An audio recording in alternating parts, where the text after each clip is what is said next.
What is this? Have a day. Feels birthday man. Thanks, Peterson and Noki. Thank you, everyone that helped make it. Okay, so she did watch it. Okay, I made the video. I fucking made a video for her, and I'm gonna send it to her right now. God damn it. I mean, I'm glad that I actually said happy birthday to her. Already I texted her happy birthday, but shit.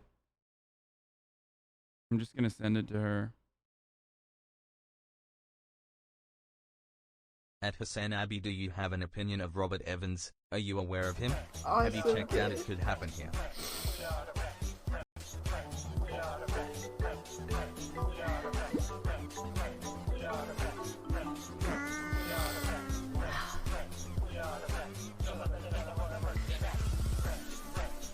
Would it be bad if you didn't want to be rich or have a high-paying job? What if you got a job that paid earnings and you were content? Happy birthday, Miss. You weren't in it? No, I it's my fault. I sent the video, but I sent it too late apparently. That's what happened.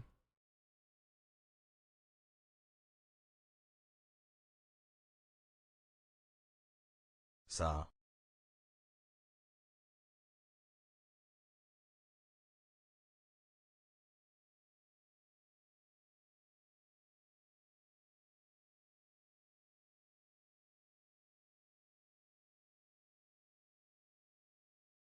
Wait, hold on 1 second. Check Discord. I am. You were in the original cut. I hate Hasan, so please ban me. No. Saat gece 2:30 is there gonna be gaming? No, we're gonna fucking end we're gonna end Islamophobia right now.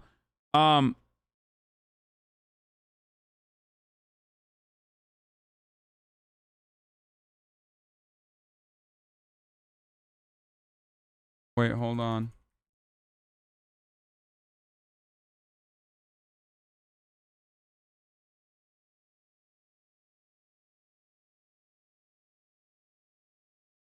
Wait,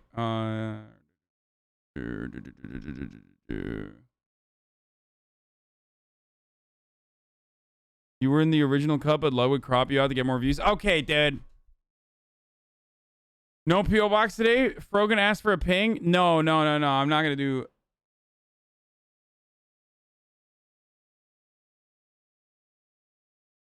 I'm not gonna do PO box today. No. Another wholesome Daph clip. Aw. You're saying this is the highest moment in my gaming life? Yeah. I got a whole fucking game made by a big ass entire team of people dedicated to me for my birthday that I used to never celebrate because I was always too socially awkward to invite friends to like hang out and have fun on my birthday. So yeah, that's the best fucking thing I've ever seen in my life. It's sick. It's sick. Oh, Jesus Christ. I love Daph. Listen.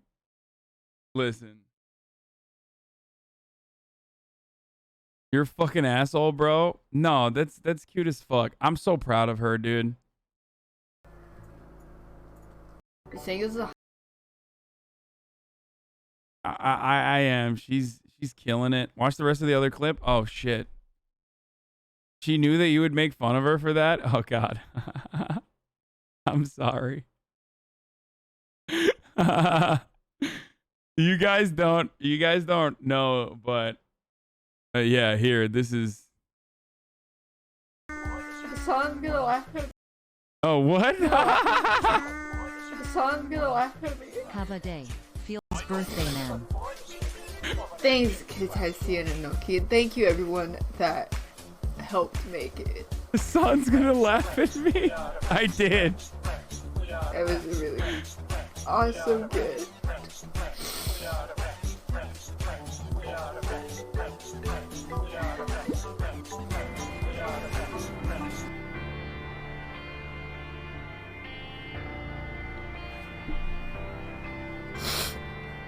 Are you crying? No. Wait, are you actually crying? No.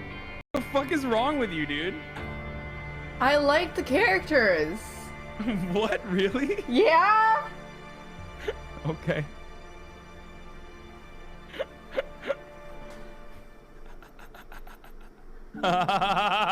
So stupid. Why would you cry? Why? Because I like It's them. so stupid, dude. I like the characters. Oh my god. Oh, imagine crying at pixels, dude. But I like them. Oh man. Okay, listen. I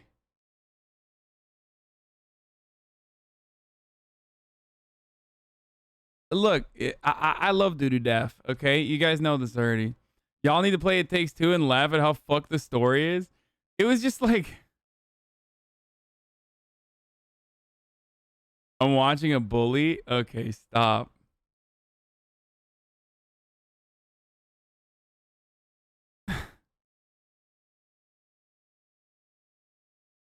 I'm unironically both of you in that situation with my friends. Has a video game really never made you cry before? I don't think so. But I cry at like Pixar movies.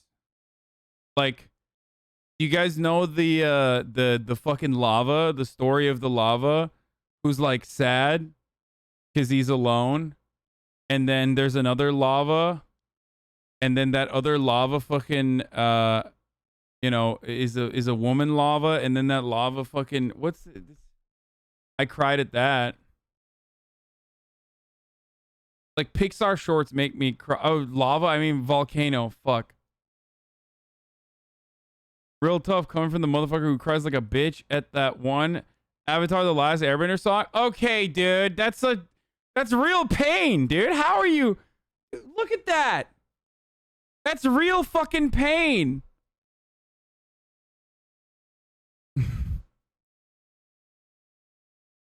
Leaves from the Vine? Everybody's cried at Leaves from the Vine, dude. I Lava You? Is that what it's called? Hasan laughing at Austin crying? Wait, what? August over half a year. Oh my god, that's so fucking cute.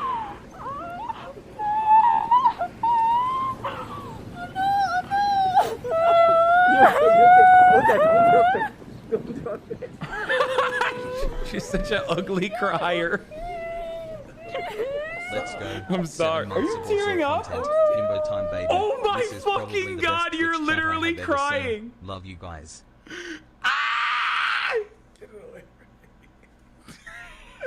I cry. When I see people cry, I cry. Okay, I cry. When I'm an emotional Dude, that's person, not okay? cute. What can I say? It was I'm such a monster, dude. I'm a bad person. yes, I get it. I'll say it for you. That's bottom behavior. I get it, okay? You guys were bullying him and saying bottom behavior. How Take a terrible look you at are. yourself, chat. Take a look at yourself. That's right. That's you. You guys are bullies too. Oh god, I'm so toxic. I'm sorry. That is a wonderful thing. It is very You're cute. It's 7 so months fucking. and loving every moment. Hassle. You are so empathetic about so many things, and then this stuff exists. Why? I don't know, man. Maybe toxic masculinity. Like I can't demonstrate emotions usually. And instead laugh. Probably that. That's what it is. Call the Gillette police on me, dude. I need to watch that Gillette advertisement. There are like weird things that make me cry though. There are weird things that make me tear up. Like if I see like a fat kid get bullied.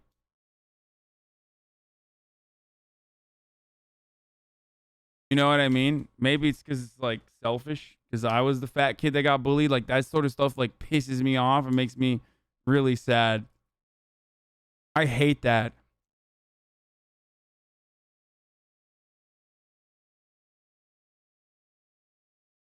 Okay. So a misgift stream? No, that shit's funny as fuck. I did check Discord, dude. Dude, I have some fucking fire content coming out tomorrow that you guys don't even understand.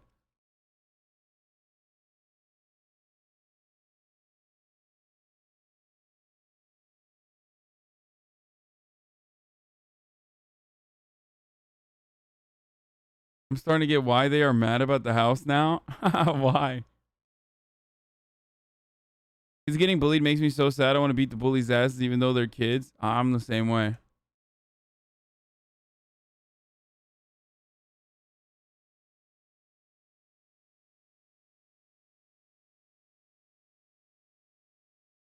Hasan's empathy just makes him angry for people, lol. I mean, I've cried a bunch of times during the P.O. box. The fuck do you guys want from me, dude?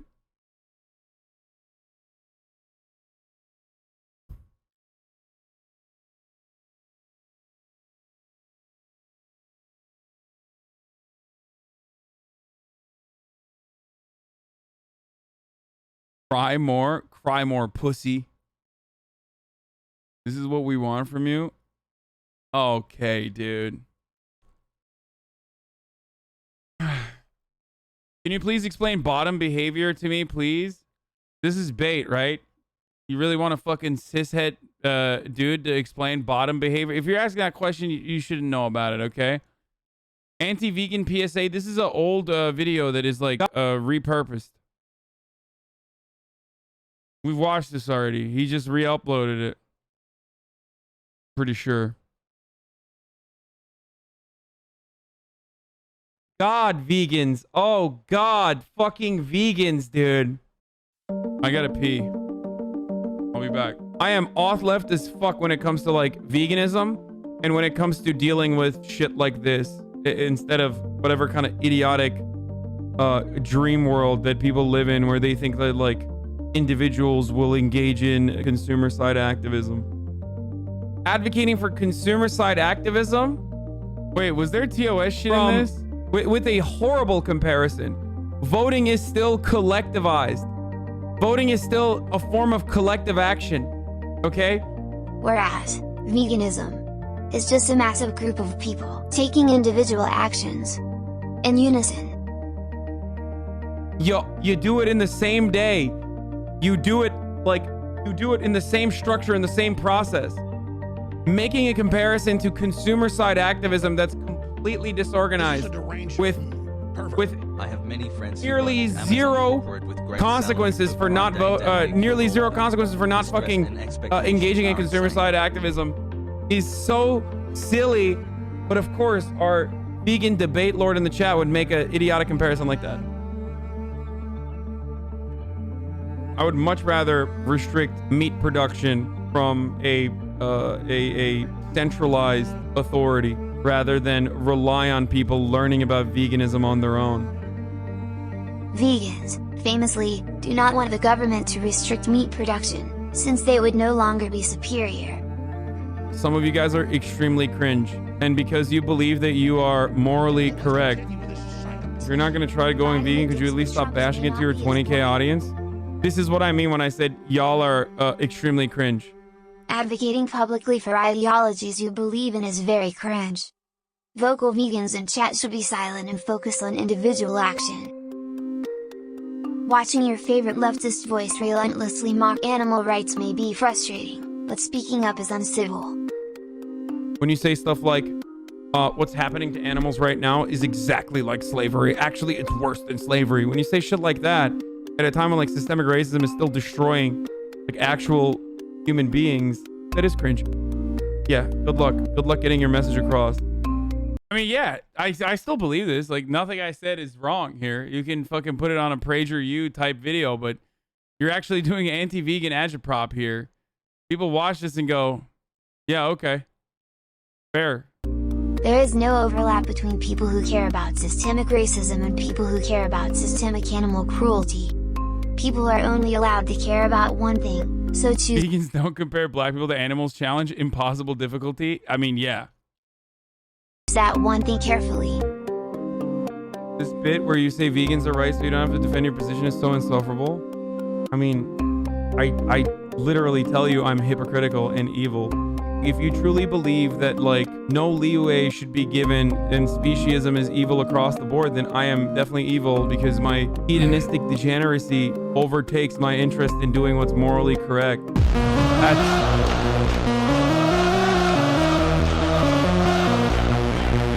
That's it. That's the best take I've heard. That is actually the best take I've heard. That's it. I haven't heard a better take. Just like a fucking lion where obligate carnivores pay no consideration to species that are lower on the fucking food chain. The same consideration should be extended to different kinds of species, yes. Why? Why, you fucking brain dead idiot? You fucking idiot! You stupid idiot! Shut up! So dumb.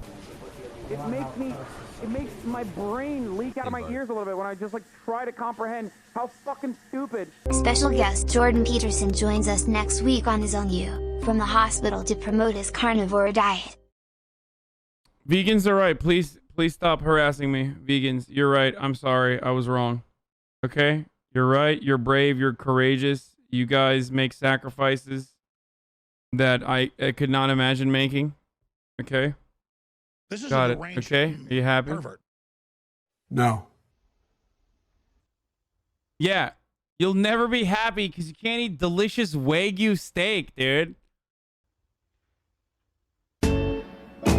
That's just the reality, okay? This video was posted on October. Hasan still eats animals daily. He's a little nicer to vegans in chat.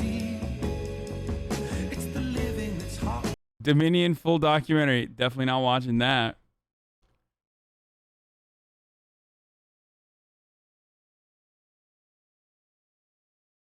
Stop promoting meat consumption, pervert.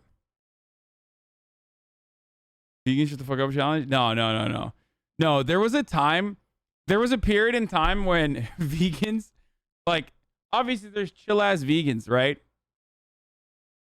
But there was a period in time when anytime like food would come up on screen that was like meat, there would be people that were immediately like, name the trait, name the trait, name the trait, name the trait. Like they would resort to the same exact argument over and over again.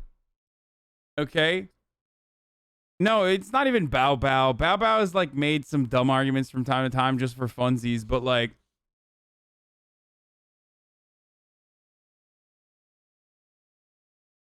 it would just be like, it was crazy. It was fucking crazy.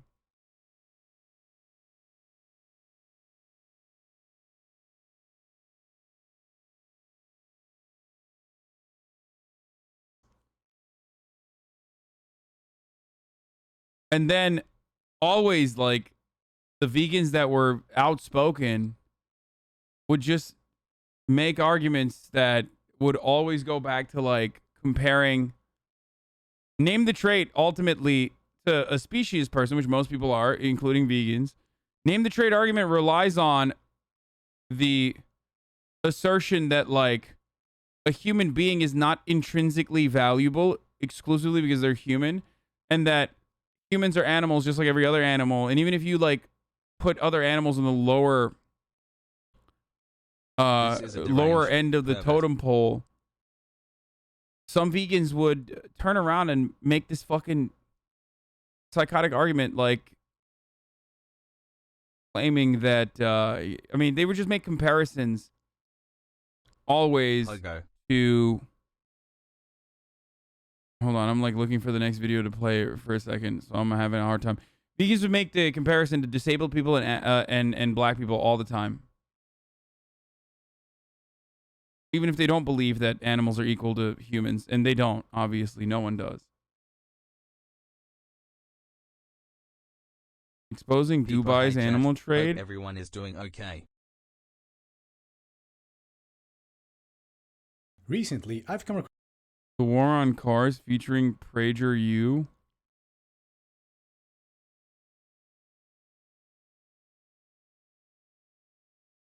Why do I eat meat every day? It's delicious.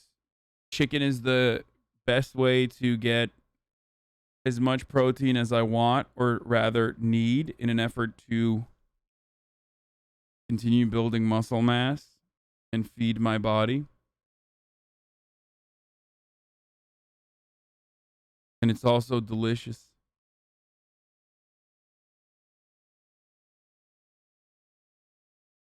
Are you a slave to your sense of taste? Maybe.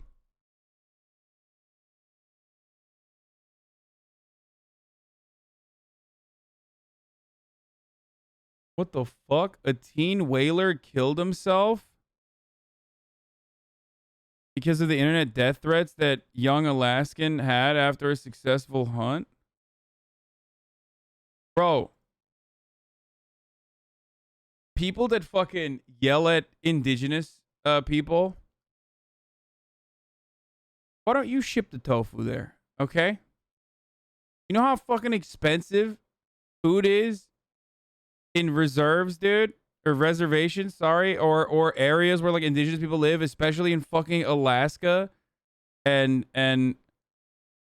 yeah, especially in fucking Alaska. It's like $8 for a fucking apricot, dude.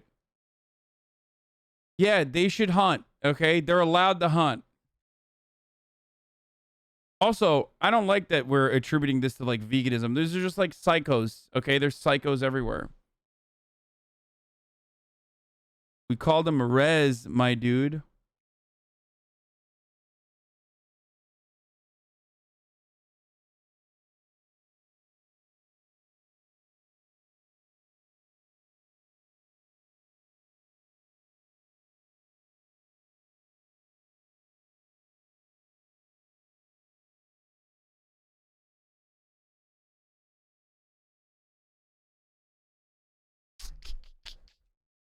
Alaska has a massive problem, especially in areas where indigenous people live, with how expensive food is. Like, it's nuts.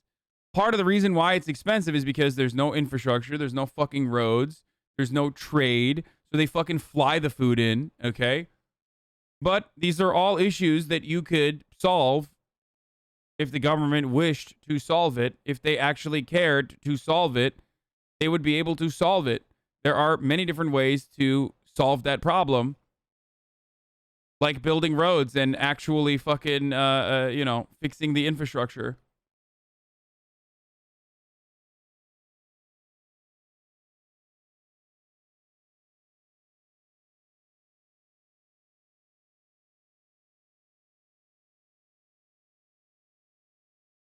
I remember watching this live on Channel 4 and it got about 140 complaints, if I recall. So is this the only video that's like available, My Week as a Muslim? Because I need to watch more of this brownface. Like, can we find more of this brownface, please?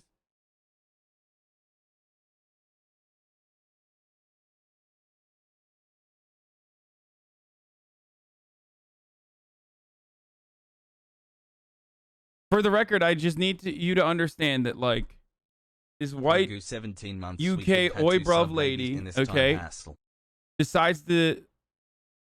It's only one episode? But it says episode 4.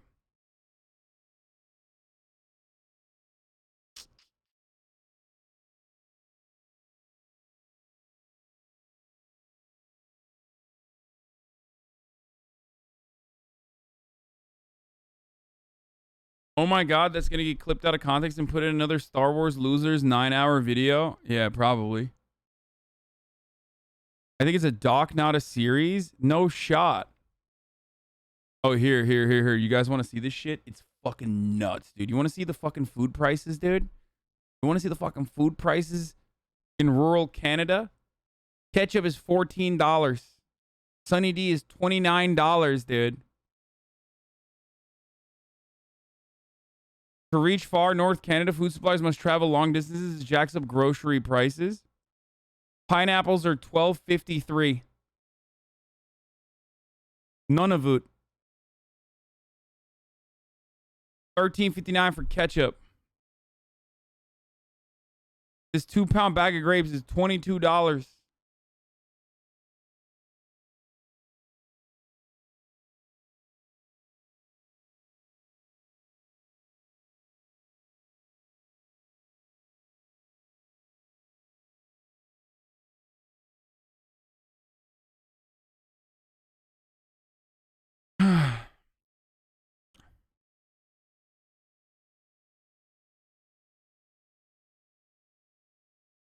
Hasan is a Canadian. I must inform you that almost no one lives in Nunavut.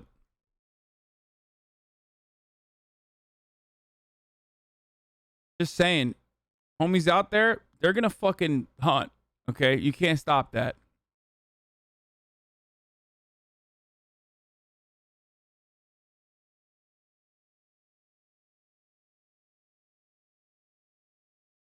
It is worse in Nunavut than Alaska. I worked there volunteering to help midwives.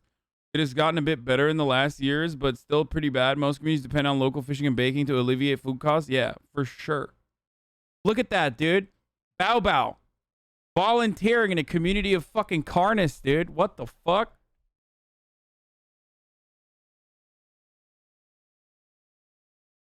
Oh, CH4 is channel 4, not episode 4. Oh no, I just realized it's a one-off. Oh my god. Why was I thinking like CH would be...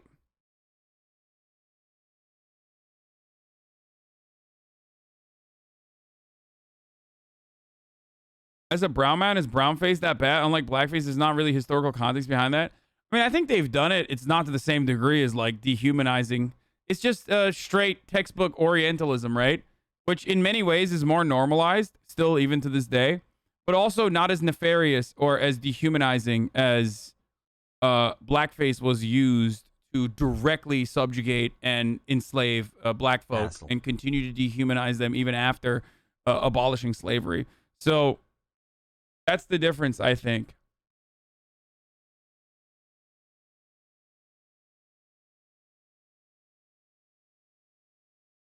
I thought chapter. Yeah, I thought chapter CH4.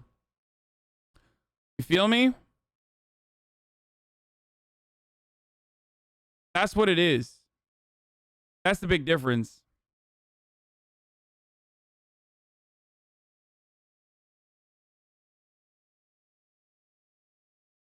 Why are they doing brownface to be Muslim?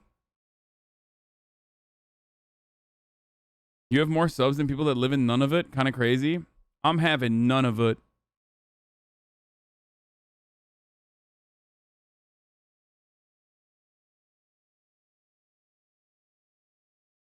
Have you ever seen the movie Short Circuit? Main character of that movie is a dude in Indian brownface. Some Indian folk didn't know he wasn't Indian.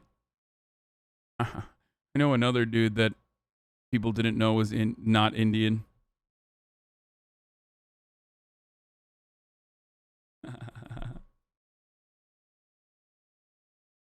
I have a white British friend who's Muslim, Iraqi socialist. So I have a white British friend who is Muslim. All right. Okay, first and foremost, let's just fucking get things straight here. All right. My second week. I'm going to fucking tweet about ending BRUVAPHOBIA. Or, sorry, doing BRUVAPHOBIA to end ISLAMAPHOBIA.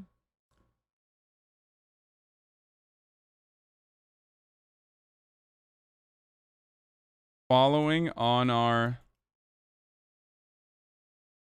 series of ending certain kinds of bigotry, we travel to Bruvland,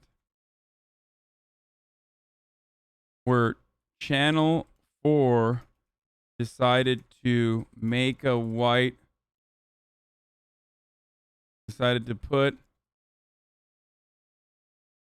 a white woman in brown face and a hijab to end Islamophobia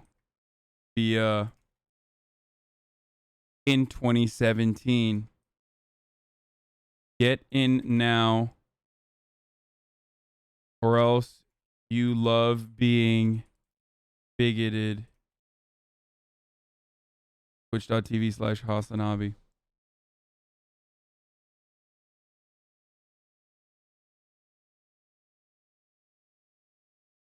Did you get your race car? Vroom, vroom.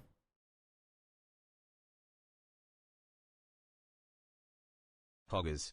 Vote Jugmeat Sing, Canadians. You played versus him in Among Us with AOC. Vote NDP in Canada. I love that you think I don't know who Jugmeat Sing is. Like, you think I randomly played Among Us with him? Like, you think we don't DM? You know what I mean? Like,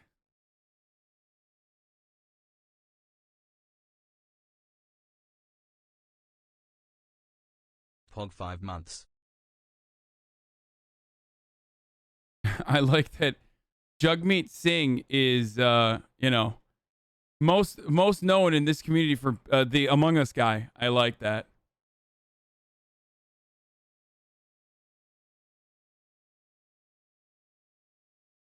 You don't think a white woman putting on a hijab is dehumanizing? What? There are white women that willingly put on a hijab, brother. What the fuck? It's not her putting on a fucking hijab as an accessory that is something I mean, personally, I don't give a shit, if we're being honest. But also, at the same time, like, it's not the fucking hijab. It's the fact that she puts, like, a prosthetic nose on and shit. Like, she just straight up does, like, full-blown brown face. All right, here's the fucking... Just let people know. Let the bruvs know that we're starting, okay?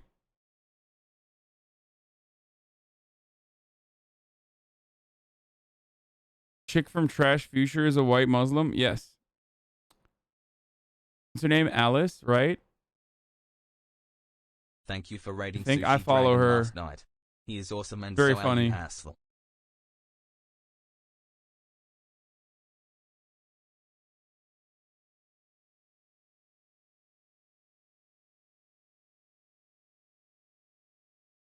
But I do hear that used a lot after. Allahu Akbar. Allah Akbar, I do hear that used a lot after atrocities, and sometimes you hear that's the last thing that they shout before they kind of blow themselves up. In a country where we don't speak to each other. He wouldn't even think this was in England at the minute.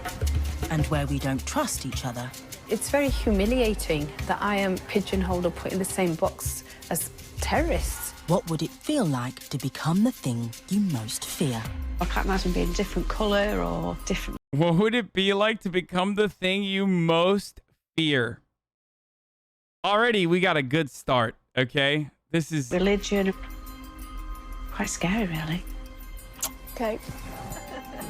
In May this year, Katie from Cheshire... Oh, a mosque.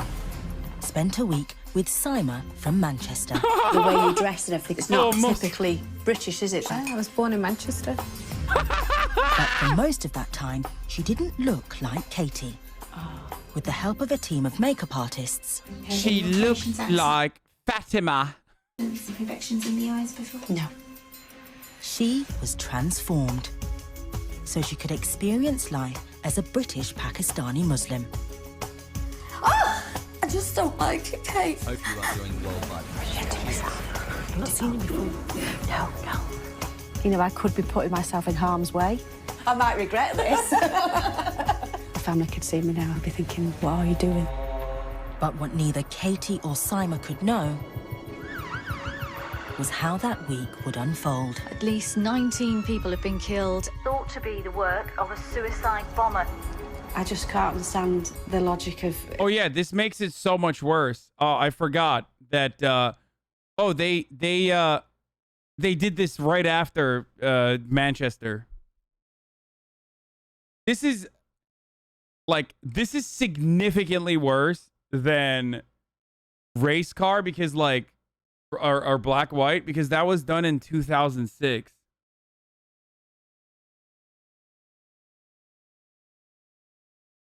"18 months. Love you, Arjan." They did it during, it was genuinely pure coincidence. Oh, yeah.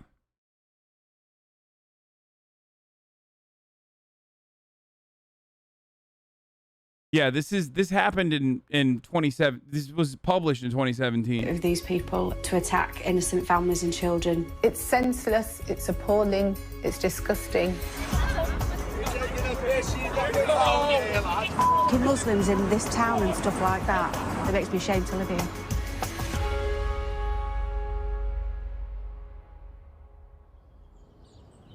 What do you think your dad's going to say about your skirt? I don't think he'll mind if he does. Tough, you're going to wear it anyway, aren't you? Yeah? Look at her lovely. For the record, I need to point this out. I'm sorry. Get mad at me all you fucking want, okay? White people that are going to get mad at me for saying this. But this, how the fuck did this not win an award? That shit is award-winning brownface, dude. That is so much better than the blackface that we saw that actually did win an award. American, let's go. like the American industry, the fucking, you know, industry leaders in America are so corrupt. They just give out awards for any kind of blackface. They're like, oh yeah, oh, you did blackface? How subversive. Here you go. Like, this is actually good ass brownface, dude. Okay? I mean, look at that. Muslims in this town and stuff like that. It makes me ashamed to live here.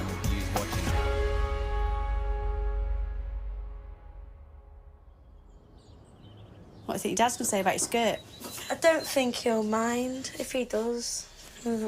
Tough, you're going to wear it anyway, aren't you? Yeah? Look at her lovely legs. Beautiful legs. Yeah. Shut up. You have. Oh my God, that wallpaper. Katie lives in Winsford, Cheshire, with her husband and 2 children. Just leave them on the side there.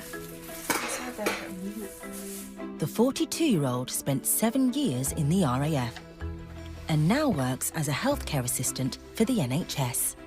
The NHS is under massive, massive strain. The influx of more and more people coming into the country, it can't carry on.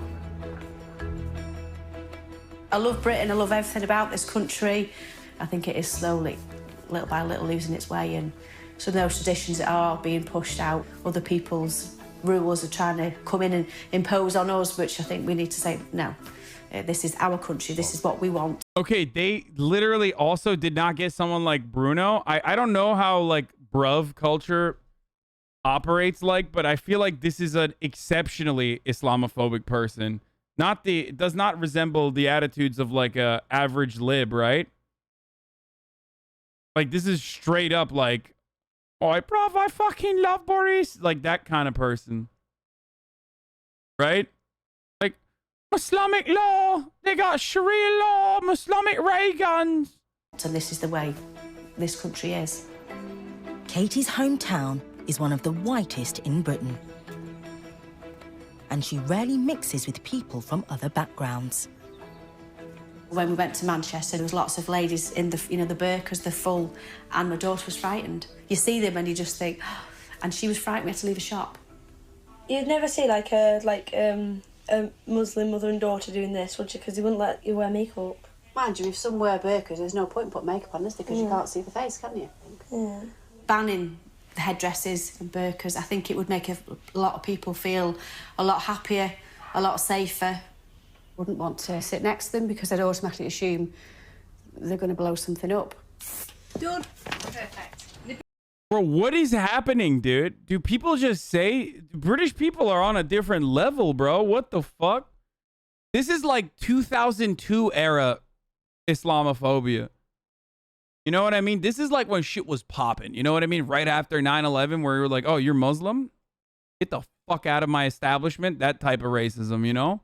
I didn't realize that, like, there were people that were still doing in Bruvland. There were still people who were just like, you know, I see the burqa and I think to myself, this person is going to blow something up. Least Islamophobic Brit? Jesus Christ. Don't take so long. Just a short drive away, on the other side of Manchester, lives mum of 5, Sima. Are you ready? The 48-year-old is a teacher whose husband works overseas. Right, come on. Can you clear the kitchen first? If I'm walking down the street and people perceive a negativity about me because of my dress, it makes me feel very sad. Do they just think we're sort of sword-wielding terrorists? They lock their women up in the four walls of their home. It takes some getting you to do a bit of work, doesn't it, you girls? Sima knows how common Katie's views are, but she hopes to challenge them by inviting Katie to spend a week immersed in Manchester's Muslim community. I'm doing this because I think there's Not a lot the mainstream of ignorance liberal and fear. take.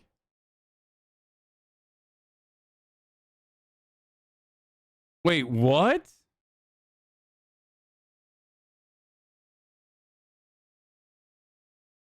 What the fuck? Labor was selling controls on immigration. I'm voting Labor?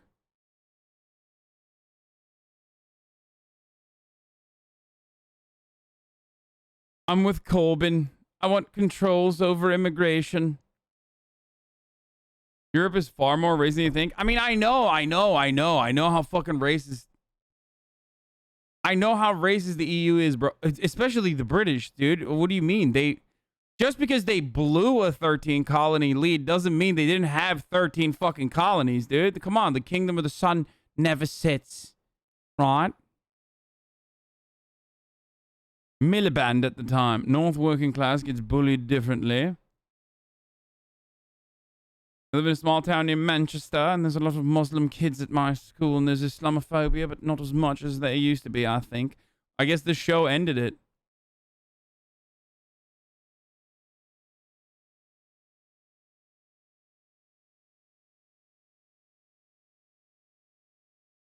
There's still a ton of people in the U.S. that think all Muslims are terrorists. Oh, what? But you don't have to tell me that. Like, it is still the one form of, like, marginalization that I see and experience. Not that it's, like, a big deal, because I'm still, like, very much fucking white passing as shit, but, you know, it is the... Yes. I know. Yeah, I know, dude.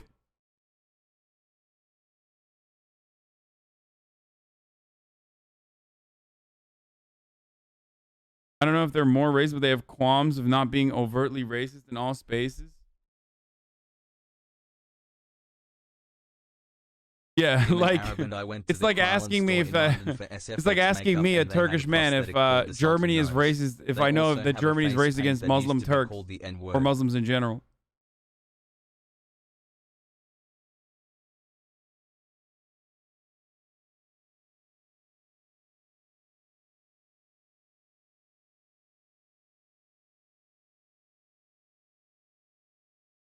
UK and brown chatter, it's exactly like this. Is worse where I'm from as its rule. Spent the final years of high school being for it. Shit's fucked.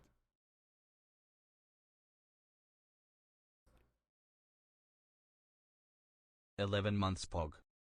We have Porsche racism.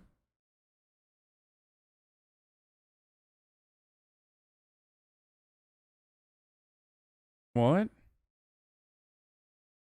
Felicia Day says, "Hey Twitch, so I checked out some of your biggest channel and the recommended column on your website last night. I heard the C word and N word a dozen times. I saw men repeatedly screaming profanity at women. Is this what you want to promote to new viewers?" What?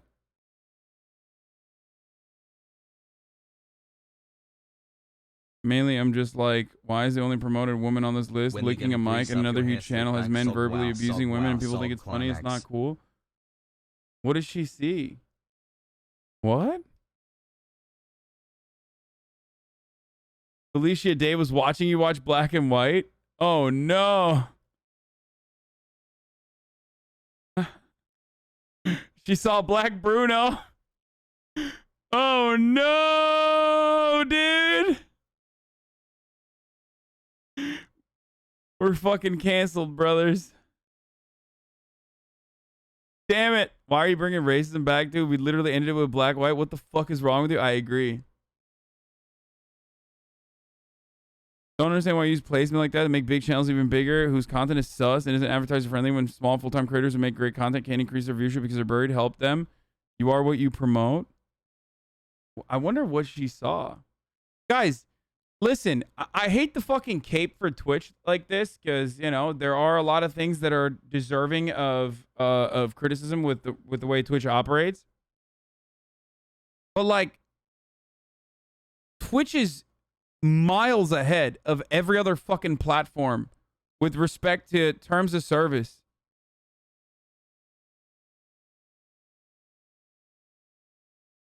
Did you watch Agent Ross? No joke. Oh, okay, that makes sense.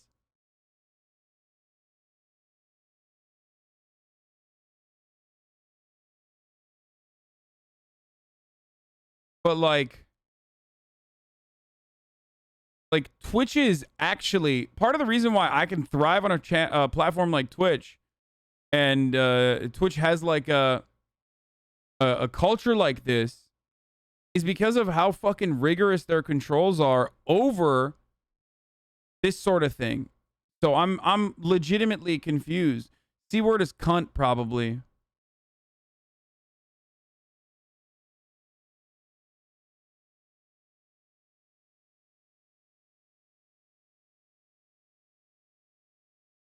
But as far as like the N-word dozens of times, like if she went to Aiden Roz's stream, like it's not like Aiden is saying. I don't think Aiden would be saying the N-word. I don't think Aiden says the N-word. No, right? He does not, right?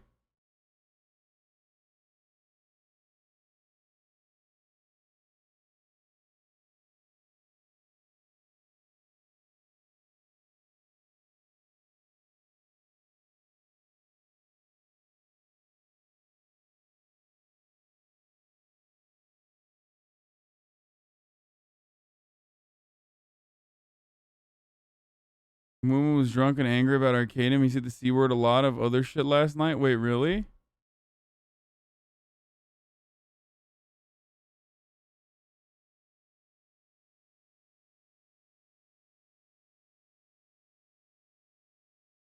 If she's following me, I don't think she was talking about you at all. No, of course she's not talking about me, dude. What the fuck? Like, I know she's not talking about me. I was just joking when I said she saw Black Bruno. I was trying to figure out who she watched. Why is cunt a bad word? In America it is. She browsed to the main page, and I can see your point of view. If you aren't injected into a community through another platform like TikTok, YouTube, etc., their discoverability is bad. In the past few days, we've had hot takes from Soulja Boy and Cutie. From Cutie?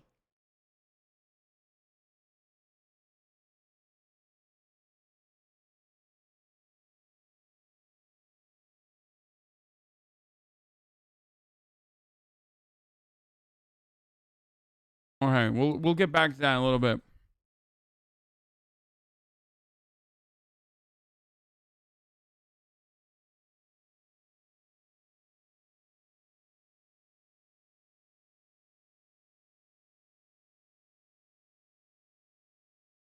Anyway, obviously it's top of the hour, so I'm gonna. When will you release Race Car Season 2? I'm gonna fucking run an ad break here. If you want an ad-free broadcasting experience, all you need to do is subscribe. You can do it for $5 or for free with a Twitch Prime. Or you can use an ad blocker or a VPN, but Twitch Prime is free.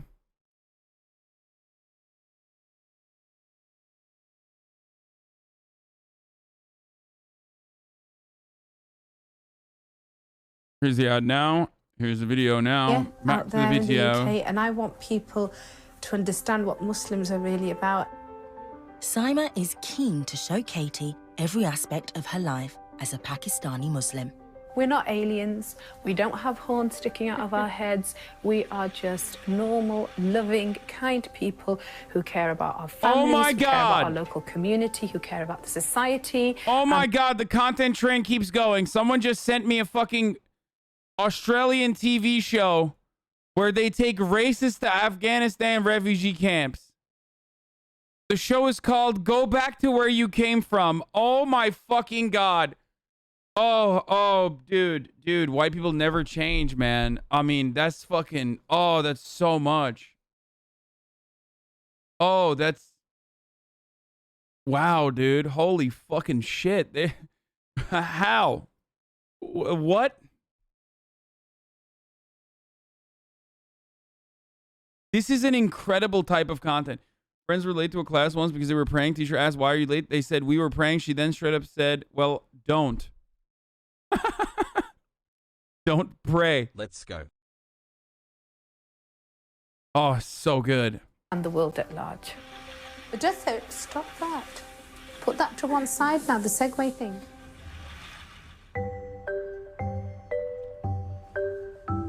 But Katie won't be stepping into Saima's world as herself. Have you had any operations, accidents, convictions in the eyes before? No, never. A mould of her face is being created by a team of prosthetics and makeup artists who will transform Katie to look like she's of Pakistani origin. And she'll enter Saima's community in disguise. Incredible. Imagine being a different colour or like different religion or anything, and then suddenly change yourself into something different. It's quite scary, really. Incredible. No. You're going to go and stay with him? I know. So what's your role in this? What are you... What's the name of the show again, chat?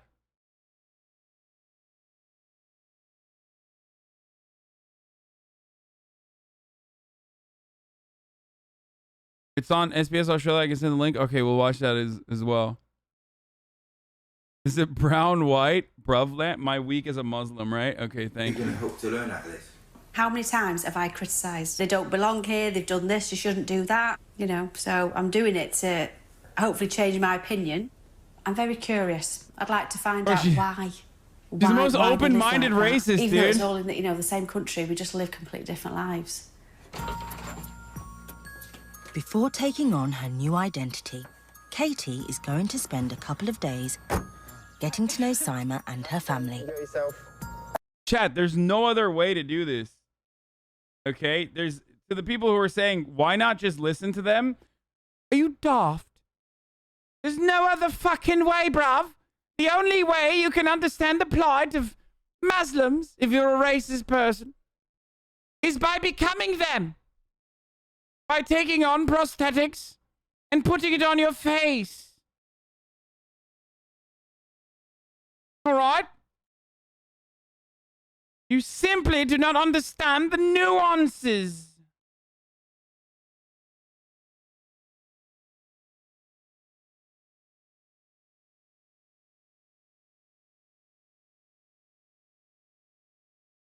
Sorry, I was like turning it on my phone too. Bye-bye.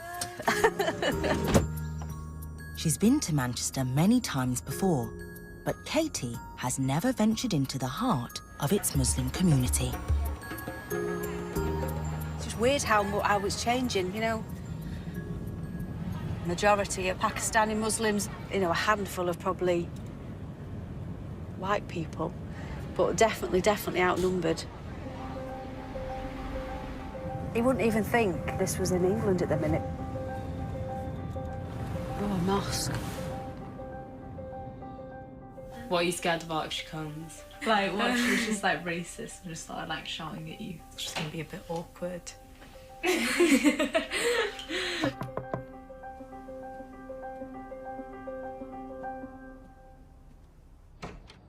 Hello. Hello. How are you? Welcome to our home. Hello. This is Nabiha, my Hello. oldest daughter. Pleased to meet you. This is Maimuna, number 3. Hi. Thank you. Thank you. Move up a bit, girls. So you haven't come from far, no? No, little town called Winsford. It's only a Okay, small yes, little town, so it's not too far from here. I know that side. Have you ever been to a Muslim household before? No. Never? Never, no. Obviously, your life is completely different to mine. Yes. Are there any rules that you have in the house? There would be food rules. Alcohol and pork are a no-no. We don't drink at all. Yeah.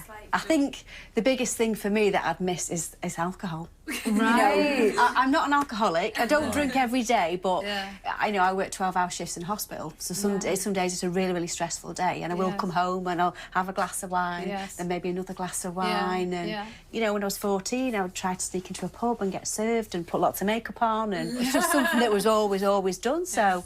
To be honest, I feel like because of how we were raised and because we were taught about the reasoning behind why we don't drink alcohol, it's never been a thing for us to want to. Yeah. When I need to relax, I might maybe pray, or I might just do something else to wind down. Yeah. I think she'll survive. We have many substitutes for alcohol. Good company is a good substitute for alcohol. She'll be fine. I've never eaten Asian food before. So Never? No. Really? No. Really? I thought curry was the most popular dish in this country as a takeout. Something like this. No. For us, this is our, like, heritage. You know, I mean, our parents came from Pakistan. But I was born in Manchester.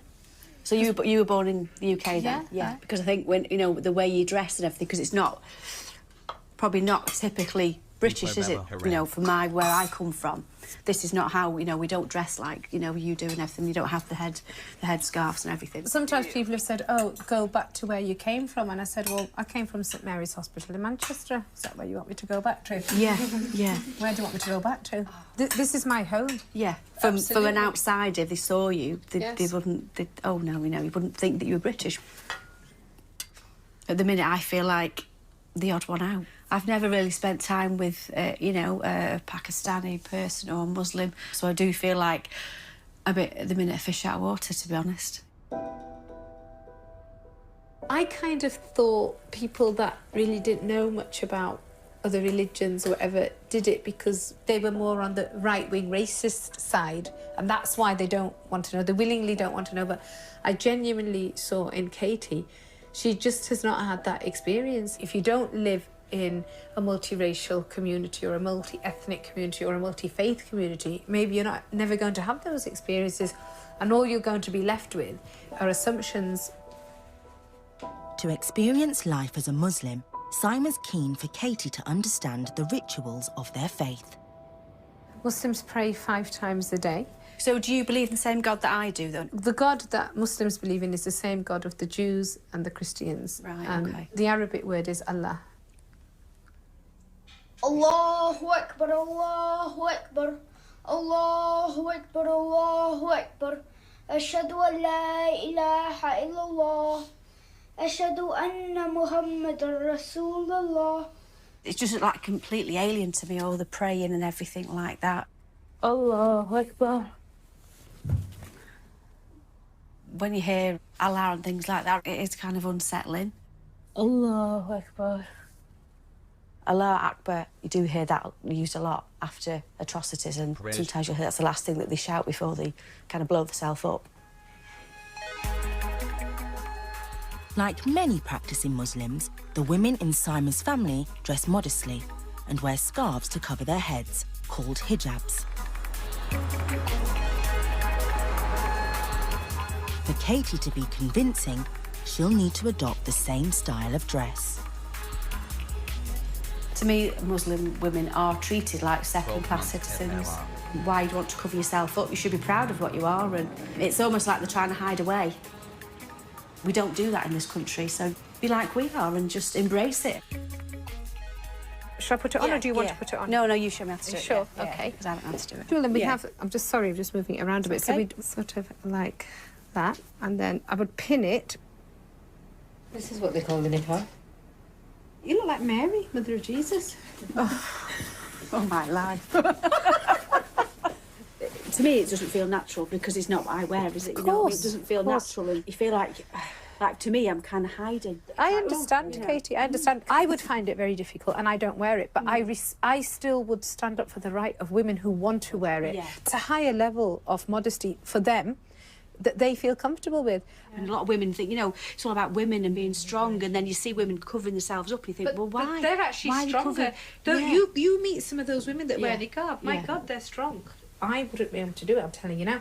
Sarada, didn't you used to wear niqab? I did, yes. Right. And I wore it for about 3 years. Do people treat you differently when you wear niqab? Yes, again, they Positive. tend not to interact with you as much. They look, but they won't interact. When I was younger and I didn't wear hijab, I did used Yeah. to get, you know, wolf whistles and that sort of thing. You know, if some wolfies, I'd quite like that, but obviously for you, you don't like that. But I would, I'd be like, brilliant. Waiting for my first month of child You know, and it just support makes me feel a little bit, you know, better about myself, and have a little cheeky smile to myself, and I love that. No, I don't said that. It does happen. Even sisters in hijab. Really? It Oh, does no, it's not happened to me. But you know what? It really It is does quite suit pretty, you. actually, that, isn't it? Ooh, I'm glad you like it. Ooh, I do. My family could see me now, I think they would be quite shocked, and they'd be thinking, you know, what are you doing? I feel like I'm somebody else. I don't feel like I'm a British citizen at all. I could be in another country right now.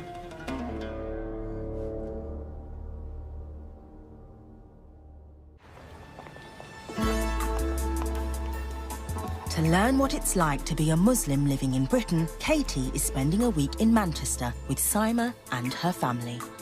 Assalamu alaikum. Assalamu alaikum. Right. Assalamu alaikum.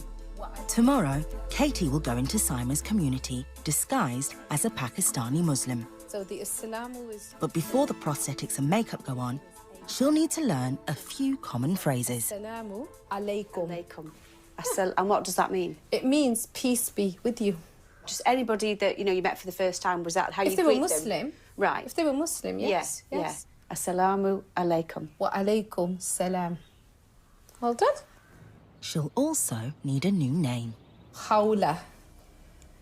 Howler. Ha, ha, ha. That's very Arabic because there's a ha in Arabic. We have a ha. Ha. So clear your throat a little. Ha. Ha. Ha. Howler. Howler. That is a brave Is choice. it? Oh. Yeah, I might regret this. we've had the naming ceremony. Hello. Pleased to meet you. My name is Howler. It's just the bit like you're just clearing your throat to say your name. So it's like you're just going to spit at somebody, you know.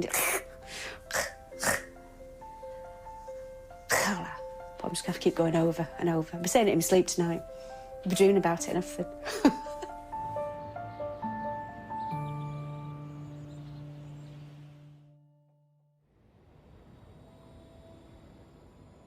That night, just a few miles from Sima's house, news is emerging of a devastating incident.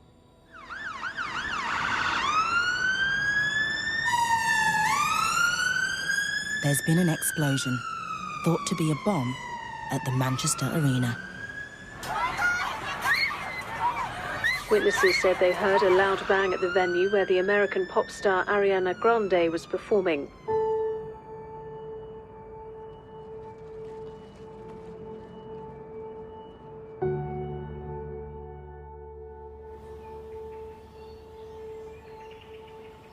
I just can't understand the logic of these people. To attack innocent families and children, just going about their day-to-day lives. A friend that I went to school with, she was actually there last night with her son, and, you know, thank God that she's okay, but when it's that close to home, it really, really hits a chord that you just never know, do you? Our city's been attacked.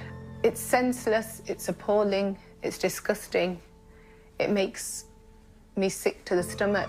And then for us as Muslims, we just pray that, you know, we hope it's not a nutter or a loser so-called Muslim or a person with a Muslim name. Oh my God. Oh my God. 22 Thanks for all the great content. You've changed some of my views for the better for sure. How can anybody justify that? Because you've just killed innocent families, children, going about their daily lives. And victims of that atrocity This gets so much more fucked up, fans dude. themselves. There were Muslim people attending that event. My Muslim friends' children were at that concert as well. And then obviously it became very close to home, indeed. It's our home city that's been affected. So it's a day of mourning. It's insane because, like, it's insane that that happened. Hello, Has. And they still were like, roll the tapes. Fuck it. Like, it's absolutely insane that that happened and they were like, this is good content. Okay? That blows my mind. I always thought that, like, 90 Day Fiancé people were like, you know, crazy demons, content demons. Like, nope. Fucking UK oi bruvs. I especially loved, wait, first of all, they're super, like, they're super kind, super nice, super sweet, obviously. But I love that she was like, oh, you know, I drink alcohol. I'm not an alcoholic. I was like, okay, you're literally British. Okay, give me a break. That's the biggest lie that she's told on the show so far. For us. Whoever did that, I mean, right now we don't even know who did it. No, it's probably not even been identified. Yeah, you know, there's a big wide pressure out there on us now. Yeah, I think there always is, isn't there? But when something like this, it heightens it. Do you understand? The finger of suspicion will be pointed at the Muslims now. So now you're going to have to defend yourself because, like, probably lots of us, you know, have probably thought that'll be a Muslim who's done that.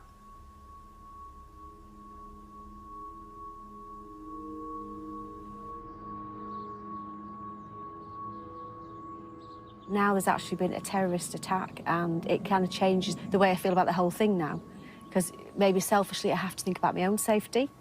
You know, I could be potentially putting myself in harm's way because of the way the people are targeting the Muslim community, and I'm going to be putting myself in that community.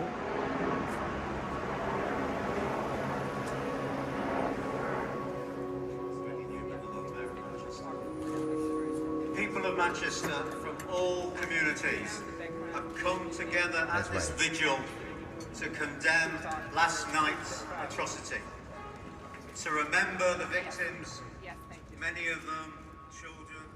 I mean, I would respect whatever decision you made, because that's entirely up to you.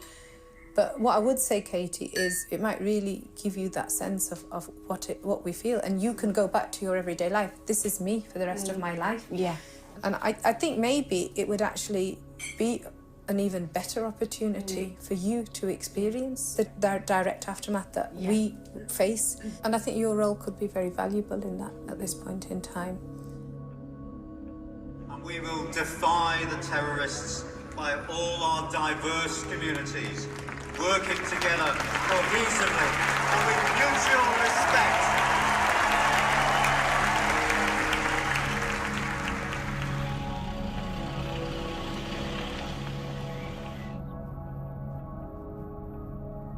First initial thoughts that I don't want to do it anymore. I want to go home. I just want to be with my family and know that, you know, I'm safe, I'm at harm's way. And then you think, no, but then this experience is what I wanted to try and, because then I will experience it from a Muslim's point of view. I'm more determined, I think, now, to carry on. There we go. From this moment onwards, every time Katie goes out in public, she will be disguised as a Pakistani Muslim. To completely understand what it's like as a Muslim lady, I have to be totally immersed into it, don't I? I have to look the same. People are going to see me as a Muslim lady and not a white lady. Extremely nervous. Your heart's racing.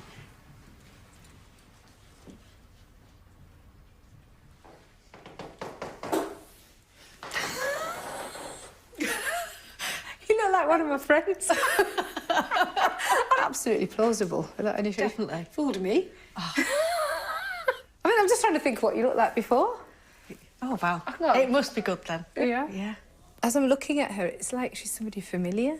So, because she actually does resemble somebody I know. So there's like, she doesn't seem alien to me at all. Not at all. I can't really even imagine her as the other person. Despite the terrorist attack, Katie is sticking to a plan to attend a charity event at the British Muslim Heritage Centre in Okay, I've actually turned around on this show, and I literally think that we should make racists do this all the time. Like, I actually kind of turned around on the show. I think this is like a good way for racist people to like no longer be racist. Like, you saw the fear in her eyes when she says like, I don't know if I want to do this anymore because I'm going to look like a Muslim woman in public. Like, except for Bruno. Obviously. But this is like fucking exposure therapy / like racism rehab, dude. Manchester, where Sima is vice chair. Wait, what does that make me then? Do I have to dress up as a bruv? For all of my BRUVAPHOBIA, I've decided to dress up like a non-story for the week. And I will going forward, I will only speak with this intonation. That's right, to address my crimes against the British Tory nonsense that I've made fun of regularly. All right? That's right. Sorry, Lord Sugar, I am apologizing to you for making fun of you and your cultural heritage of overall being a pedophile. Apologies, I did not know that inbreeding and pedophilia was a part of your culture, Tories. Apologies.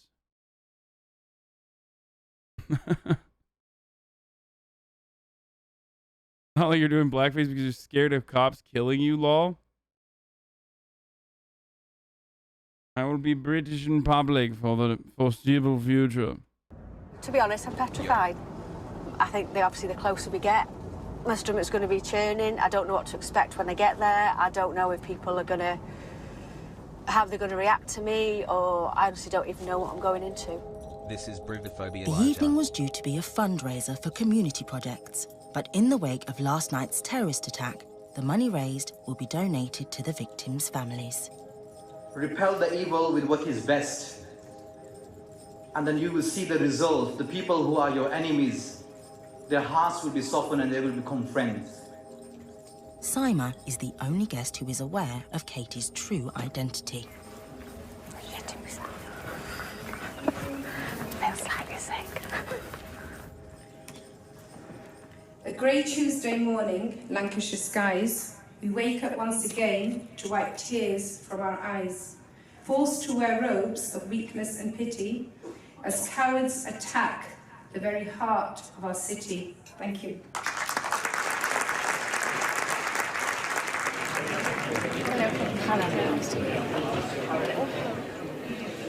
We're old friends. Friends. We are Mancunians. We know that love always overcomes hate. Can I ask you all to please stand up for 1 minute silence?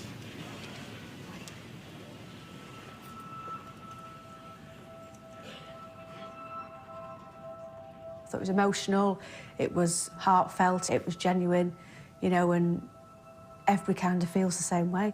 I've never been to anything like that before in my life. Katie joins the Muslim community for evening prayers.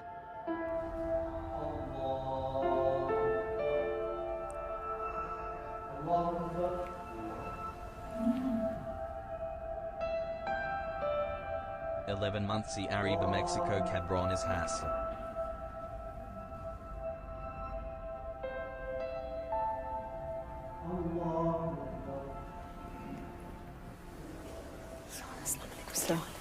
My friend.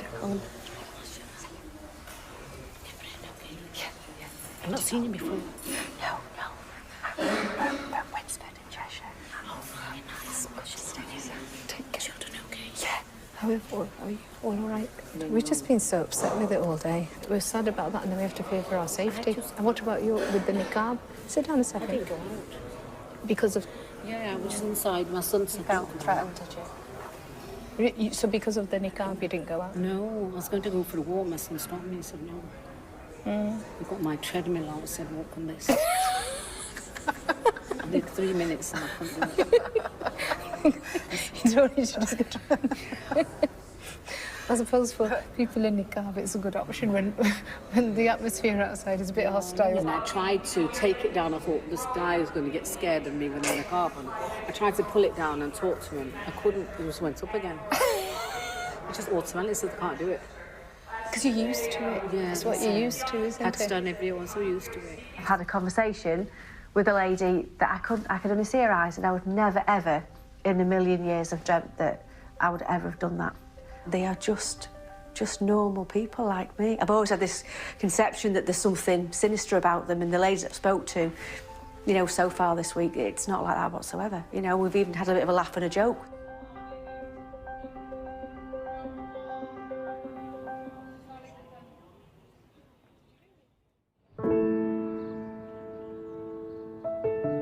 The next morning, Katie learns the suicide bomber was a Manchester Muslim who was associated with a local mosque. The news of his identity has shaken Katie.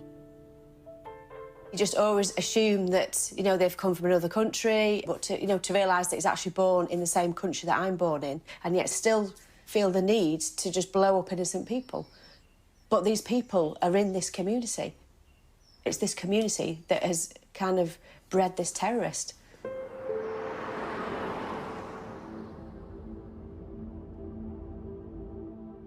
Katie arranges to meet Saima at her local mosque.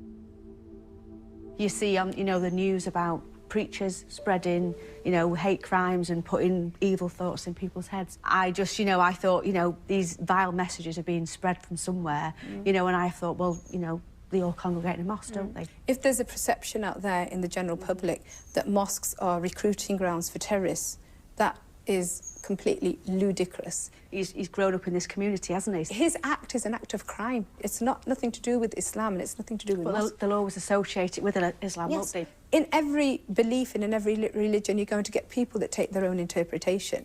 You know, I don't know much about him. He was brainwashed. He's, you know, to such an extent that is worrying. Nobody's denying it's not happening. Is it social media? Is it through watching certain videos? But the terrorism hasn't come from a mosque. Hate is not spread in mosques. Love and peace is spread in mosques. Simon was defensive, but she always will be. We're probably never, ever going to agree. It's just probably trying to get a better understanding.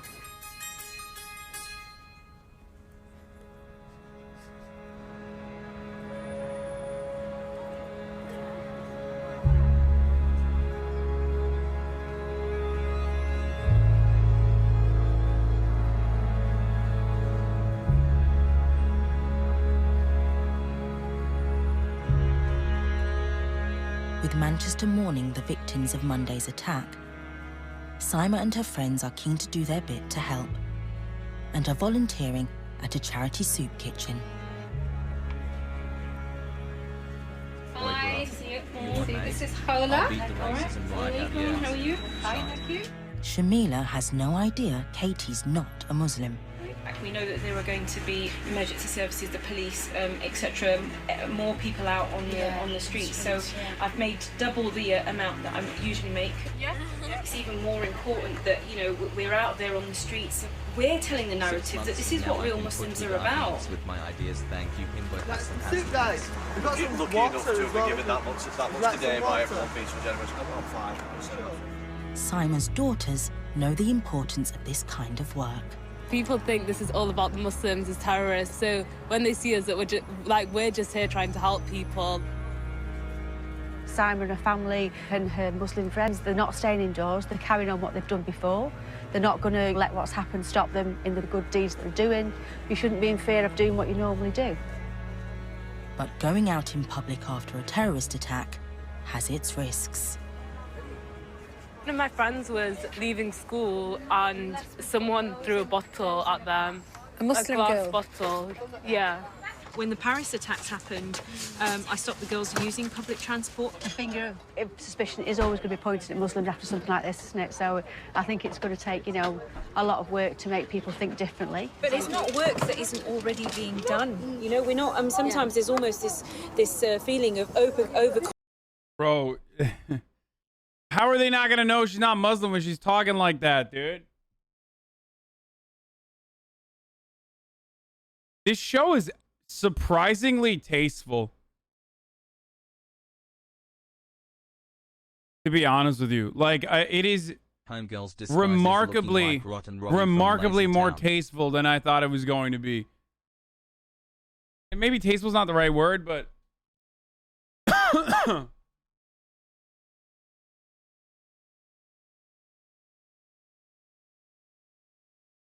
like,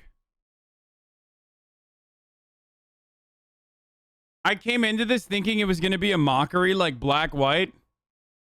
Dude, I'm not going to watch the LA police chase, man. I don't give a fuck. Why are you spamming it nonstop, dude? You're so fucking weird, bro.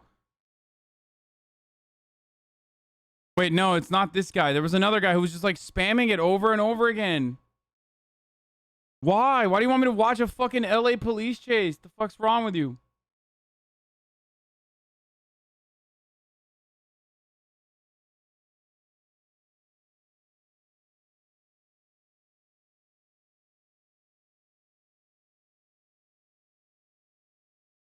Maybe he's the heli pilot? Yeah, probably.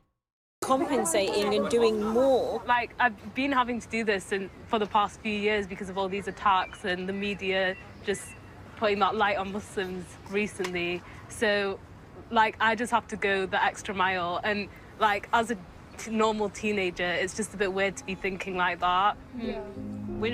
Manchester is not going to take terrorism lying down. We're just going to make sure that we try and do things with, get back to normality as quickly as possible, because that's the only way we're going to not let these people win.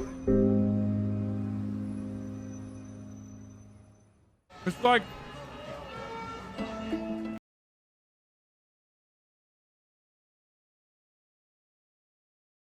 when a white person does like white supremacist acts of terror, because white is the dominant like the white is the dominant race in the hierarchy, no one fucking turns around and goes, oh, all white people are like this. All white people are like this. All white people do this.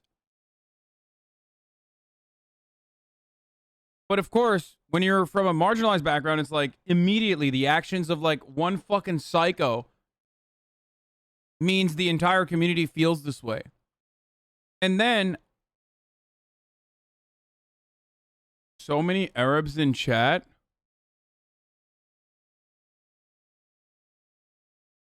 What? You all right, dude?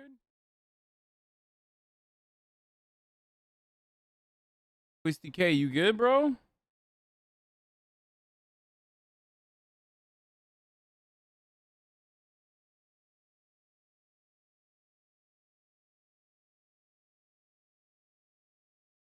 Anyway,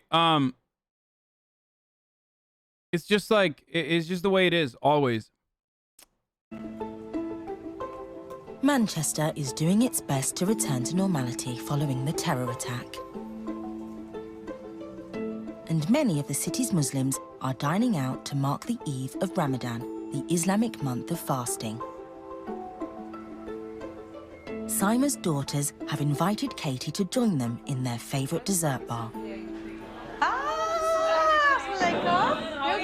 I'm fine. You okay? In traditional Muslim culture, young men and women socialise separately. Okay, can I eat? You ever had a boyfriend? No. No?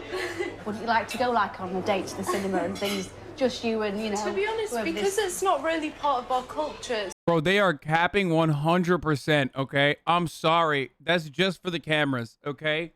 Yeah, right, dude.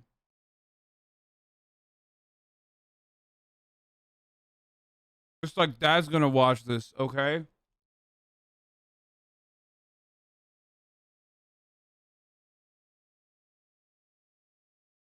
Assuming what women do, Puggo? Bro.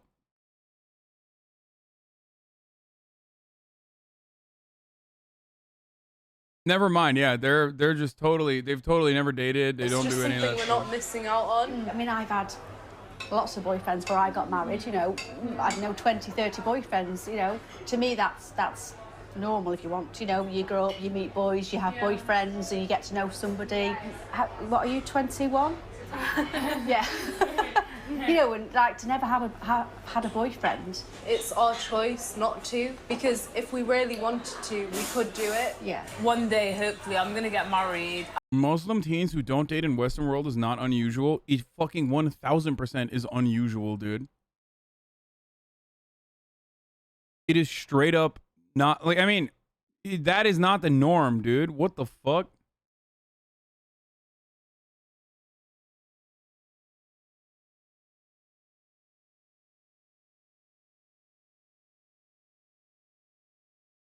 Like people think like Muslim women that wear the hijab are just like not normal girls or some shit. Like they 1000% thirst, they 1000% fucking simp, stan, and also secretly date, shit like that.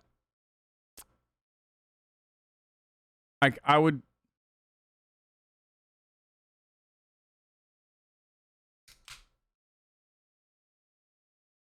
Not a kid, guys. She's 21 years old. I'd be surprised.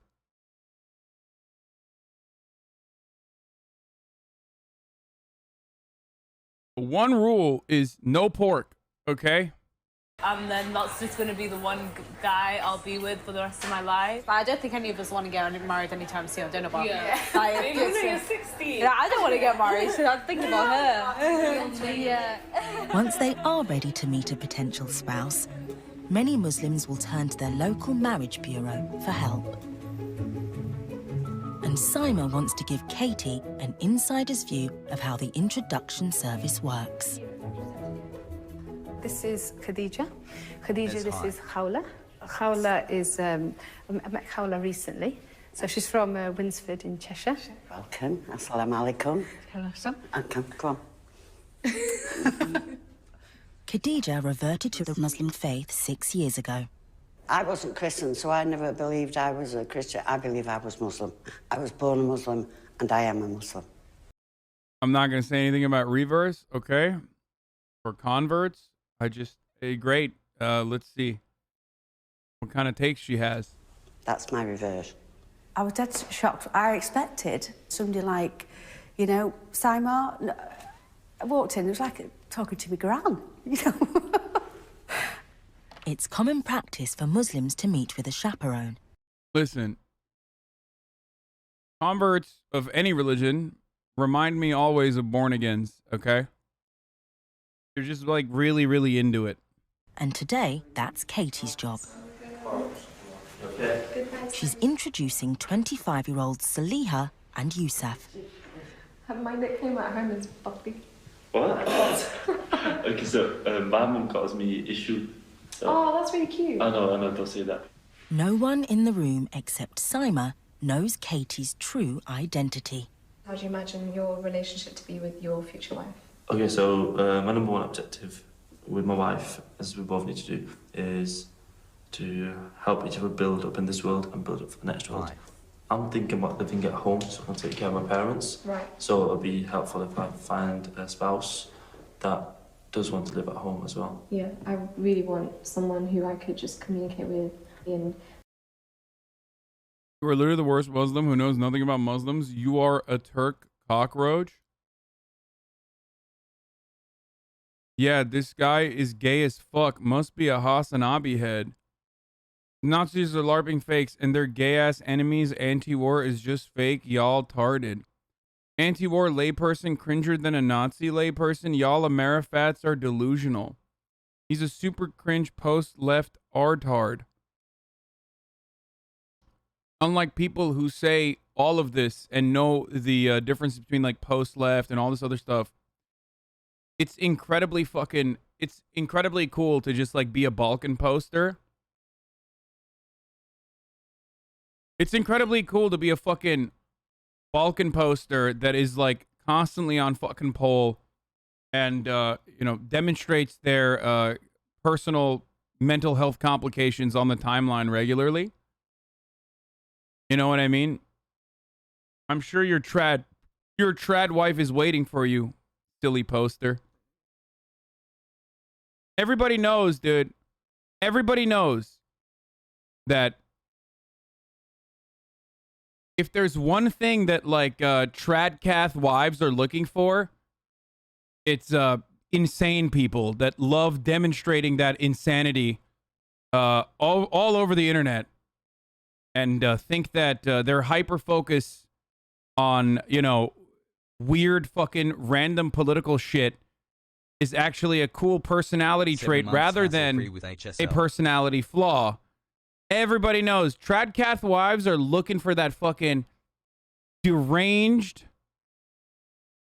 poll poster, dude.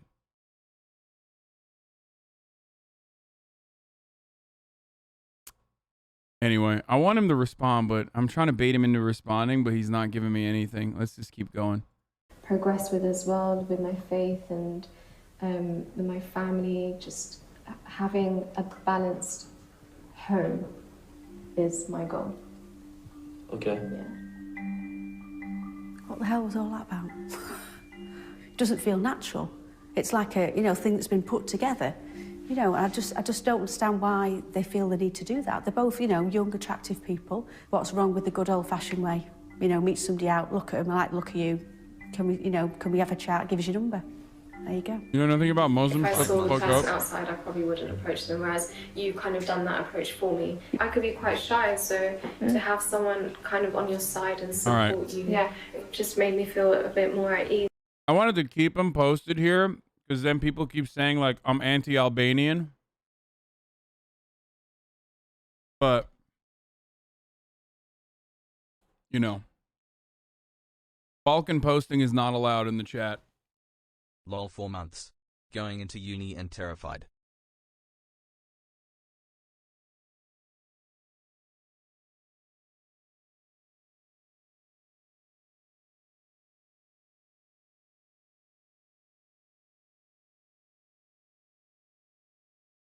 Go out, dude. Don't fucking sit down and watch the stream.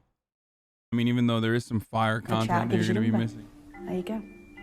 If I saw the person outside, I probably wouldn't approach them, whereas you kind of done that approach for me. I could be quite shy, so to have someone kind of on your side and support you, it just made me feel a bit more at ease. To me, it felt completely like unnatural. I felt like a bit like a gooseberry. In the Muslim or even Asian culture, it's How many ops are you doing have to be Muslim for your My handler, daughters Mr. Millionaire wouldn't want to marry Piker? somebody that wasn't a Muslim themselves. So it's about what you have in common, and your faith ensures that you've got more things in common. I don't think that's... HasanAbi. Dude, it's so hard not to respond to all the shit posters, dude. Following says yesterday, nice mansion. Can you give some money to legal justice efforts? Bro, nice house. Can you help out the dying people right now? How many ops are you doing for your handler, Mr. Millionaire House guy? Wasn't gifted. I actually used my Jeff Bezos money. I love when Hope you deranged enjoy. 16-year-old Love you, tankies Hasan. come in here. Or anarchists. I don't know. I can't tell. Actually, anarchists are most likely those who are less upset about working with the CIA. So I assume it's like a 16-year-old fucking Maoist third worldist, you know what I mean? But lives in Iowa, of course. Drake pushing back the album reminds me of how I pushed back With your the love and I fucking didn't make you feel TSM so fine. tag, I was too. trying to be your lover, but now I'm just another boy that came in and out your life. Hope everything's okay. You don't have to respond. an unusual theme to want to marry somebody who's competitive, who you have some competitive... somebody that you get on with, that you can have a laugh with. Yeah, well, I met my husband in a nightclub, very, very drunk. Right. And I was leaning out of a window because I thought I was going to be sick. I hope he wasn't at the bottom of the window. You know, Simon, some of the things they've said, she's obviously not agreed with, and I don't agree with everything that she says. But we're probably never going to agree on everything, are we? That evening, Sima has a surprise in store for Katie. Sima and her daughters have removed their hijabs to reveal the clothes they wear at home, a privilege normally reserved for close family and female friends. Socialism is when sent to Altai. Oh my God! So we give you a surprise. What the fuck, dude? Are you kidding me, Channel 4? Oh, you're gorgeous. All of you. This is what we're like at home. Good grief. Channel 4 literally was like, all right, well, if we can't show them without their hijabs, we might as well show their fucking feet, yes.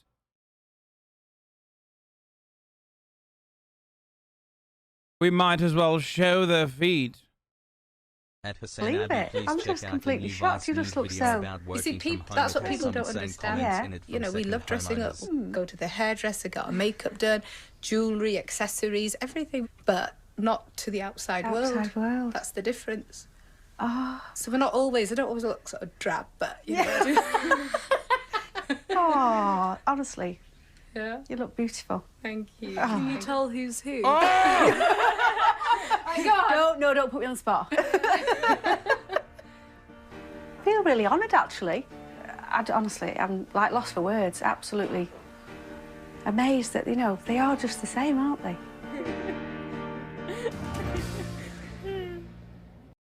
It's wild how much social conditioning is how powerful social conditioning is. That, like, this is what it this is what it takes for someone to recognize the humanity of someone that has been deliberately dehumanized. You know what I mean? Like, she had to fucking literally dress up in brownface and like do all this shit to be like, oh wow, it's kind of interesting. Bad out some of this fucking food. They like real humans, aren't they?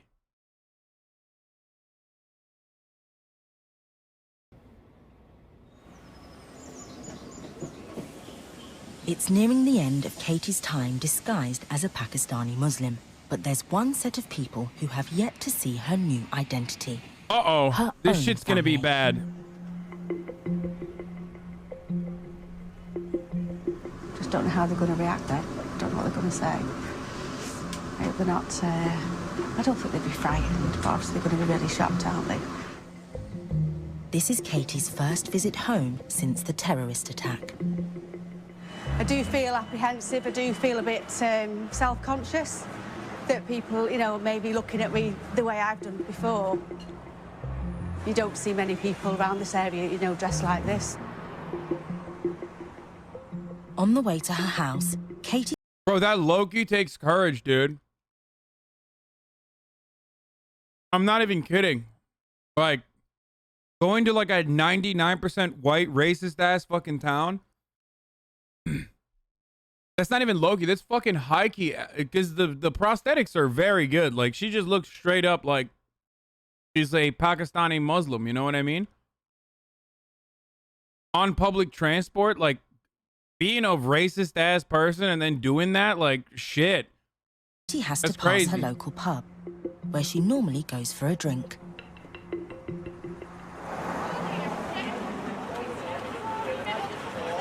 What's that? What's that?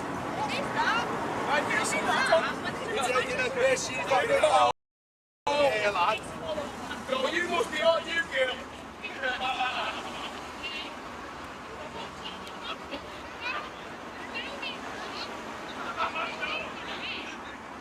What the fucking hell do you look like? And fucking Muslims in this town and stuff like that.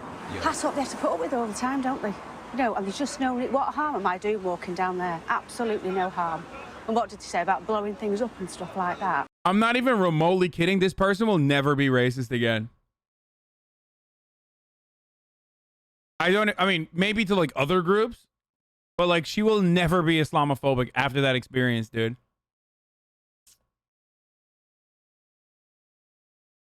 No fucking shot. That's what I'm saying. Like, this is a good program, dude. Oh, it's just... Oh, fucking idiots. It just sickens me, what the stuff they shout to me, but it's only for a few days, isn't it? You know, and I can take this off and I'll go back to being Katie and they probably wouldn't even make a comment, would they? But for like Simon, if she come here and her family came here, they'd have that abuse all the time, wouldn't they? It'd be relentless. Like, this actually became an informative fucking show. Like, I really thought we were going to make fun of this, but it's good, dude. It's like actually fucking good. Katie's not the only one affected by the abuse she received. Sorry if anyone offended you. It's okay. It's not your fault, is it? What happened in Manchester was horrendous. Ian Brady was a man. Doesn't make every man a murderer. Yeah. So I'm sorry if people offend you because it's not your fault. No, I know. You're completely out of order, so I'm sorry. Yeah, I know. It's not your fault, though. All right. All right. All right. God bless, okay, darling. thank you. Thank you.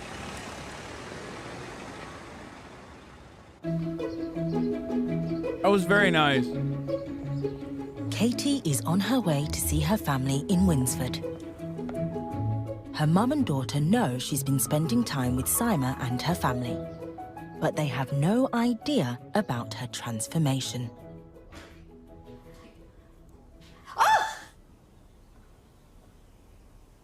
You okay? Is that? It's me. It's me. It's only me. I know, but I don't like it. I just don't like it, Kate. I've done this because I've had to, you know, see what it feels like to be a Muslim lady in this country. I'll only understand how they feel if I'm like this, won't I?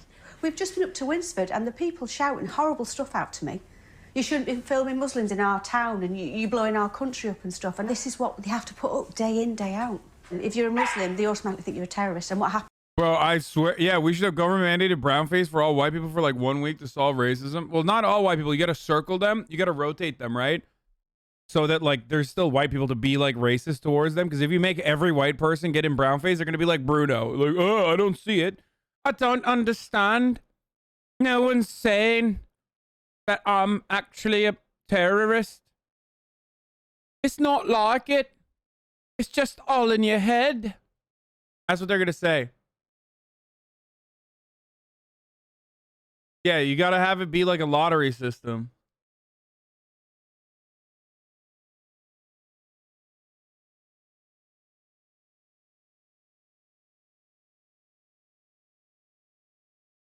Well, no, we just hire a bunch of actors to be racist. Huge jobs program. I mean, yeah.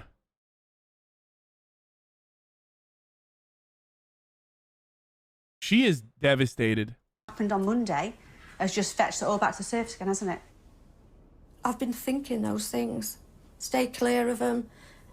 Watch them. And why do I think like that? I don't know. You're frightened? Yeah. I just look at you and it's horrible, but I couldn't live in a family like that. Why do they have to come to Britain to dress like that? Why don't they dress like British people? Simon was born in Manchester, so she is British, and she still wears this. So why does she wear it? Because this is her faith, but she is British, just like I am. I feel horrible that I could treat or look at a child or a woman or a man and think bad things. I feel a bit ashamed about it. Obviously, a lot of things I've said in the past, you know, because we're really close out. Bro, what is going on? Why are these people recognizing and confronting their own insecurities and bigotry? What the fuck? Very weird, dude. This is critical race theory, boys. It's happening. This is CRT, brother. We must stop this. This is what the left want you. This is what the libtards want you to do here in America, brother. Confront your racist beliefs head on. We need to stop that. I'm a much better man when I'm racist as fuck. I will never learn.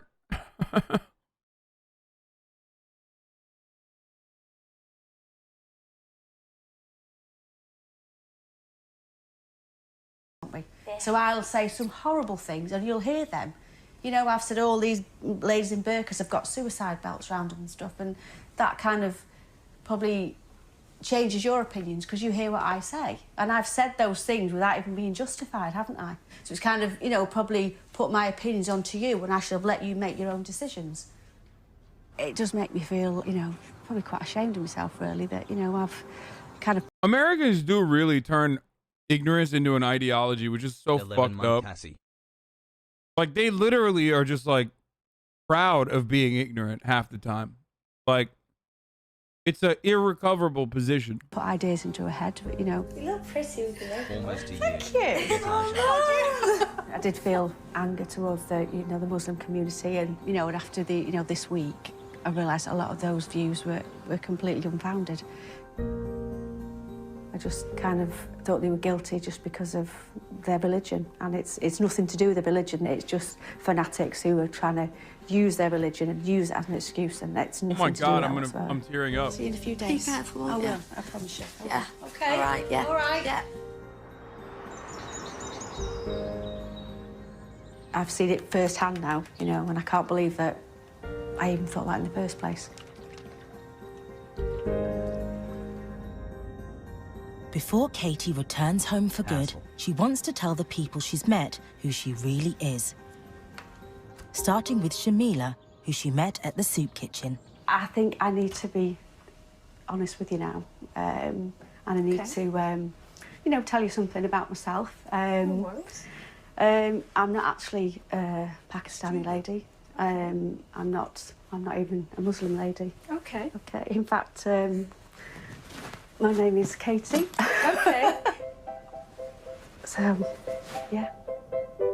When I've said that you don't belong in this country, you shouldn't be here, you're trying to take over, and, you know, it's completely out of my eyes. And to see how much good work you do, and, oh, don't make me cry. It's been emotional. It's been emotional for us. It's been a really difficult week. I just hope you don't feel offended or... Not at all. Not at all. This really does bring home how what we wear on the outside and the garb that people see, it really is just superficial. You can't judge people by just looking. I mean, dude, there's probably chatters in here who unironically felt exactly like that person back in the day when this was actually being filmed, who probably fucking despised me, actually, because they were like Sargon of Akkad fans, you know what I mean? And like, Sargon of Akkad is literally one of those people who would just like very straightforwardly like, they're like, no, it's all a fucking lie in the media. It's all a lie. They're savages. They're barbarian. They want to destroy the West. Look at this one article I found that says 90% of Muslims want to kill all white people. Like, please, don't look the other way at all. And the liberals are lying to you about the truth. Like, that's what these fucking dipshits used to do. They would pump out this like misinformation so much. It was so pervasive that like, you know, of course, like people believed in it.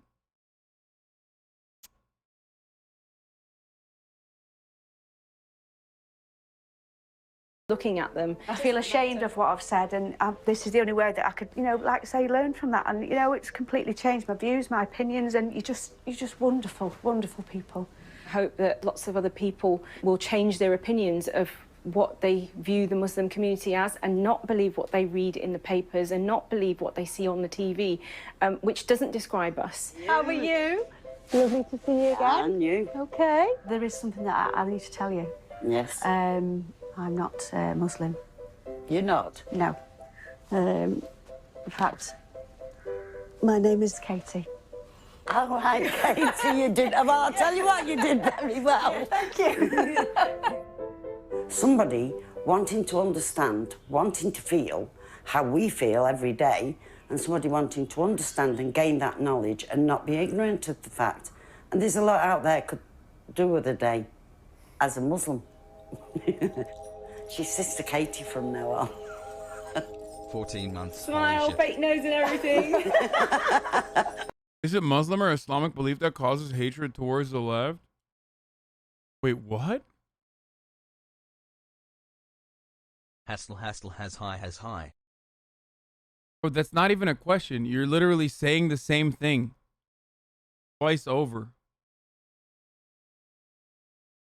Is it Muslims or Muslims that hate the West? Here just now.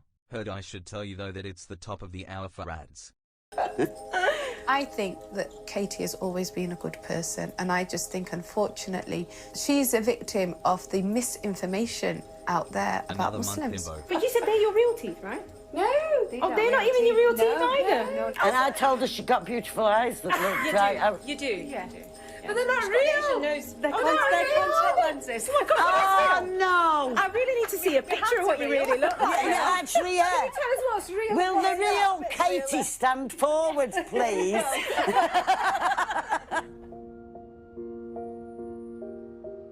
She couldn't have had a more challenging week to be a Muslim, quite honestly. Dude, Muslim people in the West are so fucking incredible, dude. Look at that. Like, how are you gonna sit in the face of so much fucking struggle and still feel empathy towards a racist person that you did so much emotional labor to fucking describe your conditions is, and then still feel bad for them and be like, wow, this was a really challenging week for the white lady who's just a Muslim for one fucking week. You know what I mean? That's nuts, dude. That's it's radical levels of empathy. We literally had a Muslim president for 8 years and people are still Islamophobe. Good one. That was pretty funny. Yes, Muslims in the West are more progressive than white evangelical Protestants. That is true. That is literally fucking true. Every time I used to say that back in the day when this community was smaller, people would just like lose their fucking minds. Like, you're challenging something that I don't believe. And it's like, I would show them numbers and they would still fucking get mad.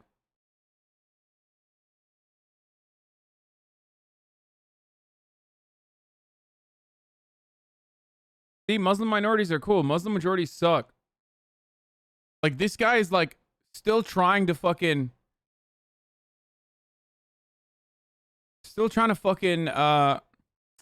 I don't know, cope with it or something. I don't know what this might be. Turkish dude, actually. What is this? Madge, interested in money? Of course, if you're interested in money, you have law. Fuck Thatcher, I'd spit on her grave. Fucking boomer ruined my country. Blame us for rebellions. Also blame us for his problems alive during their times. Madge. Armenian? No, I don't know why you guys are saying Armenian. Anyway. No, dude, there's no like Muslim majority, Muslim minority. It's not fucking Islam or Muslims that suck. It's conservatives and fundamentalists. Okay? That's what it is. That's the fucking problem. Türkiye'de oruç tutmayanları dövüyorlar. Güç ellerinde olmayınca sakinleşiyorlar. Ah siktir lan. Türkiye'de oruç tutmayanı dövüyorlar mı? Yarrağımın anteni. Sanki 18 sene yaşamadım amına koyayım Türkiye'de. Ya burada gelip salak salak söylüyorsun yani. Nerede dövüyorlar abi? Nerede dövüyorlar amına koyayım? İstanbul'da mı dövüyorlar? I hate it when fucking Turkish people come in here and fucking just like lie about what's going on in Turkey in Turkish. Like, Erzurum'da dövüyorlar. Yapma ya. Some motherfucker just came in here in Turkish and lied and was like, dude, they beat the shit out of you in Turkey if you don't, you know, if you don't actually fast during Ramadan. Like, that's not fucking real. Yılda 2-3 kişi dayak yiyor. Sanki herkes yapmış gibi algılıyor. Yeah.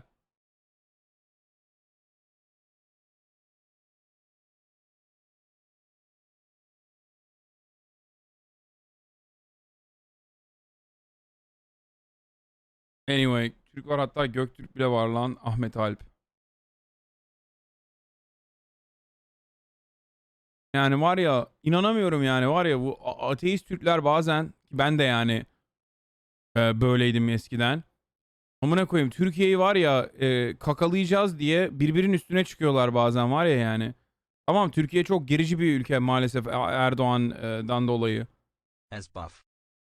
Ama öyle bir söylüyorsunuz ki sanki şeymiş gibi yani, amına koyayım. Sanki Afganistan'mış gibi anlatıyorsunuz amına koyayım. Sonra Amerikalılar öyle zannediyor, geri zekalılar.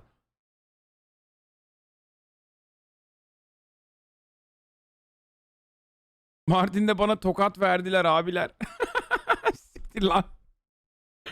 Okay.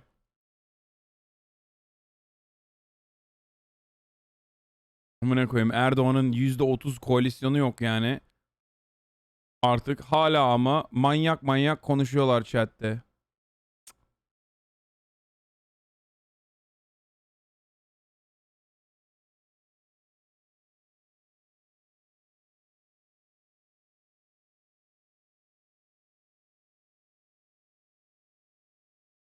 This guy is teaching me about fucking the difference between Islam and Muslim, I think. Look at this. Islam and Muslim are both used. Islam and Muslim are both words used to describe the religion revealed to the Prophet Muhammad. 2. Islam and Muslim both have the same origin in Arabic verb. 3. Islam is the act of submitting to the will of God, whereas Muslim is a person who participates in the act of submission.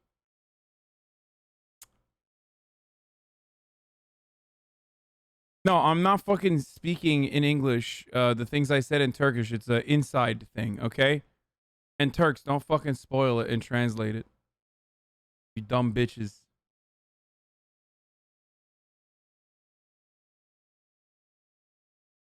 Bana hep diyorsunuz Türkiye'yi utandırıyorsun diye. Ondan sonra gelip salak salak şeyler söylüyorsunuz burada. Alright, let's keep finish. Let's finish this. Stay strong. See the message on there. You can't blame the whole of the Muslims for one person's mindless act of terror, can you? So just because they choose to live their life differently to me doesn't mean that they're any less welcome to be here. We have to be strong and put on like a united front. You've seen that we've got nothing to hide. You've seen that behind whatever the physical is or the outer, we're human beings. We've got loving hearts. We're just people. I hope that you did learn a lot from us. Yeah. We just have to work together to build on relationships, and at the end of the day, we should have the same goal. Okay, this is it. Really good bye. Thank you for having me in your home. And John, you so much. And we're going to keep in touch. Definitely. You take care. We need to work positively. One time I saw someone cry on TikTok because you yelled at them in chat during Pride Month. Oh my God. What? No way. Oh, that makes me so sad though. That's kind of sad. No, don't find it. Don't find it. Don't find it. Don't find it. Don't find it. Don't find it. It's probably like a little baby, dude. There's probably like a little like queer fucking 16-year-old who like got really sad. Whoever it is, I apologize. Okay, whoever it was, I'm so sorry. Okay, I love you. You're special. You're great.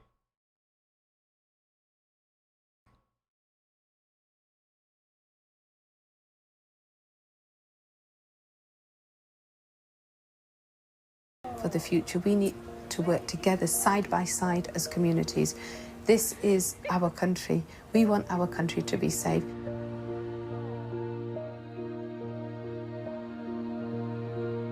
Aww.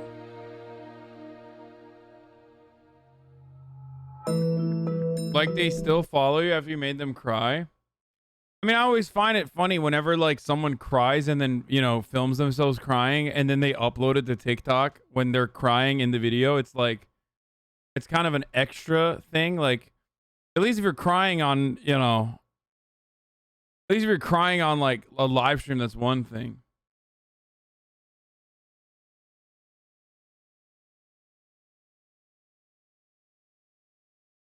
Yo.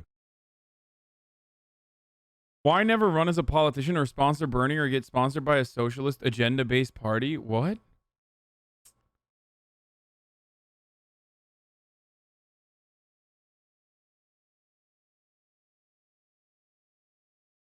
Dude, it's like so obvious that like 14-year-olds have no comprehension of like how anything works. Hi. Like, what do you mean? Get a what, like advertisements about a socialist party? What the fuck does that even mean, dude? Oh yeah, just do capitalism with socialism.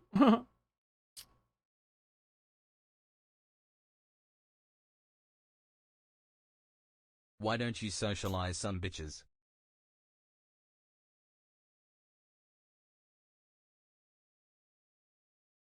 What? What the fuck?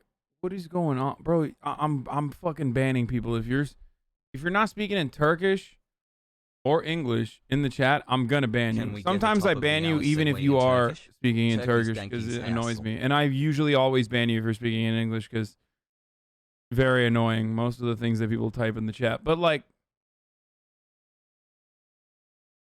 Anwar Kuwait. Like, no, dude. No, we don't know what the fuck you're saying, okay? I don't know.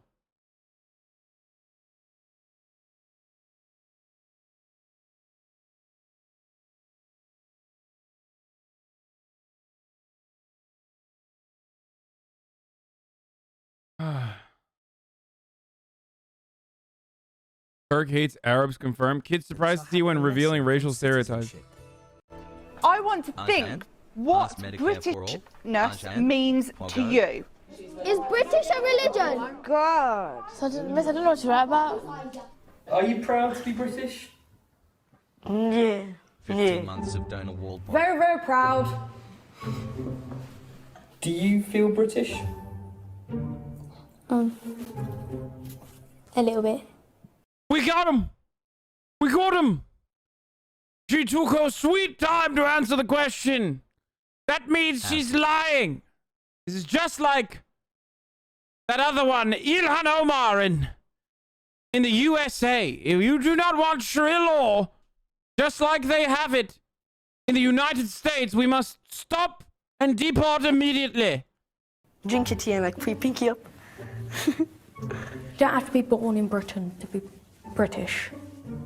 Because look at my mum. My mum's Welsh. She was born in Wales. And she's British. Do you think you can be Muslim and British? Yeah. You can do all the stuff that's second thoughts. Don't think so. Like the answer to the question that you said, I'm going to put on the board, and I'll just see you say, "Oh no."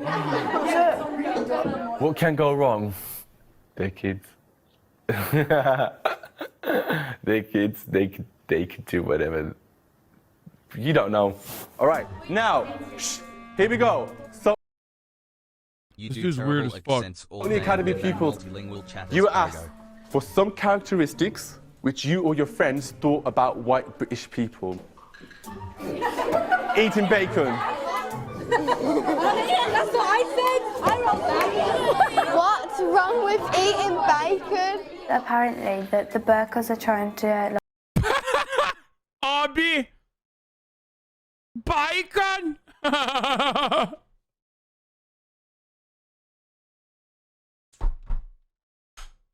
Oh my god. And I love bacon too.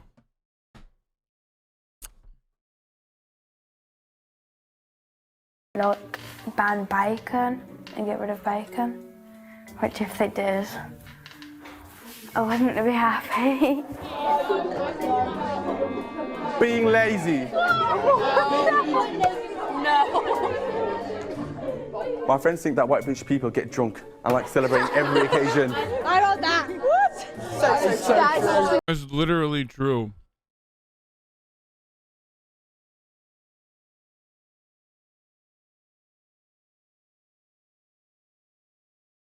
Do you not drink, sir? Do you not drink? No, honestly. I said that, you know, I'm going to get drunk. Naked beaches. If I strolled up to a nudist beach, I think I'd faint. I'd be safe. I couldn't see someone's Taja. It's fucking nanny. What the fuck? What did she just say? What? Her what? Taja? I couldn't see someone's Taja. What the fuck's a Taja? What the fuck's a Taja, bruv? Aiden! Where the fuck is Aiden when you need him, bruv?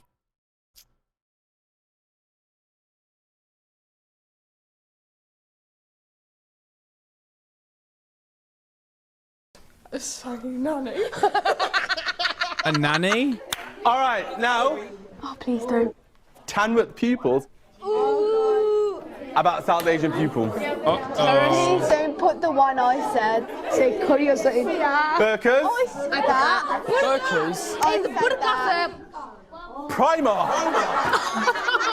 Oh. What's that? Primark? You racist. Is that you, Abby? Is that you? Why Primark? Why Primark?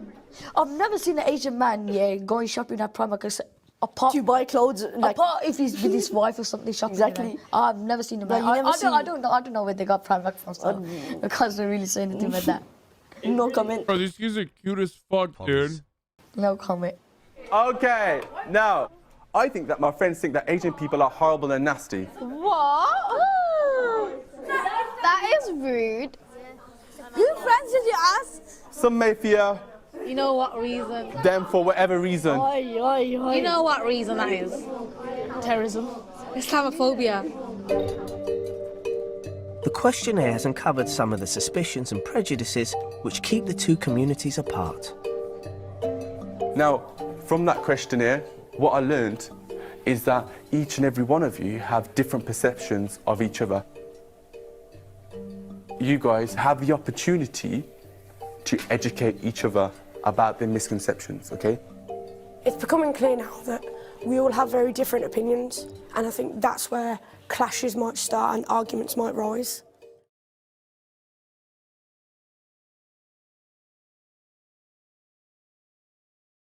Dude, is Channel 4 just like... Is Channel 4 just like CRT, dude? Syrian boy struggles to adjust to school in Manchester.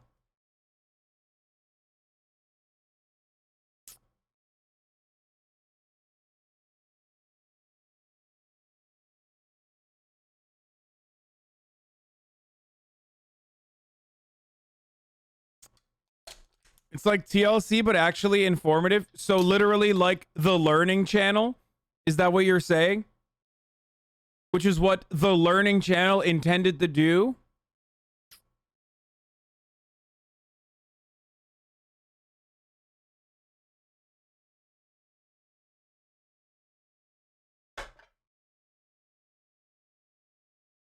Notice it's always Manchester. Yeah, what's up with Man United, bruv?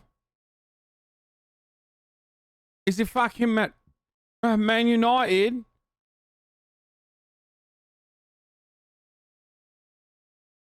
What is this? You may have heard, it's actually going to be an open discussion. Okay, so the format of this is a little bit different than what some of you may have heard. It's actually going to... Wait, I don't... What is this? It's an entertainment channel, not learning?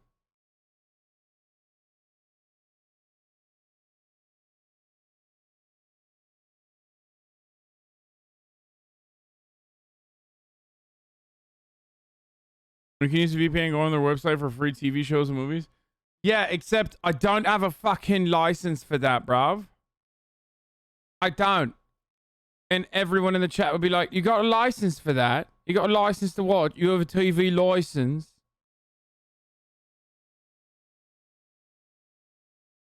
Much better version of this video. SME Confederate Flag Debate. Wait, is this real or what? Like, what the fuck is this, dude? How's everybody doing? Okay, so the format of this is a little bit different than what some of you may have heard. It's actually going to be an open discussion, all right? So Robbie came to me a couple weeks back with the whole topic of the Confederate flag, which is absolutely a hot button topic right now, right? Like, especially after the situation that happened in South Carolina, you had a lot of people who were discussing, is it heritage or hatred, right? And in this school, we have people who have viewpoints on a variety of sides. So the goal of Robbie and myself is to facilitate a community where we can have an open discussion that's civil, all right? So at this... Mr. Muhammad, Che Guevara, Hasta la Revolucion poster. Hold on. Somebody call up James O'Keefe. We got to get this guy fired, bro. He's got a fucking commie on the wall. At this point, like, we're gonna open it up. I'm gonna ask questions, and anybody in here can speak. Okay, but the rules of the debate are that you have to allow whoever's speaking to finish their thought. And there's not gonna be any winner or loser. I mean, I don't think that anybody here is gonna leave thinking whatever else different. Whatever you think is your opinion, and you are entitled to that opinion. But we want to keep it respectful. We don't want to get ratchet up in here. All right, we got Gandhi on the wall, for God's sakes. So what would Gandhi think if we got ratchet, right?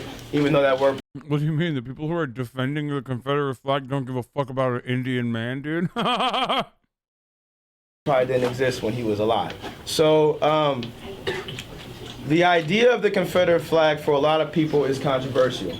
What I want to know is your opinion. Do you feel that the Confederate flag should be allowed to be worn or flown publicly? Actually, I'm going to be honest. Maybe they might agree with Gandhi on his opinion of black people. So maybe the heritage not hate people might have agreed with Gandhi on that. Specifically like at a school like East. So thoughts, anybody can open it up. I'm gonna give it to Drake Yost first though, because I know he's a opinionated young man. What are your opinions on the Confederate flag? I mean, absolutely. That's First Amendment right. I think that people are completely misinformed about how the flag was, like what the flag, like what it's, like how the war started. It's kind of evolved into like a racial thing when really it was not started as a racial thing at all. And I think that like it should absolutely be flown. Like publicly. Any other? Oh my god, I'm gonna be yelling at like fucking high school kids, dude. I can't watch this. I'm gonna say such hateful things right now about this fucking little kid.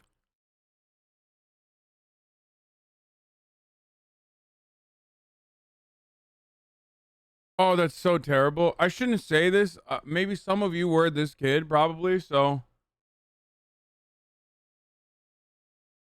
I'm sure they got older and maybe they're not like this. They're assholes now. Opinions as far as agreeing with him or disagreeing with him. Okay, Mr. Justice. You do have a right to fly it. I do not think it should be flown on public property, like in front of a state house. You can also fly it at protests. But he mentioned misconceptions. There are no misconceptions about that flag.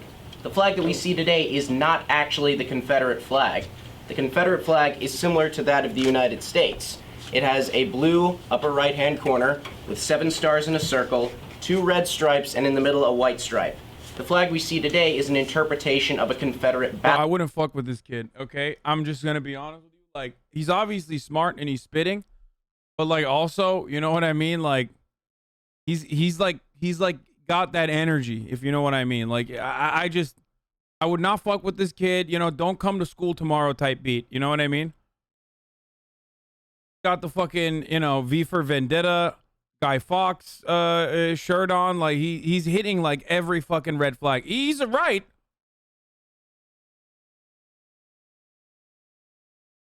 I mean, he's woke. Like, he's right. But also, like, I just would not debate this guy. I'd be like, you're right. Even if I was a racist person who was like, yeah, brother, heritage, not hate, shut the fuck up, I would never bully this kid. Knowing what I know now, I would never bully this kid, okay?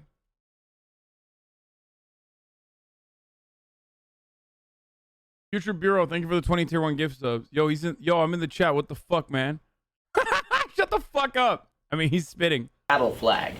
And the interpretation went up in the 1960s, around the time the civil rights movement started. And to the point... That's how the hogs view you? You think hogs think I got... He frequents poll rays, which involve a streamer named HasanAbi? Where it's not racially motivated, then how come it's a symbol for so many groups like the KKK and the National Socialist Movement, who, as you all probably know, have white supremacist and neo-Nazi ideologies? Also, I find it ironic that people claim to be patriots when they fly that flag. The Confederates stabbed the Union in the back. They shot first, they murdered 500,000 American soldiers, and they argued that it was because of states' rights. I ask, states' rights to do what? What were we considering getting rid of? Why does this kid have a mask back in like 2015 too? What's going on? Did he just know COVID was gonna happen? At the time. Not guns, we weren't trying to raise taxes, it was slavery. We were trying to stop the expansion of slavery to the West. The Southern aristocracy panicked and left the Union. They said, we are not Americans, we are from the South, so we're starting our own country. And then they proceeded to launch numerous terrorist attacks against the Union, shooting at Fort Sumter, murdering 200 people in Lawrence, Kansas. Okay, now Chris, great points. I want to give him a chance to return. Are there any people that want to play? Okay, that kid was brilliant. Holy shit. Moo. Like, that was brilliant. Quack. I'm not just saying that because he's got, like, he's throwing out vibes. Like, he was just actually fucking great. Dropping knowledge. So, any opinions either with or against, right? I do not agree with that at all. And your reason why? He has a right to disagree, but it was completely a war on northern aggression. North was making unconstitutional and unfair taxes on the South to promote northern manufacturers, because the South's main export was cotton. The Britain manufacturer. Bro, this dude is like, he lost his mojo. Like, typical racist dipshit, by the way. Starts off so strong. In the face of a little bit of opposition, he's like, wee, I'm a little baby. I disagree with your accurate analysis of history. So now I'm going to tell you some whitewashed white supremacist version of events that were created by the Daughters of the Confederacy.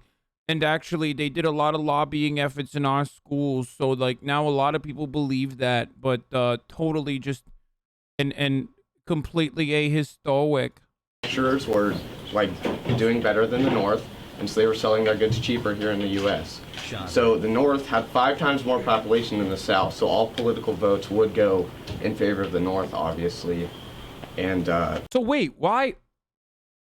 So why did they say that, you know, they wanted to preserve the rights to own slaves, though? So if that was the case, like, why didn't they say that?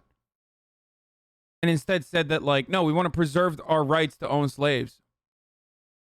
Also, what was going on? Why was the population so much higher in the North?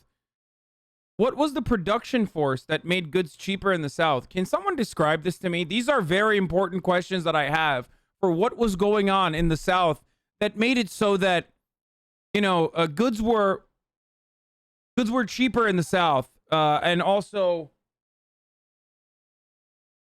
unpaid internships. Yeah, that's weird. so they voted to put a tariff, like the tariff of 1825 by John Quincy Adams. And that tariff put taxes and made promoted the northern industries while also degrading the southern economies, which is unfair, and they didn't want unconstitutional. Bro, this is unironically like describing, you know, the lead up to Hitler as like, there was a lot of economic volatility and instability caused by a world war that Germany had lost. There was a lot of fucking feelings of resentment and embarrassment in the air, and the rest of the colonialist or allied superpowers were bullying Germany after they had lost the World War, and you know, obviously, understandably, there was a lot of resentment towards internally fixing the German political structure, and they unified under a common enemy. Like, you're just literally saying everything but the actual thing.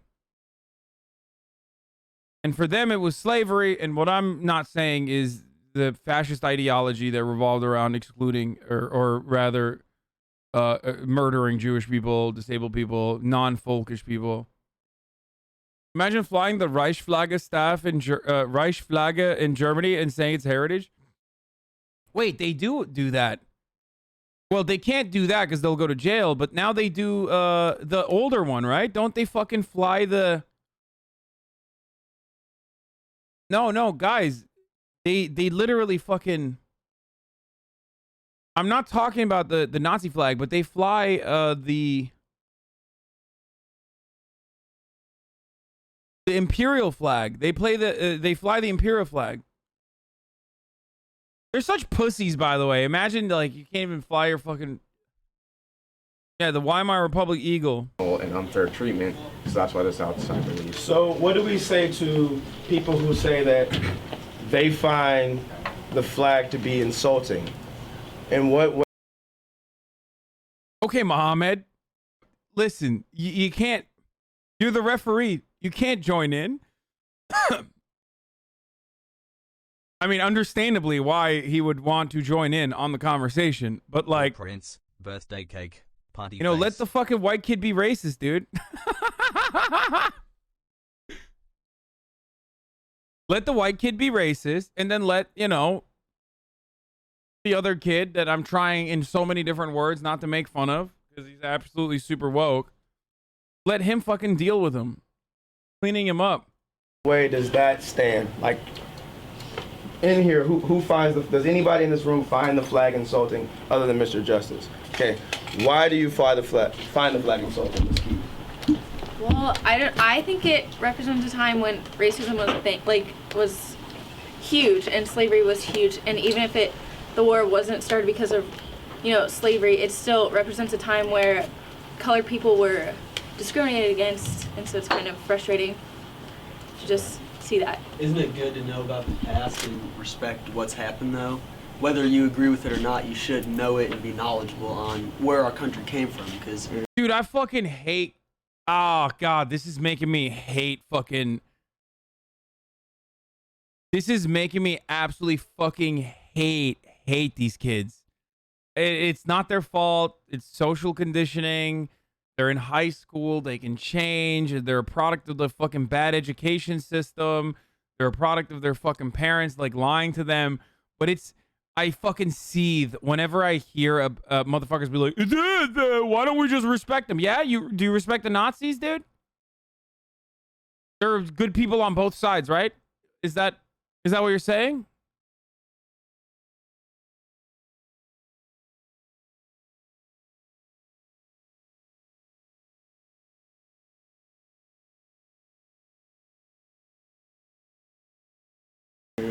If all that didn't happen, the South and the North, we wouldn't be where we are today. We wouldn't be sitting in this classroom. The whole realm of everything would be different. So I think it's a really important part of history that we shouldn't just throw away and get rid of. No one asked to throw it away. Here's one thing that people lie about regularly, okay? And this is not, like, he's not lying about it on purpose because he's just a dumb fucking kid in Kansas.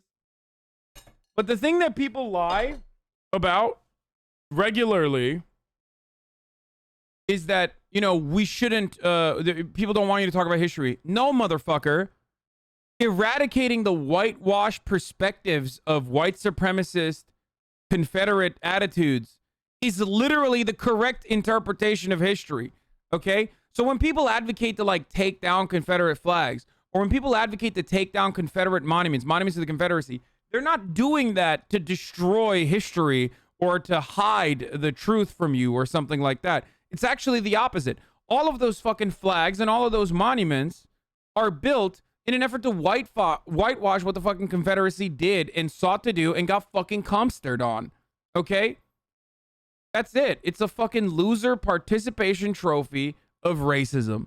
It's so fucking bad that Robert E. Lee himself on his deathbed asked there not to be any monuments to the fucking Confederacy because he recognized that, like, they had lost. And that guy was a fucking racist piece of shit slave owner who literally led armies to preserve slavery. So you, in 2021, when you want to fucking still wear the Confederate flag, you are worse than a fucking piece of shit slave owner who almost died trying to preserve slavery. Like, that's how fucking dumb you are in 2021. Especially when you're in a place like fucking Oklahoma, which didn't even fucking exist, technically, or Ohio, which makes me so angry. If you're in Ohio and you're a Confederate, or you're LARPing as a Confederate, you are such a brain-dead, dumb fucking idiot, dude.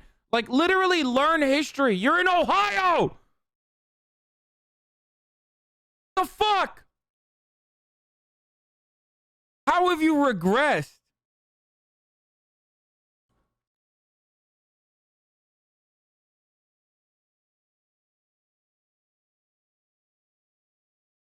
Yo, I'm not trying to ruin the political racism discussion, but can you please draw on the NFT so I can also buy a $3 million house? Oh my god, what up, Milena?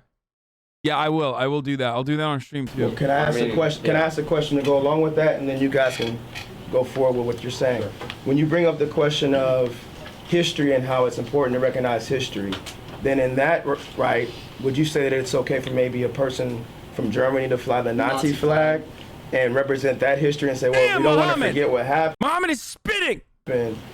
Could you see why that could possibly I can contradict see, it? we study it in school. You don't see many people flying the Nazi flag. I was just talking about the history. Oh my god, that's a self-report, dude. You don't see many people flying the Nazi flag, but, like, you should be able to fly it too. Just say it, dude. Yeah, you don't see many people flying the Nazi flag, but you should. It's like, what? he's like, wait a minute, what? I think that we should be knowledgeable. I didn't say we He said we should be knowledgeable. I thought he was gonna be like, should or should not fly it. But you think we should definitely? No, I don't think what the discussion is. We definitely have to remember that it's there, right? Like, many people are saying, well, we got to put it in museums at least. But to fly it publicly, do you think that that should be allowed? Neville's your Yeah, I mean, I think it should absolutely be allowed.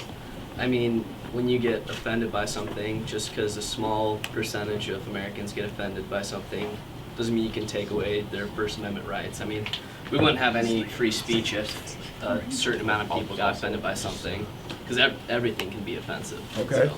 Ramy?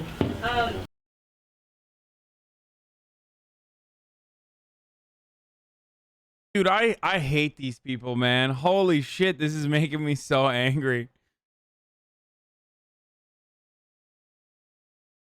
Oh my god, dude. All these little shitter frat boys, dude, in training. I saw this video years ago and I agree with all these chud takes. I've since grown and you've been a huge influence in helping me and my friends see the light. Thank you.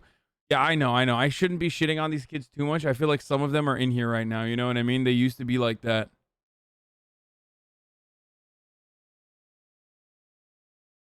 That smart kid makes. I'm really glad to have my next guest on the show, and I've always said this. I always respect people who gospel, and I really that I would want to make it too. Wait, what? That's the kid? Wait, that smart kid makes fan edits now. This is him? Oh my god, he's like a fucking Sam Cedar fan, dude.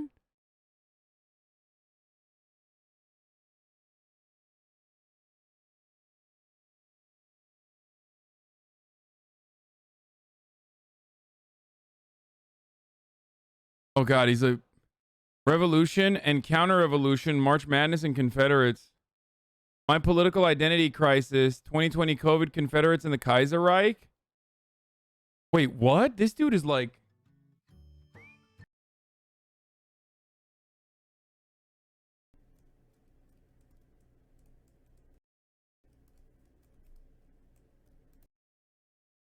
Wait. When my beta fishes started talking to me. Feed me, father, for I am hungry. Wait, what did he have? The shirt. I want to see what the t-shirts were that he had. It is him, yeah.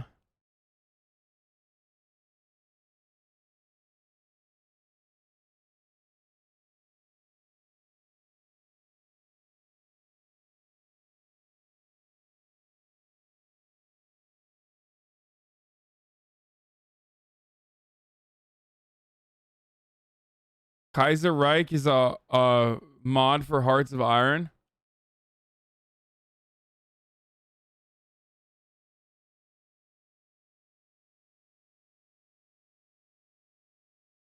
He did an interview during COVID. Just one giant urban area, and I thought, oh boy, if this is as contagious as people are saying, it's going to be a problem. China's a major trade hub. But the thing that convinced me that it was going to be a problem I'm trying to figure out if he's a fan of mine or not. Okay, that's all. That's literally all I'm trying to figure out.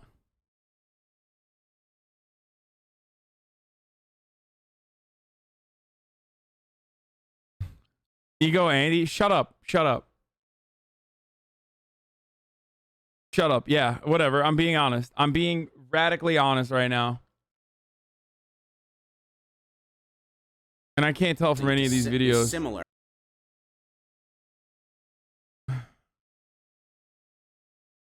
Yes.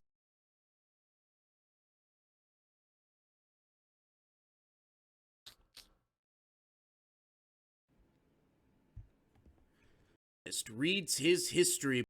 Chris's ego that he is Kemalist and not very smart. All is going as planned. I have already derailed Chris's video project, and I will continue. What the fuck? I mean, he has a communist Ushanka, dude. Question mark, where is chat? Wait, what the fuck is this? Green people. In order to take America and the West away from its founding Catholic values, is it hypocritical for me, a Catholic fundamentalist, to be a devout American nationalist? Oh shit, I got worried. I thought there might be TOS there. Talking about.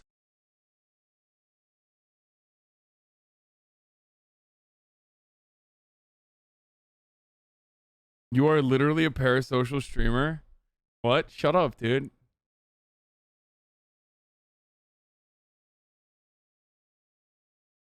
Fuck you guys, okay? I like to learn more about people that are in here. His accent... Too many has to not be a fan. Yeah. Should not have made fun of him, dude. Hey, he's just...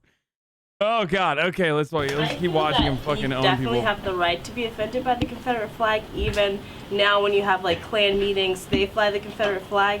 And so someone, like a group of people who hate minorities, not just blacks, but Hispanics, Jews, people from the Middle East, they have this ideology that you, as a minority, are lesser, then you definitely have the right to be offended, even if it was just a mystery. Well, I mean, you can be offended, but you can't deny someone the First Amendment. I mean, I feel like that's also like hate speech. Also, bro, they just like hate having a fucking conversation about the morality of the Confederate flag. So they have to resort back to the First Amendment. First Amendment. Fuck your First Amendment, bitch. Okay, fuck you and your fucking dumbass First Amendment. No First Amendment for you. Okay, shut the fuck up. It's just like, what about my First Amendment? Like, why are you such a pussy, dude? Why are you such a fucking coward? Like, I mean, seriously, why? First of all, there is no First Amendment, okay? If you're a fucking minority, there's no First Amendment. You putting a goddamn Confederate flag or a Confederate monument outside of a fucking courthouse is a directly the opposite of the First Amendment. You're saying your free speech, if you are from one of these backgrounds that we tried to fucking murder and still tried to murder to this day, you have no First Amendment, you have no rights, you have nothing, you are not human. That's what you're saying. So shut the fuck up.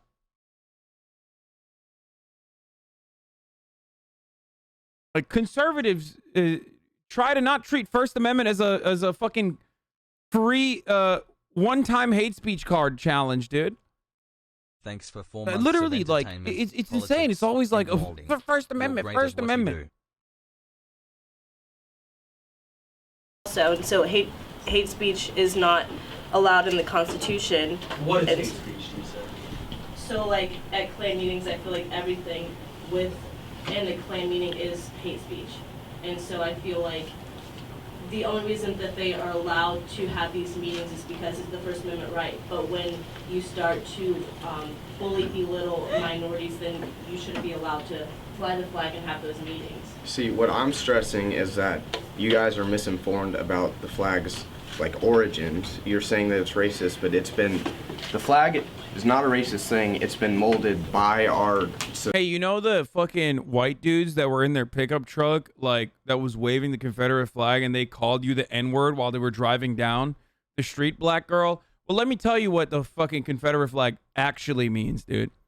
Let me explain to you, a black woman living in fucking Kansas, what the Confederate flag really means, okay? Please. Society to be looked at as a racist thing when really it's not. Okay, and, so okay. Okay, sorry. I get like that the history you might see it as not being racist, but right now, like currently, it is seen as racist. The Klan could have it, so I feel like we couldn't look at it as it not being racist. Brittany? Going off what Brittany said, so you said that the Confederate flag, like the origins of it wasn't racist. Like that's not why they created it. Yes. But the origins of the swastika as well were not racist. It was a Hindu symbol for well-being and health. So that has transformed into be a discriminatory, bigotry symbol. The same thing has happened with the Confederate flag. So you don't see people like putting the swastika up saying, oh, this is for well-being and health. It has transformed and evolved as over time. So the same thing has happened with the Confederate flag. So now it doesn't mean the same thing as it meant when it was originated. And to that point, you know, that's the same thing we can say with the American flag. I think Michael brought up a good point about we have to recognize the history. We can't disregard the history. The history of the American flag is controversial too. There was one time where that same flag represented women not being able to vote. That same flag represented segregation. But now the flag itself represents a lot of other things. So we have to also recognize that what is the symbolism of it now, and is it relevant now? That's the question. Is it something that we need to be able to fly now? You want to speak to that? Oh my God. I think. Oh my God. One of those kids was actually flying the Confederate flag in his Honda Civic, dude. How dare you? How dare you defile an affordable vehicle, just top of its class sedan, like a Honda Civic, with the fucking disgusting loser flag that only fucking racist losers fly, dude. That is messed up, dude. That is so disrespectful. That is so incredibly disrespectful to Japanese engineering. Wow.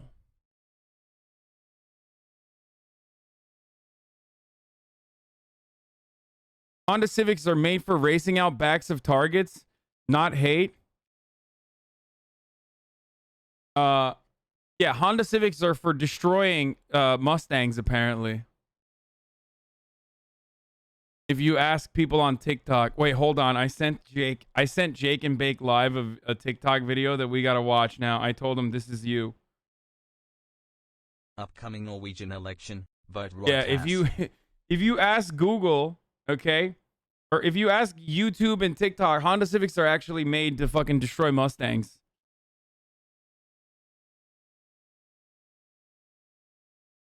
This is what Honda Civics are for, okay?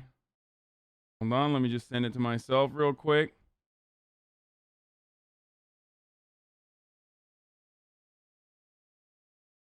I'm sending myself the TikTok link. I'm going to play it right now.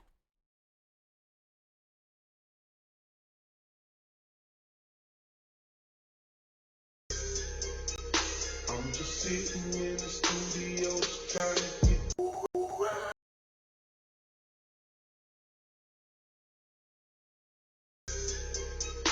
I'm just sitting in the studio just trying to get. No, you know what they say, Mustang driver, no survival, no. Like, come on, bro, for real. I think we all know that a Mustang's worst nightmare is a Civic. Like, if y'all guys don't believe me, it's all over YouTube, TikTok, Civics, gabbing Mustangs, Hellcats, whatever. For example, this is a $5,000 Civic build. I know, this thing gabs almost about anything. Vipers, Mustangs, Hellcats, you name it. And it's only for $5,000 compared to a Mustang, you'll probably be spending way more than that. And if you ever see a Civic on the road with a laptop in the passenger seat, bro, watch out. Don't even try, bro. And you know what Mustangs don't have? One year.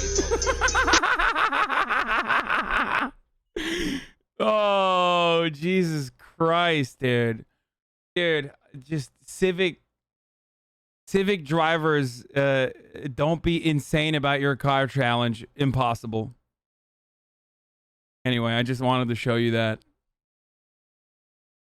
See a laptop go the other way. Honda owners when VTEC kicks in.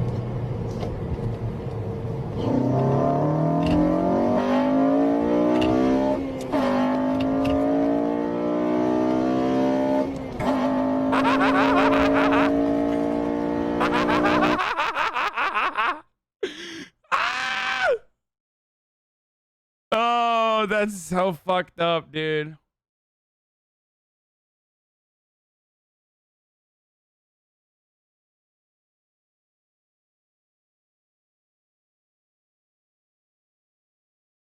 What does Duma mean? I don't know what that means.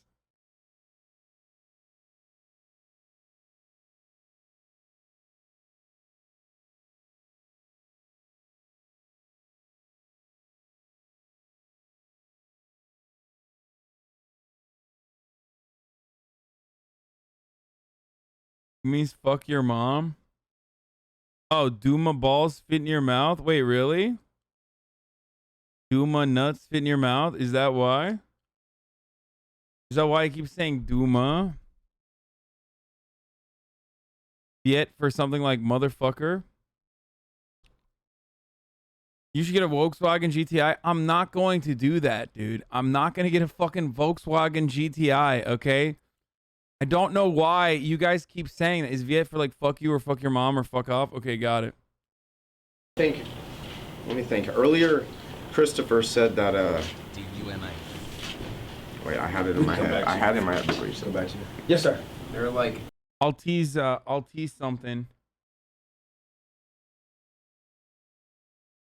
Tomorrow, I'll be hanging out with a Vietnamese person on a special broadcast.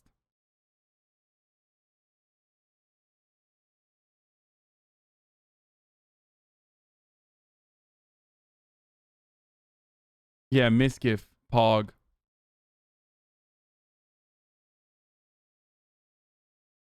Is it Luna Oi? What? No.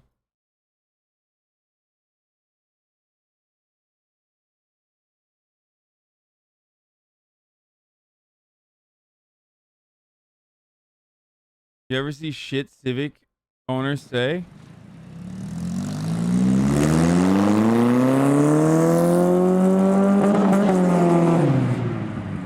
Damn, did you guys see that? That he was going at least 35.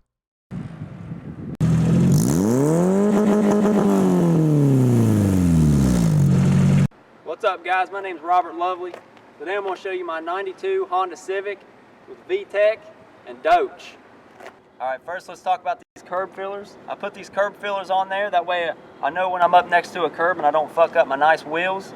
These are a 3-piece rotor wheel, and I got these lug nuts on there. What these lug nuts are used for is when a car pulls up next to you at a red light, you hit the button on the dash and they shoot out, pop their tires, and that makes sure you always win.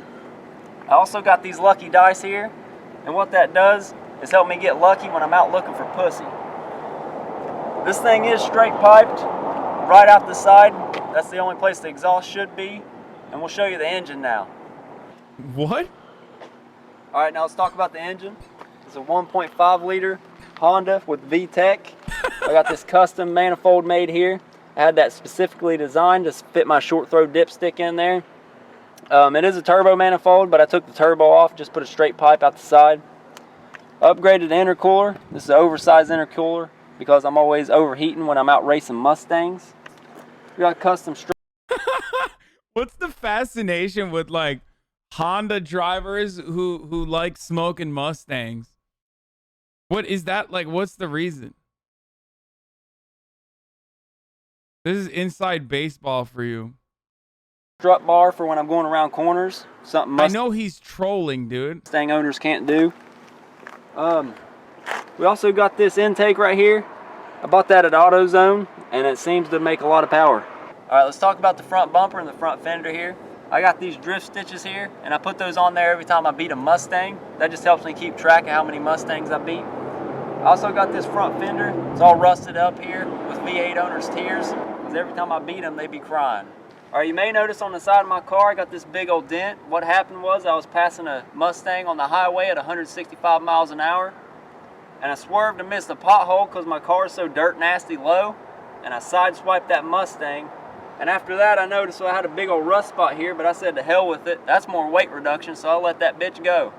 Unlike most Hondas, mine doesn't have any Bondo on it. I'd just rather let it rust out and keep the weight reduction.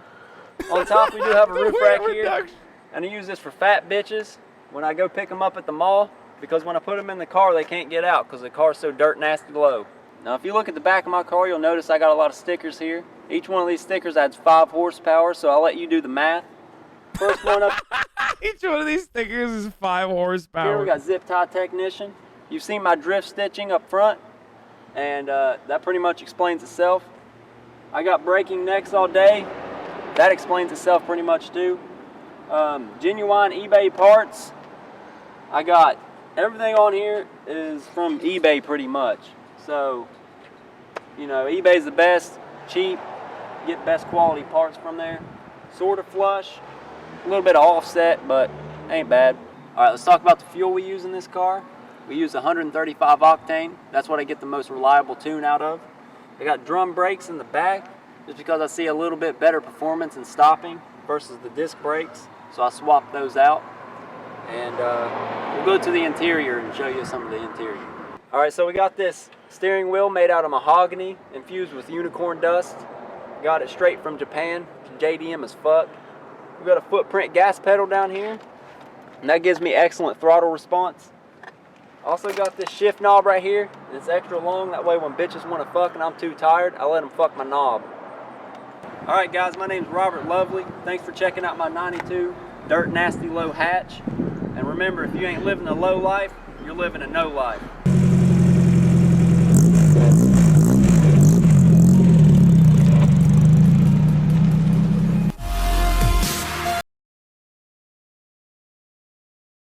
That was... Please turn this video off. I can't stop coming. What happened? Yeah, if you... When the turbo kicks in...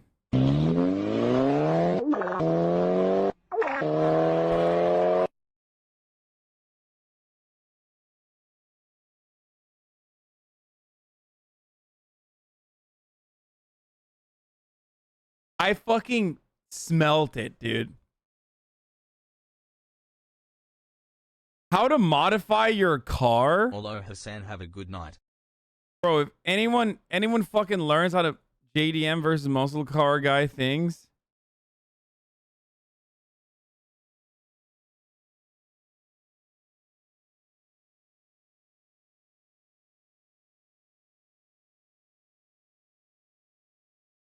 Listen, I don't want to fucking see car guy shit, because it's a reminder that, like, you know, my Camry dusts everyone else. You know what I mean? Like, I have a fucking V6 Toyota Camry Sport Edition, got leather heated seats, and I feel like all these fucking losers, they're VTEC Honda, like, they just don't understand. They don't understand that the true superior craftsmanship comes from Toyota, not Honda. Okay, so there were some, like, Orthodox, like, Muslim groups that would have 5 pillars, and they'd signify that whenever they did terrorist acts. I mean, there are so many good Muslim people out there that we can't just stereotype the 5 pillars with the terrorist acts, which is, that's like saying just because KKK people use the Confederate flag doesn't mean we can... Bro, why do people... Oh, man. What? I don't even know what the fuck he's saying. I feel like he just made that up. Or did he get that argument from fucking 4chan or something? Like... Toyota lobbied for less regulations on emissions, though? Yeah, fuck yeah, dude. That's what I'm talking about. Stereotype all Confederate flag with KKK members. Okay. What? Yeah, I was gonna say that Christopher was saying that KKK groups and other like other hate groups were flying the Confederate flag, but they were also flying the American flag. So I don't think that that's a valid argument at all in terms of like evolving the Confederate flag into racism. Because if I mean, that should cause you to examine what the American flag means to a lot of people too. I'm just saying, like, not that I'm advocating to ban it or whatever, but like, just think about that. You know, let that sit in a little bit. Let that fester, bro. What does that mean? I think that's we should examine that instead of the other thing that you're doing, which is automatically defending it. If that was the case, then the American flag would also be known as racist. I think we're gonna let the professor speak once again. Okay. Yes. Before the United States. We get it. You hate America? No, motherfucker. But for a lot of people, America and American exceptionalism is synonymous with white supremacy.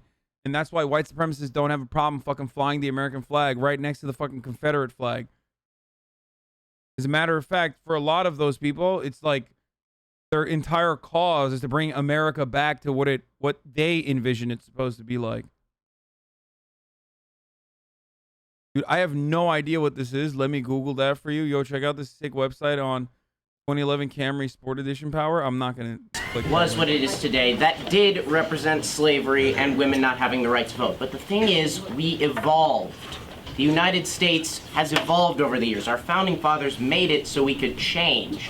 When the Union was trying to change the way slaves were treated, the Confederacy, as I said, stabbed us in the back and murdered 500,000 people. And to your argument that the Confederate flag didn't start out as racist, I disagree. Here is a direct quote. I disagree. This kid's awesome. Yeah, I know. The top of the hour represents capitalist exploitation, contracts that you may or may not want to, you know, be on board with. Top of the hour represents the ad break, but the top of the hour also represents a celebration of escaping said ad breaks. Of course, the way to escape said ad breaks and enjoy a broadcast that is ad-free is by subscribing. You can do that for $5, or I guess it's 20% off, so I don't know what the fuck that does. I'm not very strong on math. Or you can do that for free with a Twitch Prime. It is September now.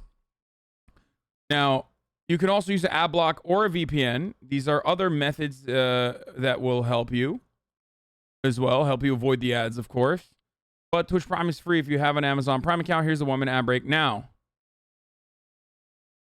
Quote from the Confederate Constitution. Other than this one bit, it is exactly the same as that of the United States. Quote, no bill or attainder ex post facto law or law denying or impairing the right of property in Negro slaves shall be passed. So it says, no matter what, we will keep our slaves. If the Confederates really were fighting for states' rights and were trying to preserve the United States, then why is this the one thing that they changed? If this wasn't key to the Civil War, why is this the one thing that they actually changed? I have a question for you. Let's let him.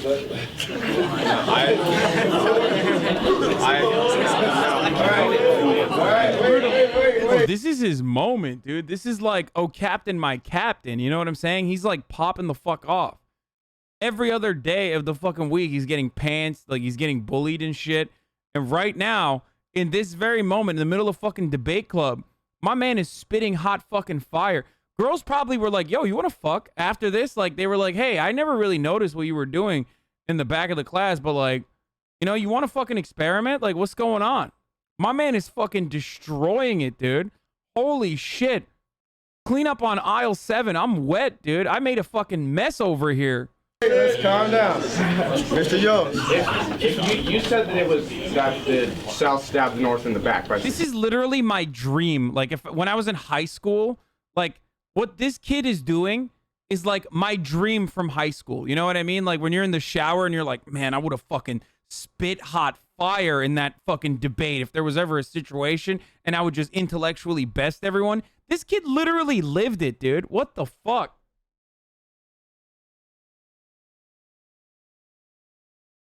Thanks for the kind words, man. Oh, I almost forgot. Don't show up tomorrow, bestie.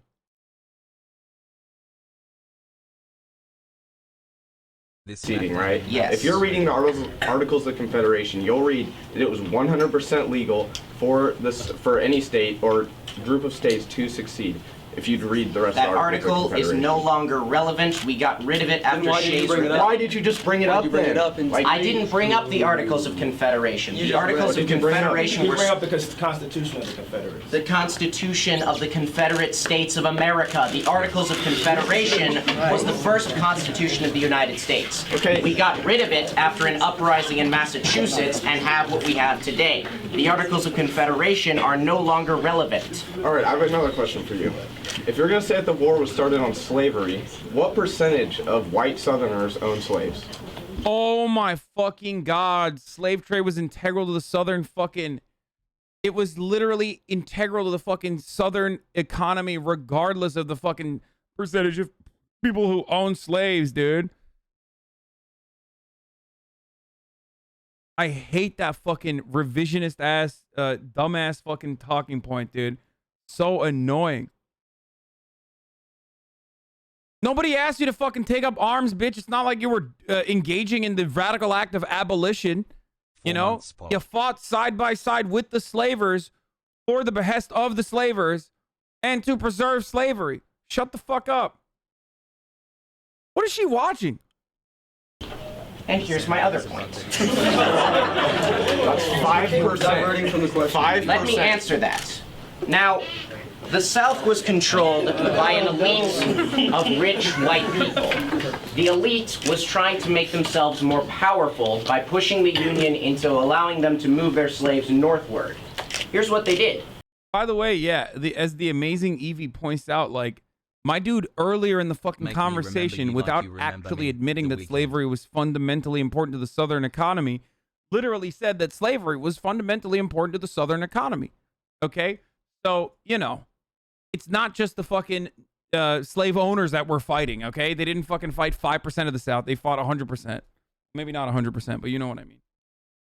They tricked poor Southern whites into thinking they were fighting for freedom, when in reality they were being used as cannon fodder in a war that only benefited the rich people in the South.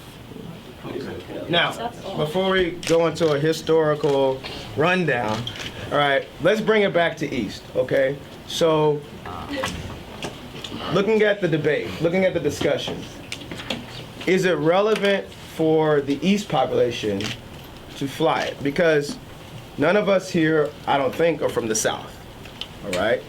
Or some of you may be, I don't know. But we currently live in, or we're stationed out of Prairie Village, Kansas. So to what extent, or what is the point of some of you deciding to portray it here? What is your rationale? In my views, the Confederate flag it's a flag on, it's a you can't push me anymore, I'm gonna retaliate. It's like the Gadsden flag from the Revolutionary War. The North, I feel that the North... You can't push me anymore, I will retaliate. To do what exactly? To do what? To do what?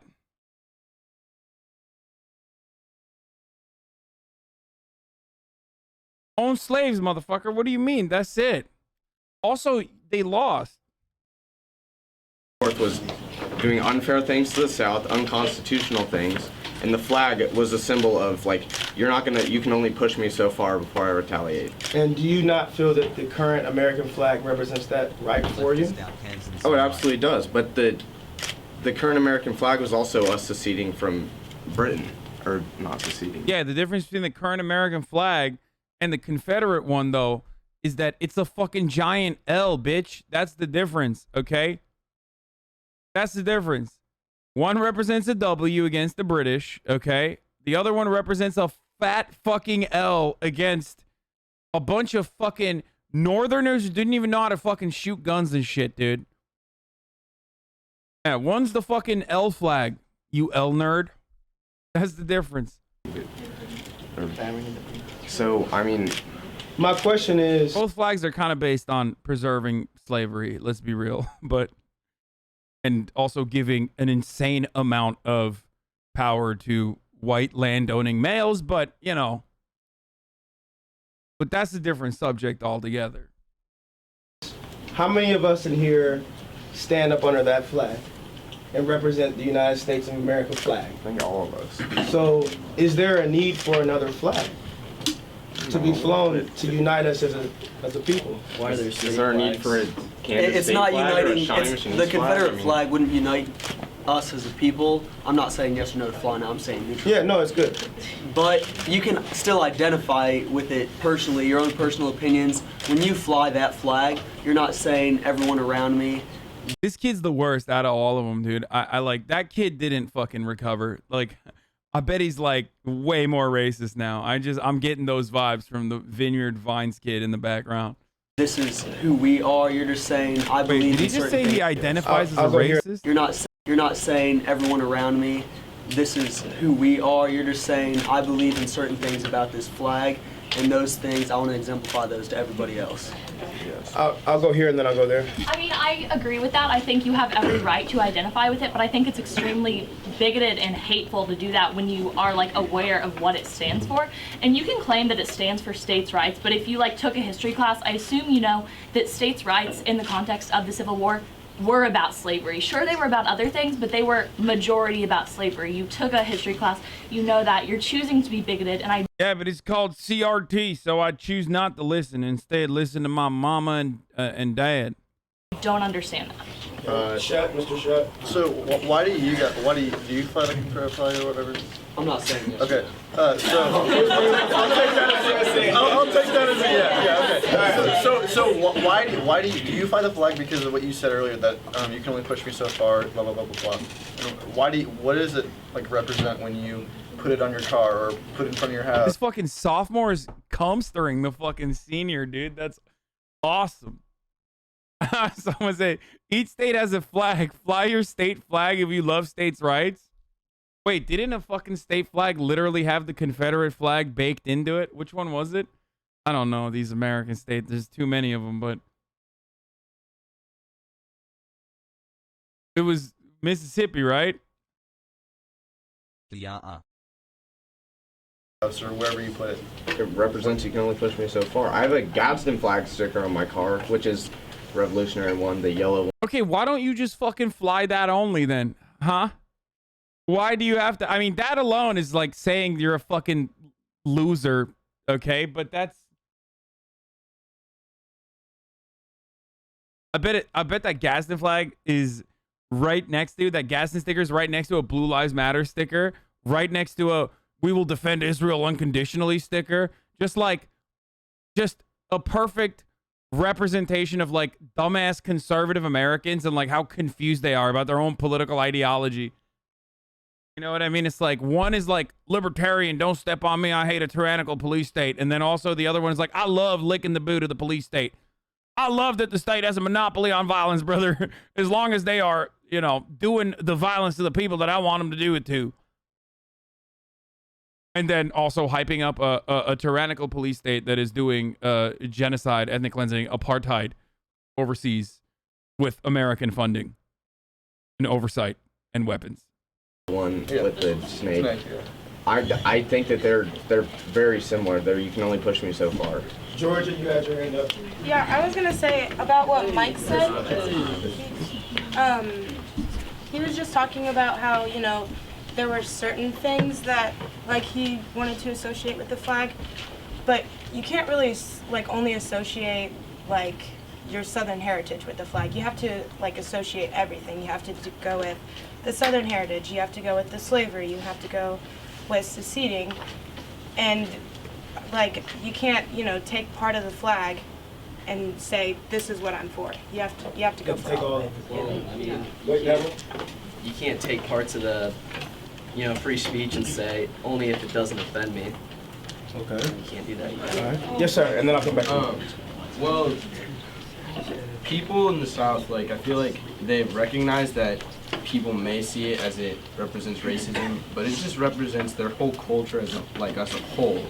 Like, they accept all of that. They accept that that happened in the past, but they're not, like, that was their heritage. That's what happened to, like, their ancestors and all that.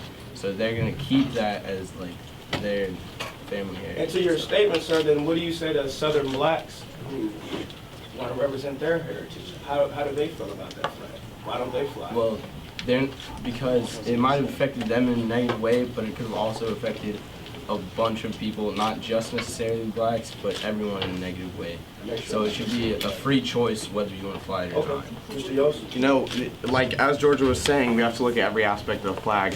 And she mentioned slavery and stuff. She didn't mention the unfair treatment by the North.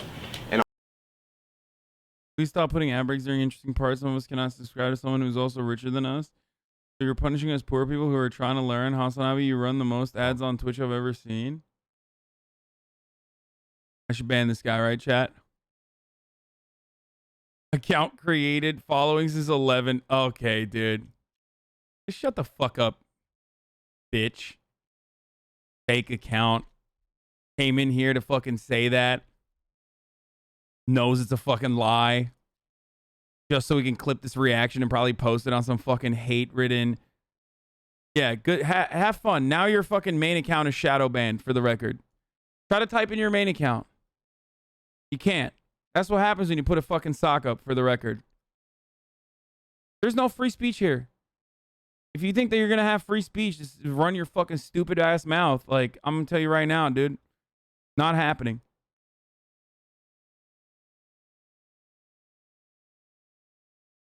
And also the I keep blanking out. It was wait. I had something I was gonna say. I think so. She said in schools what we're taught, like everyone knows history is written by the victors, so we're taught to focus on the slavery. I think if the other side would have won, then absolutely we'd be focusing on, we'd look at this North poorly, and I probably wouldn't. I probably wouldn't be teaching you if the South would have won. I'd probably be chilling somewhere else. All right. Can I have like 3 examples of what else the Civil War was about that was not? What did he just say? Wait, did I? On the slavery. I think if the other side would have won, then absolutely. He laughed, dude. He laughed because he recognized how fucking racist his dumbass was being. Absolutely, we'd be focusing on, we'd look at this North poorly, and I probably wouldn't. I probably wouldn't be teaching you if I was. Look at that smirk, dude.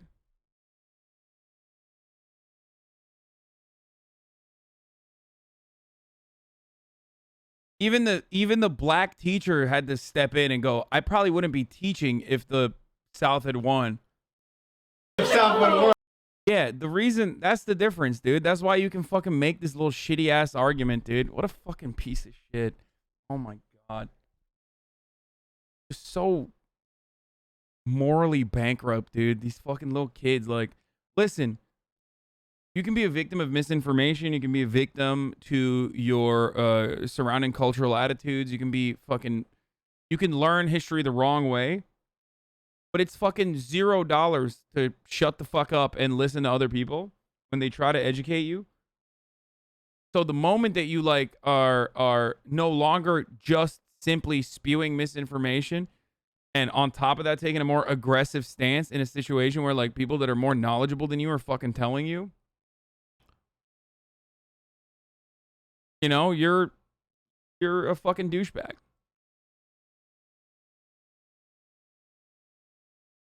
God damn. I'd probably be chilling somewhere else. All right. Can I have like? I'm gonna give myself fucking time now for nothing, but it's not like I had any. The existence of the grossly affluent is a moral obscenity, and our economic system inevitably leads to oppressive and exploitative power hierarchies. Redistribution is the only ethical option. But now that I think about it a little more clearly, is a man not entitled to the sweat of his brow? I think I heard that in a video game once. And you know, I did earn this fair and square. Is this the Nazi comic guy? No, it's not the Nazi comic guy. But I do assume that this is like, I'm gonna go ahead and assume that this is not done on its own.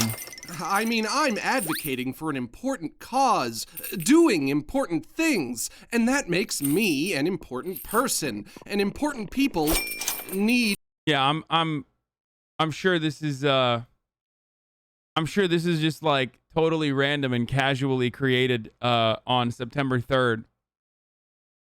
Oh, this guy's a Nazi too? Really? important resources so they can continue doing important things and advocating for important causes. What do you want? That I should starve? You want me to starve, don't you? He's not a Nazi, just generally chuddish.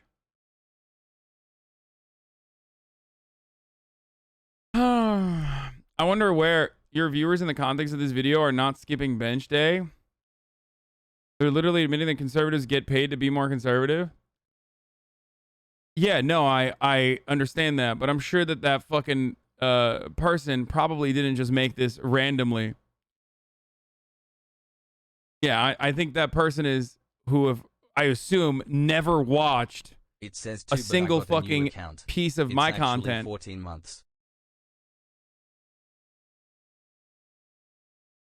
Assumes that that's what I advocate for now or something.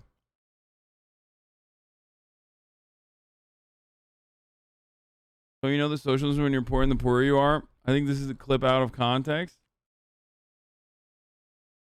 He's an animator from the glory days of Newgrounds, so he was edgy in the past, but now he is half reformed.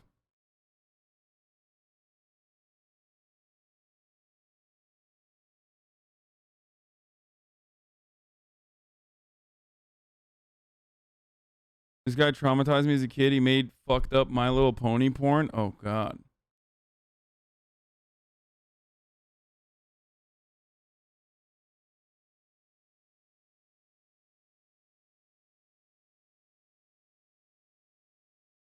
You're never going to finish this debate?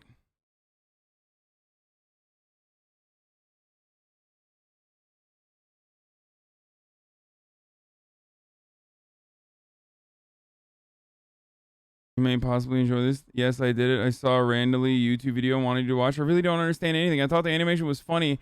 Had big words like Hasan uses. Not going to lie. If I have to take a ban, that's all right. I'm sorry if this was not an okay video. This dude has been spamming this non-stop.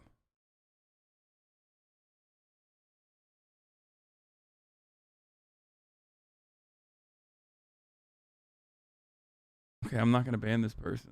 I think it's just like a little kid. Pepe La.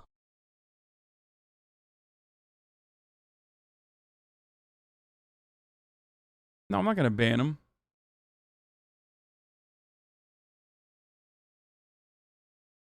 A few YouTube bandies have been making videos on you, not big people, but parts of the commentary community. Yes, I know. The commentary community that are making videos about like how hypocritical I am for fucking buying a house are not exactly the parts of the commentary community that have ever been fond of me to begin with. So I don't really care.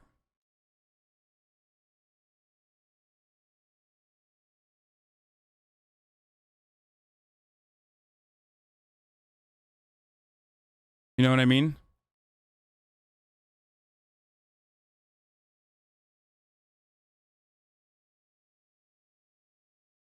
Let's get back to the racist kid. For having such an ass, you will never actually get to use much of it. Yeah, well. Dude, the amount of fucking weirdos with like weeb avatars that fucking hate me have multiplied. Like furry, weird Sherman furry didn't go far avatars. enough.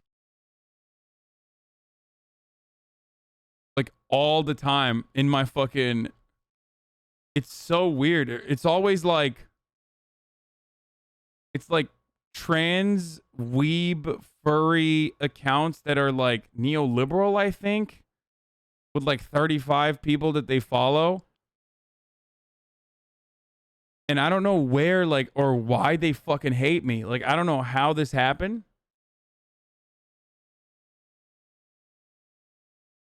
But, like, there's a bunch of people like that that just fucking...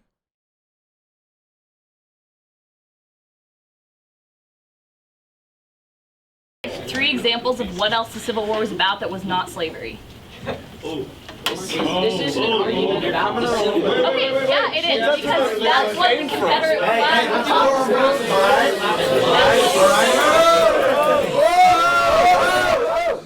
What happened? happen. I think so far we've had a pretty good discussion. All right, so there's no reason to get. My guess is that they feel betrayed about what, and they're not. I don't think they were ever fans of me. I just don't know where the fuck they came from. Control. I mean, I just feel like that's a legitimate question since the Confederate flag came from the Civil War. I feel like that's a legitimate question. What else does it stand for? Like, what specific states' rights issues are you talking about? And, like, how do you feel like you're being pushed? In what ways are you being pushed that you feel the need to fly the Confederate flag? Like, personally. Mandated by the government. Okay, like, in what instance? Give it to him, let's go. Well, well, if we want to talk about how states' rights and how all this stuff, you want to have freedom in what you believe in, right? Okay, like specifically though. Specifically, okay. So, not everyone is entitled to health care, but yet we think that everyone is entitled to health care. Not everyone is. What the fuck? Bro, you're literally a junior in high school. Why do you have such weird fucking disoriented points of view, dude? What the fuck? Dude, why are like 17-year-old Americans like this, dude? They're so brain diseased. Like, you haven't even developed your fucking prefrontal cortex enough to just like have this strong of a feeling that like people don't deserve health care. What?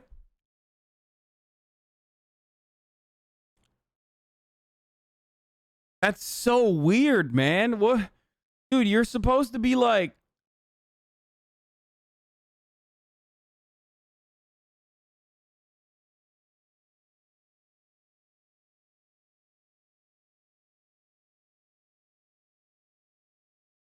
you're supposed to be like young and innocent at this point. You know what I mean? Still, like relatively young and innocent, and like not have the point of view where it's like, yeah, not everyone deserves healthcare. Like, what the fuck? Is entitled to slavery because we got rid of that, right? What? Wait, what? Entitled to healthcare. Not everyone is entitled to slavery because we got rid of that, right? Bro, what the fuck? Wait. Bro, this dude can probably throw the football extra hard or something. There's no shot that this is an insane amount of unearned confidence from this guy. Okay? Like, there's no shot that this dude has any business saying anything in front of a large fucking crowd. Like, the amount of fucking mediocrity that is, like, oozing out of every single orifice, dude. What the fuck? Somewhere along the line, he like got this level of confidence to be able to just say whatever, and people probably always are like, yeah, you're right. You're so right, bro.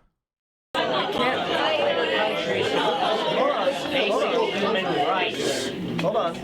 It's the same thing. Back in the South,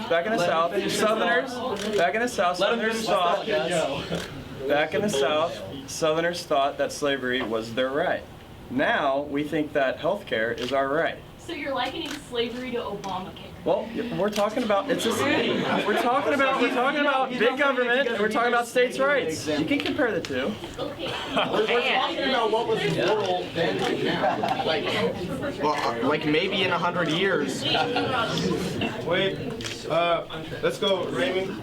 Okay, so Listen up. I think what I'm getting from what Hayden said was that slavery was okay because they thought it was moral, but slavery was never moral. And so you linking someone to be able to go to the hospital and being able to afford their cancer treatment has nothing to do with slavery being okay back in the South. And owning people. Owning people will never be okay. And wait, but like neither is denying healthcare to people. Like, I'm so confused. Like, if anything, both of these should be looked at as morally reprehensible behavior. You know what I mean? Like,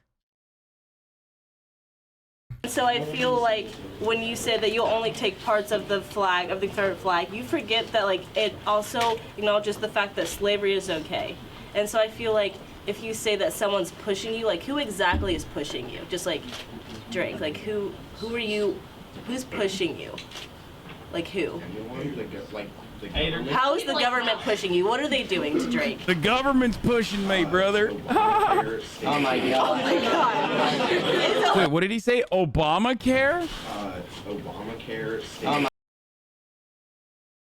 I'm done. I can't, dude. These fucking people. He said Obamacare, bro. Obamacare is oppressing me. They're pushing me. I bet it's the fucking individual mandate. That's what he's like referencing. Yeah, these are your Twitter army. What? What do you mean my Twitter army? You think my fucking Twitter army is advocating that Obamacare is oppressive? Are you lost, dude? Oh my god. Is Obamacare directly affecting you? I love that they're making fun of him for it though. It's like, yeah, Obamacare is oppressing me. I can be under my parents' health care until I'm 26 years old, and God damn it, I don't want that. I don't want that. I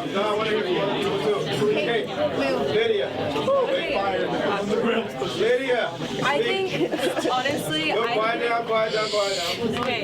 I think like if you ever take a history class, they tell you that this part of our history is like a shameful part, and I think it should be left in the past because it's kind of irrelevant now.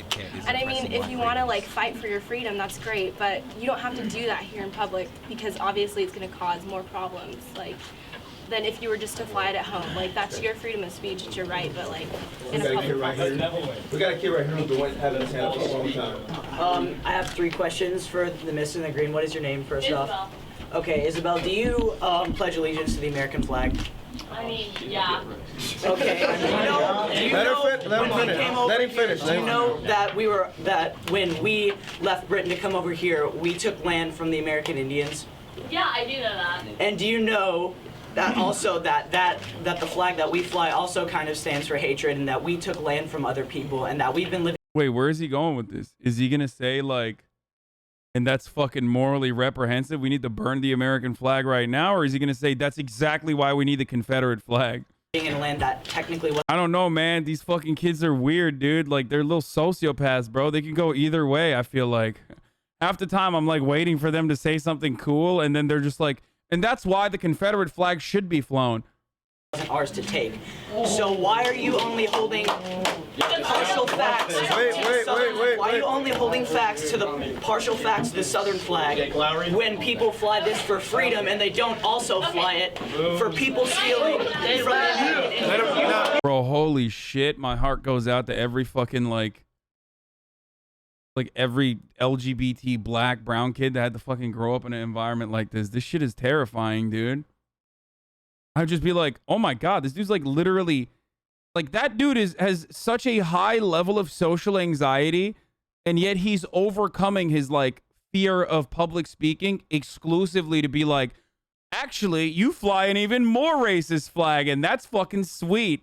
In an effort to defend flying the Confederate flag. Like, this motherfucker overcame social anxiety to be extra racist, dude. That's crazy. I'd be like, dude, what are you doing? You're like you're on the verge of tears because you're talking in front of a fucking entire classroom to defend the Confederacy, bro.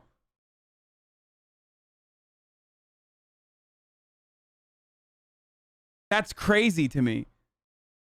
Oh my god, what a bunch of little shitters, dude. What the fuck? And people fly this for freedom and they don't also fly it for people stealing from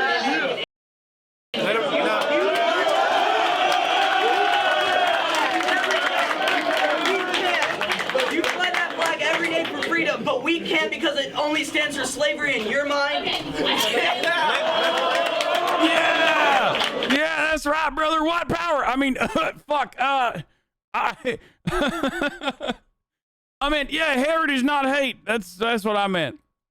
Separate but equal. Yeah. Oops.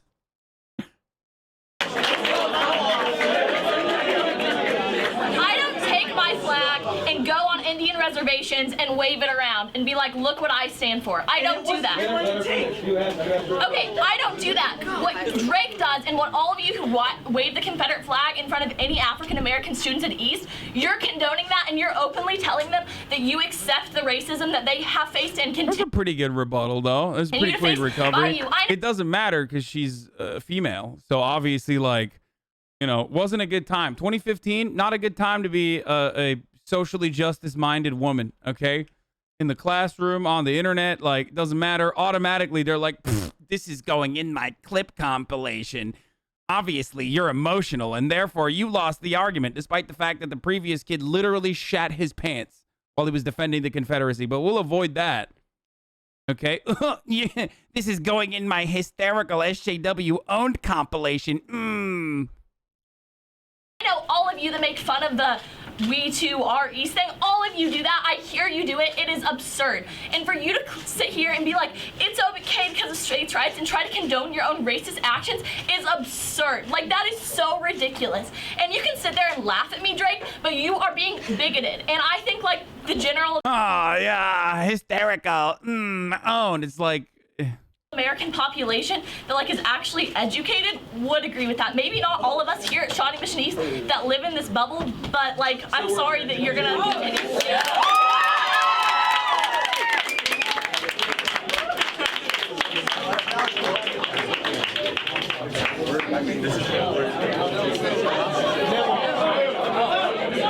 So did Muhammad quit his job after this when he realized like 90% of the fucking students that he was educating were just like racist shitheads, or what happened? What happens in that situation? You can't like hit a kid, you know what I mean? Like, think about it. Muhammad, black teacher in Kansas, has to educate like rich white kids, and they're just literally like, I'm gonna fucking I'm gonna wave the Confederate flag. Like what do you do? You can't hit them. What do? You just have to sit there and take the abuse?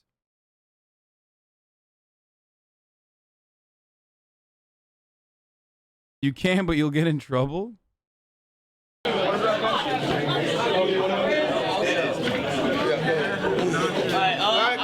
Quiet down. I'll point on what Isabel said about flying the Confederate flag in front of any African American that sees it. And you were kind of using that to back off on the American flag and the Native Americans. No, I didn't. I said I don't do that. So No. But my point is, we fly the American flag everywhere. So any Native American that walks around, you're gonna see the American flag. Okay, but like, hold on. Why is no one examining that is fucked up? Like, why? Not a single person's like, yeah, that's actually kind of fucked up. And everyone is like, yeah, you're right. That's why we need to fly more racist flags.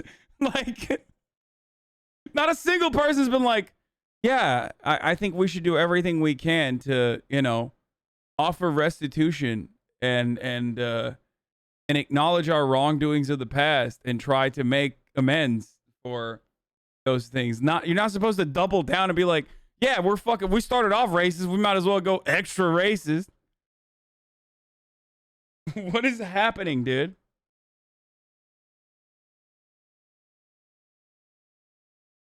Almost on a daily basis.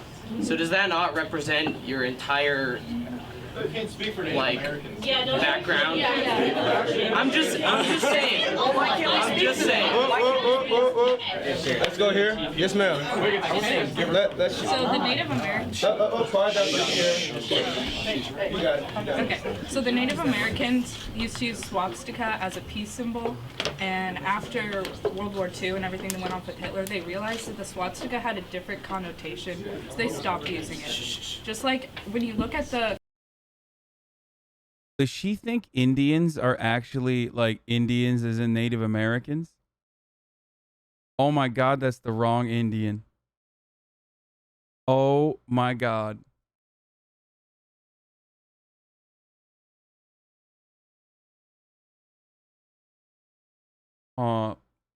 Bless her heart.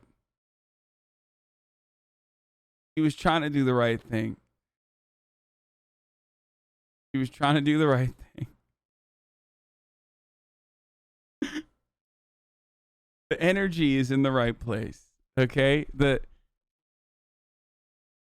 Oh, what the fuck? Oh, Jesus Christ, dude. The Confederate flag, you realize that it doesn't have the connotation that the American flag does. When you see She's actually right. the Confederate flag, you think of slavery. Wait, really? Native Americans use swastikas too? I thought it was like, you know, I thought it was like a Hindu symbolism. The Navajo Indians used it? Damn. Okay, never mind. Owned. Wait, let's see. I did not know that this was a thing.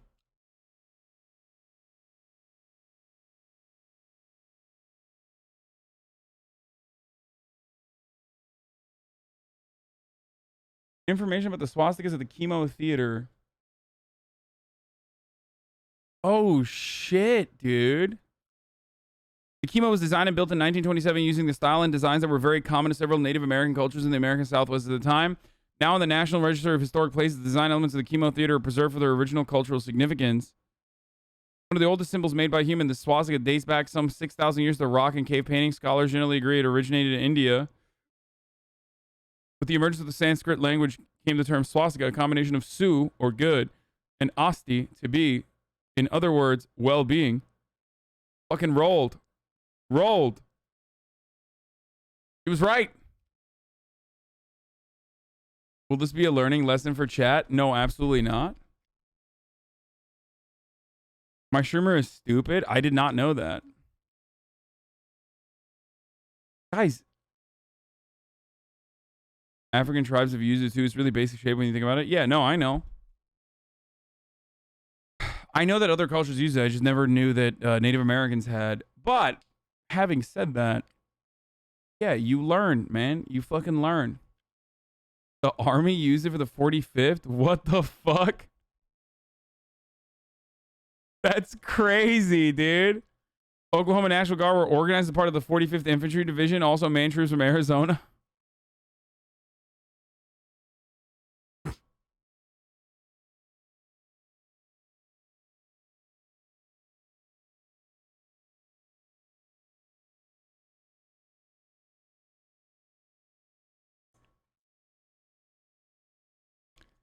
Chat suddenly acting like they knew that? Yeah, I know.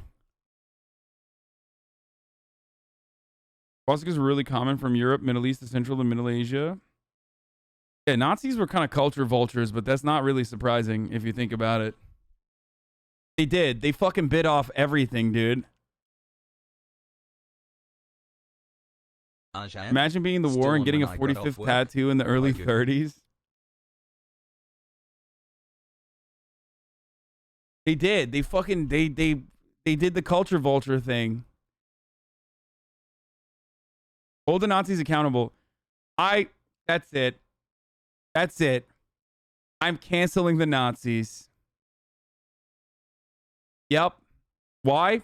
Cultural appropriation. Stealing the swastika from all of these other cultures, completely unacceptable. Finally, someone had to say it. Canceling the Nazis for cultural appropriation.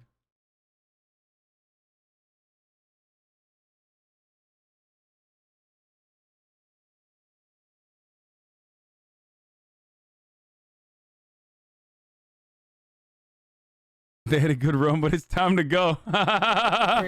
And there's so many different symbols for Southern pride and freedom, but the fact that you choose the one that already has the negative connotation, like you could use any other symbol to represent freedom and like Southern pride or whatever you're trying to do with it. I really don't understand why you feel a need to throw it. And if it's like freedom of speech, like I don't think that people really understand that freedom of speech, like what it is. Because like when I'm saying don't wave your Confederate flag, like the government isn't telling me to do that. I'm saying that, and I'm using my freedom of speech to argue against, like, I don't think that people understand. I mean, you can't use your freedom of speech to argue against freedom of speech. Yes, you can. Wait, yes, you can. You literally can. It's so stupid.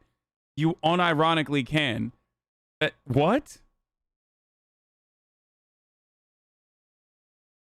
What? That's... You are literally anti-free speech if you say you can't use your free speech to argue against free speech. What the fuck? What? I mean, it's just irrelevant. Not validly. You say, oh, you shouldn't be allowed to fly your flag or whatever. You know what? What this dude did is called the "I'm the referee, dude" technique. Okay, it's very effective in certain circles. Sometimes you just got to drop that in there. I'm the referee, and you can't use free speech to argue against free speech. Okay, and then you say you're being real sorry, you're dropping nonchalance. Okay, did you're dropping nonchalance, did. But you're using the same right that we are using. Can I ask a specific question? Okay, so I want to ask a specific question. Can I ask a specific question? Yeah. Because we have obviously a lot of you in here who support the Confederate flag. In what way? It's so sad, dude. Black teacher in Kansas, like they're having to say those words is such a sad fucking picture. There's obviously a lot of you in here that support the Confederate flag. How are you gonna fucking teach these kids, man? Personal level, do you feel tied to Southern heritage and what the Confederate flag represents? I do not feel any. I just want to know. Tied to it at all. I don't. So why do you fly the flag? Yeah. Because it's a symbol of you can't push me anymore. Okay. Let me say something real quick. No, I'm just, please. You can't push me anymore to do what? You can't push me anymore to do what? Your rights? Your rights to do what? My rights to have a, robust and growing economy? Okay. Your rights to have a good economy doing what? Owning slaves. That's the heart of the argument. Thank you, Weird Panorama, for the 20 gifted subs.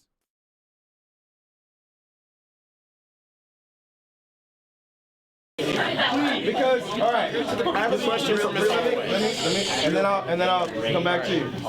I have a wife from the South. My wife is from Memphis, where she sees the Confederate flag on a regular basis. And her question, when I told her about this conversation, she was like, "But they live in Kansas." And if they're gonna take, the South. No, let me finish, Chris. It's my turn. It's my turn. I want. Bro, you guys are not letting Chris thrive right now, dude. You know what, Muhammad? It's kind of fucked up, dude. Kind of fucked up that you're not letting Chris own this combo. Let Chris have his moment, dude. Let Chris have his moment. Why? This is literally like I'm not telling a black man to quiet down about racism, but like also think about it, dude. You're a teacher. You talk every day. This guy, 10 months hyperpog. this is his moment. You got to let him loose, dude. Respect the argument. I want to talk. So, hey, quiet. Her argument. Killing me, son. We're good. All right. So, her argument was that if they're gonna take Southern heritage, they gotta take all of Southern heritage. Look at him. He's got a little slinky, whatever that is. I don't know what's going on. He stanced up. You can't just represent one part of Southern heritage and say, well, this part over here, I don't represent that, right? Just like we're saying we have to represent the entire of the American flag and what it's representing now and what it's evolved to represent. So what has the Confederate flag evolved to represent now that is so relevant to your somewhat privileged prairie village life? I mean, Uh-oh. He said privilege, dude. That's gonna have a lot of angry white boys, dude. I have never supported the Confederate flag. I don't own one. I don't fly one. I'm supporting the right to do it. Okay. That's exactly what I was going to say. Coward. Pussy. You're a pussy. Go buy one then. Pussy. Yes, sir. I think that this conversation has turned into. Why not? Why don't you own a Confederate flag? If it's not a big deal, why don't you own one? Why don't you buy one? Why don't you fly one? Loudly and proudly. What's up? It's not a big deal.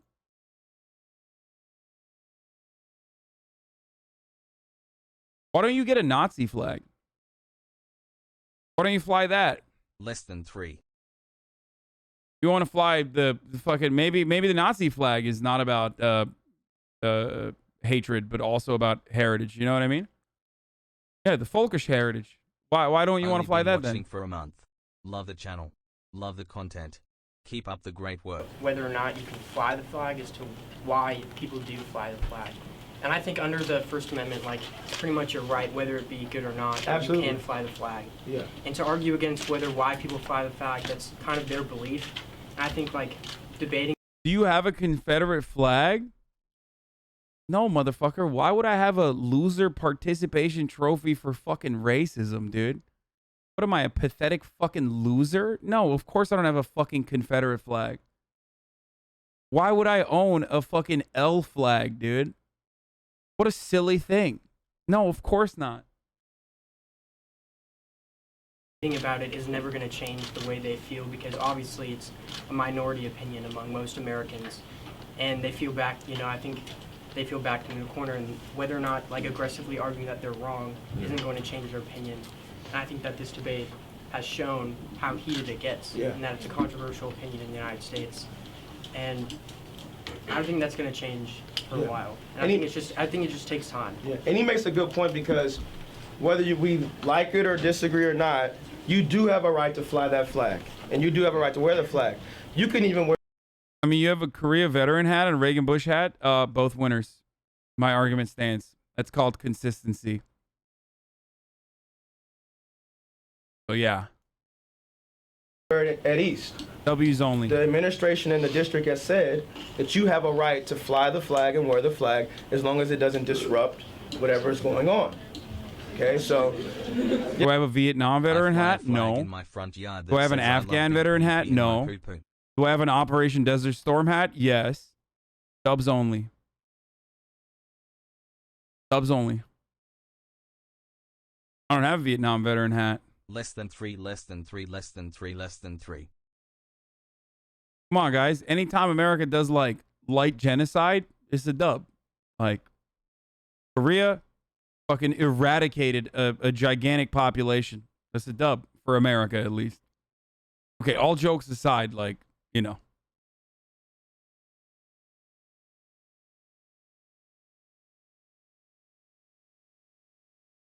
Cuban flag? Yeah, of course I have a Cuban flag. What do you mean? A symbol of fucking, like, radical self-reliance in the face of fucking imperialist opposition. Defeating fucking slaver dictators. Yeah, of course I want to fucking fly the Cuban flag. What are you, crazy? I'm sorry, I didn't realize the Bay of Pigs was a massive dub for America. No. Only dub flags, dude.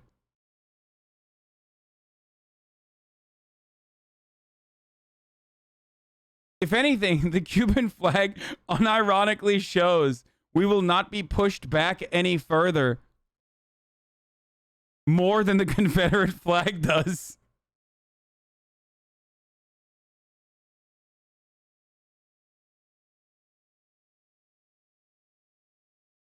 Yes, sir. I have a question for Ms. Holloway. Okay. All right. Let's not turn this back. Ms. Holloway, you said that if I take a history class here at East, I'll learn, right? Yeah. Do you think that? Wait. Guys, shut up about the Bernie thing, okay? Don't ruin this. We're having a good time. I'm fucking around, obviously. Can we just not? Listen, he's got a heating pad on his face. Shut the fuck up about Bernie, okay? Come on, don't ruin the vibes right now.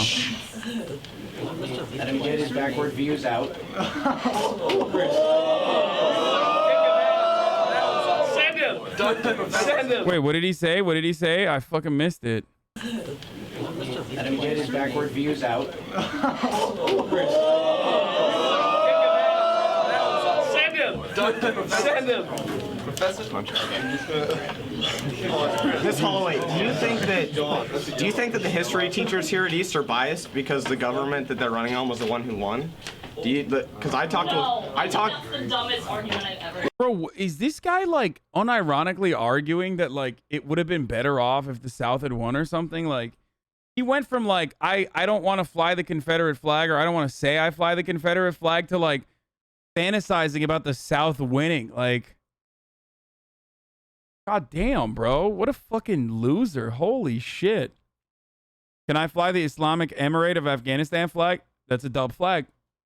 That's a flag that, not one, but 2 dubs against 2 fucking, one Civil War winner, one also war against America winner. Sorry, I don't make the rules. The Taliban flag is a double dub flag.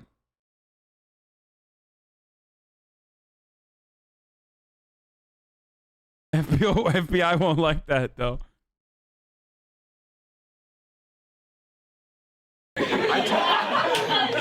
All right, okay. I talked to a 15.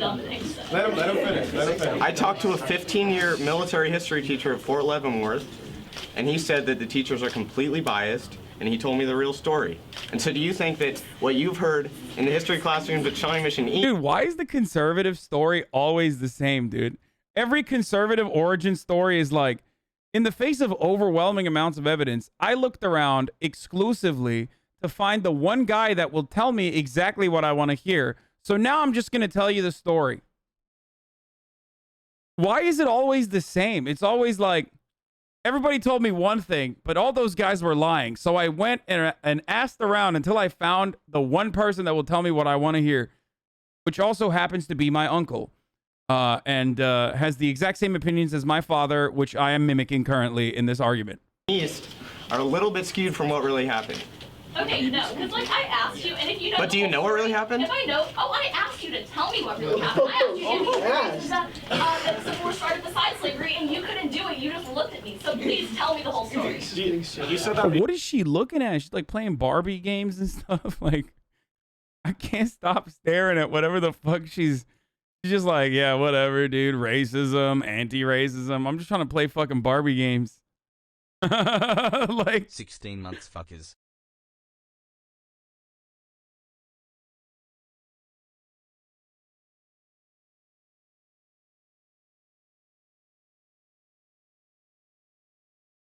Before you were here. Yeah, you came late. Yeah, well, I'll give a rundown again if you want.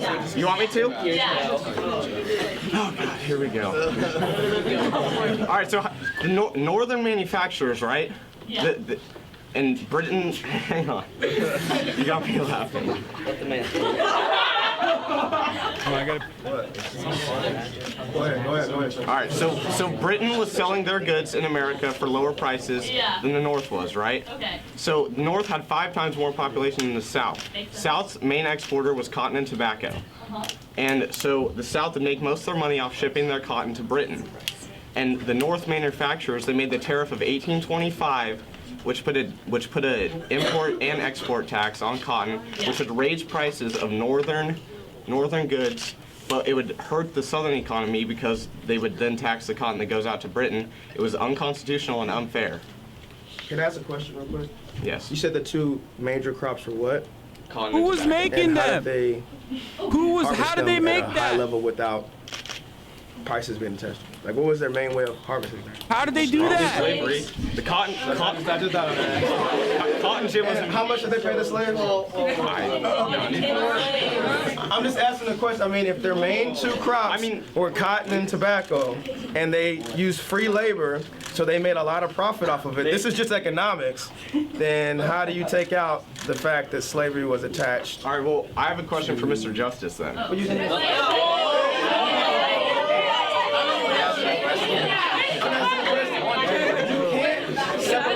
You brought up an economics debate. Your argument was economics. If they made the majority of their profit off of free labor to be able to send out that cotton and that tobacco to everybody at a cheaper price and make a lot of profit because they don't have to pay the labor, then how can you detach the labor that did it? Well, if we want to talk about labor, first of all. Okay, if you can interrupt, then I can interrupt. No, I'm gonna go first though. None of this matters. Okay. Again, to reiterate Katie's point, maybe that's what it used to stand for, but that's not what it stands for now. It's a symbol of racism. It stands for a symbol of racism. If they're allowed to wear their Confederate flag, am I allowed to like wear out my Nazi paraphernalia to school too? Hey, let's hear. You guys that are supporting, no, I'm not trying to be confrontational. I just have a genuine question. If you are supporting it, and do you acknowledge that people are offended by it racially? Yes. Okay, so what do you have to say to the people that feel? Guys, this is totally unrelated, but I didn't wear socks all day today. I brought them here and then I totally forgot to put them on when I started streaming. You know, just getting kind of cold. I'm gonna put them on now. I don't know. I wanted to share that with you guys. feel personally offended by the flag? Do you say like F them, freedom of speech, like, because that's a terrible moral compass to live by? Say it to me. Well, just say it to me. Say it to me. Yeah. Okay, but there's a very large percentage of people in a population and demographic that agree that it is racial. I mean, obviously, like there's both sides that agree that it's racially offensive. So do you just Okay, I'm gonna be honest. Like, I don't like the fucking "you're hurting the feelings of black people" argument, because like, I mean, while it's literally true, the people that are waving the Confederate flag literally don't care. They're waving it because they want to hurt the feelings of black people, right? Like, so just bully them because they're pussies. Like, bully them for being gigantic fucking losers, okay? Racist losers got their shit pushed in and begged not to get murdered, okay? Like, why would you want to fucking wave the flag of such a cowardly pussy 4-year-long effort to fucking preserve slavery and then lose and then still fucking wave that, you know? It's so sad. It's like a secessionist terrorist flag, dude. It's an L. And Robert E. Lee himself even recognized that. You know what I mean? And then you can go deeper into... And then you can go... Yeah, more like Robert L. Lee. That's right, dude.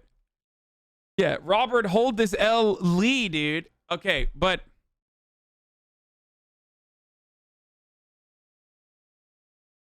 You are literally a pussy, though. You get mopped by any of those Southern boys who actually grew up in poverty.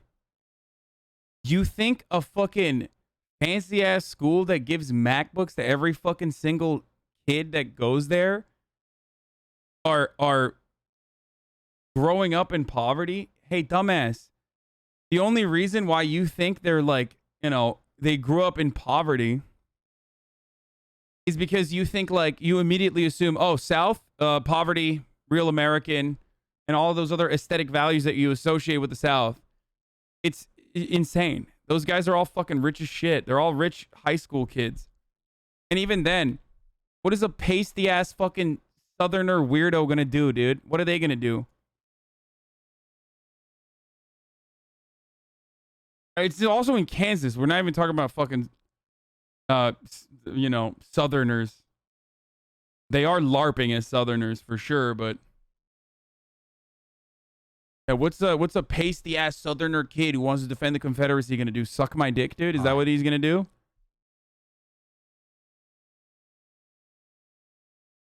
Yeah, what's he gonna do, dude? He's gonna quote Fox News at me, dude? Oh shit.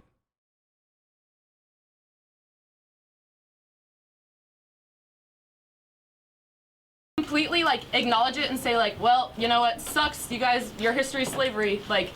Last year. Not them, chat. Shut the fuck up. You know what I'm talking about. CNN took a debate across the entire... They're not even Southern. We already established that. I'm not talking about them. Took a poll across the entire nation. 57% of Americans said that the flag was not racist. That's a majority. What you say to people that are in this room that are personally offended by the flag. I'm sorry that you're offended and you're misinformed about how the flag is what it really means. All right, this kid's been having his hand up for a long time. Okay. I really just want to bring the... There have been a lot of... I don't... Again, whenever I see this, I'm like, this could go either way. You know what I mean? This could go either way. I don't know what's going on here. Okay, he's got a big rain jacket on and shit. I don't know what's happening here. All right, let's see. Let's hear him out. I don't want to say personal. I want to say more of like opinion attacks on both sides, and I really want to bring it back to the center, to like what the conversation's all about. And you know, I was born in Chicago, but I could not have more Confederate blood in me. I'm directly related to Jefferson Davis. I had great uncles and grandfathers who died in that war, and slave owning, and I just really genuinely think that there are just better ways to represent what those people stood for, because not all of them owned slaves. I mean, as it was stated before, except for, you know, except for people in your direct lineage, but a lot of the war was fought by people who weren't rich. I mean, not all of these people had, you know, owned plantations. A lot of the people who died in that war weren't slave owners, whether or not they believed in slavery. And so, I think that there are better symbols for what those people died for than the Confederate flag. bro, centrism is such a fucking brain cancer. It's wild to me.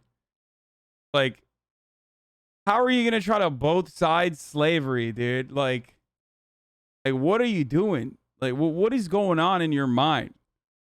I feel like it's just like, it's like a 7-Eleven slushie in there.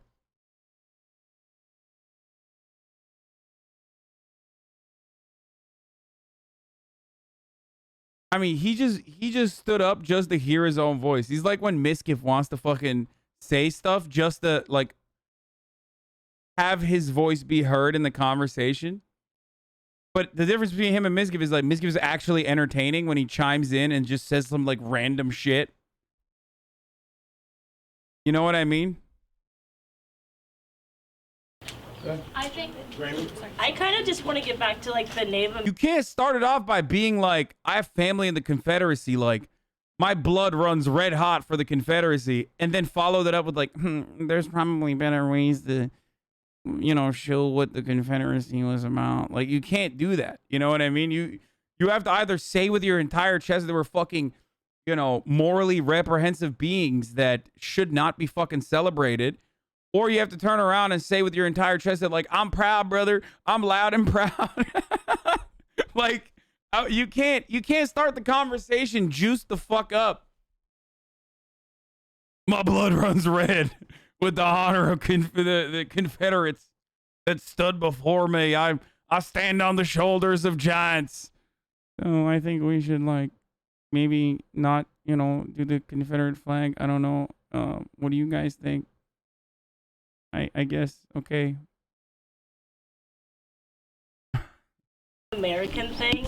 So when we made the American flag, it was after we took land from the Native Americans, so that flag does not directly relate to the Native Americans we took land for.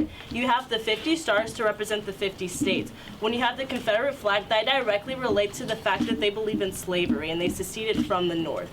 So you can't put two and two together and try to make a valid argument. The only difference you can make is that, like, the American flag at least, like, had one honorable cause, you know what I mean? And that was unification, and also on top of that, like, destroying the British. Okay, you could at least say that. You can't really say that for the Confederacy at all. Okay, like, I'm saying, like, in the most like I want to make the American flag look good type beat that you're fucking, you know, if you want to engage in that argument, like, at least you could be like, you know, we did some good shit. Like, World War II was pretty good. Shouts out to the USSR. You know, shouts out to Stalin. Like, he really carried the team. He put it on his back. But, like, you know, the Americans did a good job there. Okay? And also, you know, fucking over the British, right? Like, that's the thing that you can at least say. You can't really say that about... I mean, the U.S. flag represents killing millions of natives, but sure, 1+ is winning some wars. I mean, no, you know what I mean, okay? I make no mistake. Every fucking flag is, yo, is the weekend play some games with you, cuck lord? Absolutely not. I'm going to end the stream after this debate is over, too. Because that doesn't make sense. But the American flag symbolizes America, and what America started out as was the colonies, and as we expanded westward, we took but we took land, and the American flag symbolizes America as a whole, and America as a whole does encompass a lot of Native American land. Would you rather live in your house or Austrian public housing? That's such a dumb question. I would take Austrian public housing any fucking day of the week. I would absolutely take a smaller fucking Austrian public housing situation, because that implies that now there's public housing. It's such a dumb fucking conversation. You must be new here if you are asking me such a dumb question. No, 1000%. That would imply that there's public housing in this fucking country. Are you dumb? That would imply that 65% of the population lives in government housing, like they do in Austria. That is absolutely, without a fucking doubt, 1000% an L, I guess I would take, like, to allow there to be public housing for 65% of the country. Anyway.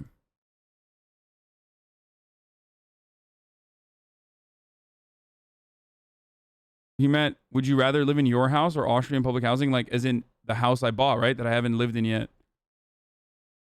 Thank you, Durfee95.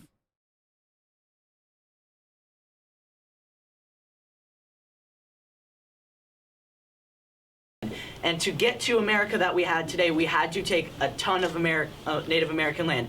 And what I was trying to get to the point as you cannot attack the Confederate flag on the one thing of slavery if you stand for the American flag for the one thing of freedom, because you can say that it stands for hatred now, but it standed for hatred back then, and they're trying to change what the Confederate flag stands for today, which is for their heritage. And if you think that you can like just change this flag from the meaning of taking land from Indians to freedom for everyone, then why can't he change his why can't we change what we look at the Confederate? I swear to God, this dude is literally combating social anxiety exclusively to be racist, dude. It's so, and he's also taking the long way home with that argument too. He's like, I'm gonna be extra racist while I fucking cry. Like, well, you know, the American flag is pretty fucked up too. But don't examine that, obviously. That's just, so if we're going to have one fucked up flag, we should have two fucked up flags. What's the difference?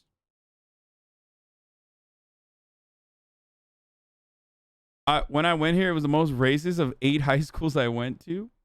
Confederate flag as. That's not fair. And saying that you feel that most people feel really offended by it is really bad, but the fact that you want to make someone change their views and take down their opinions because you can't control your emotions over a certain subject is really immature. Wait, go ahead. Wait. He's really immature. Nobody's paying attention to him. He's like, you've lost the room, kid. Wait,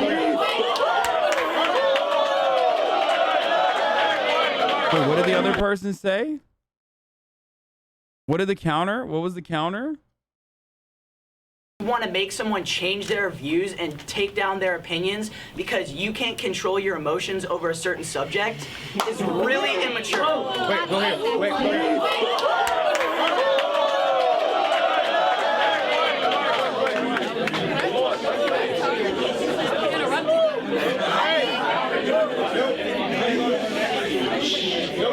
Oh, they were clapping for him? Oh my God. I just have, you made a comment about how teaching here is biased and like how the history teachers here are biased.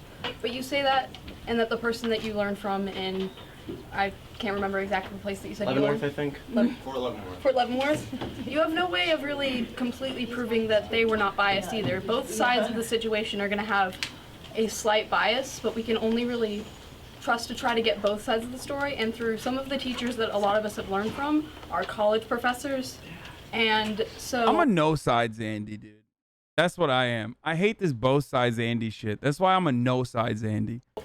Or have done work of that sort, and so you can't really use this, oh, we're biased with another possibly biased opinion to prove that they're not biased, because it's just kind of a circle of that's the true both sigma. sides are going to be biased in a certain way. So while you can use that information, you can't use it to say that we're wrong. Georgia, and then we'll come to Mike. I just want to say, like, oh, I just forgot. You want to come back to you? Yeah. Okay.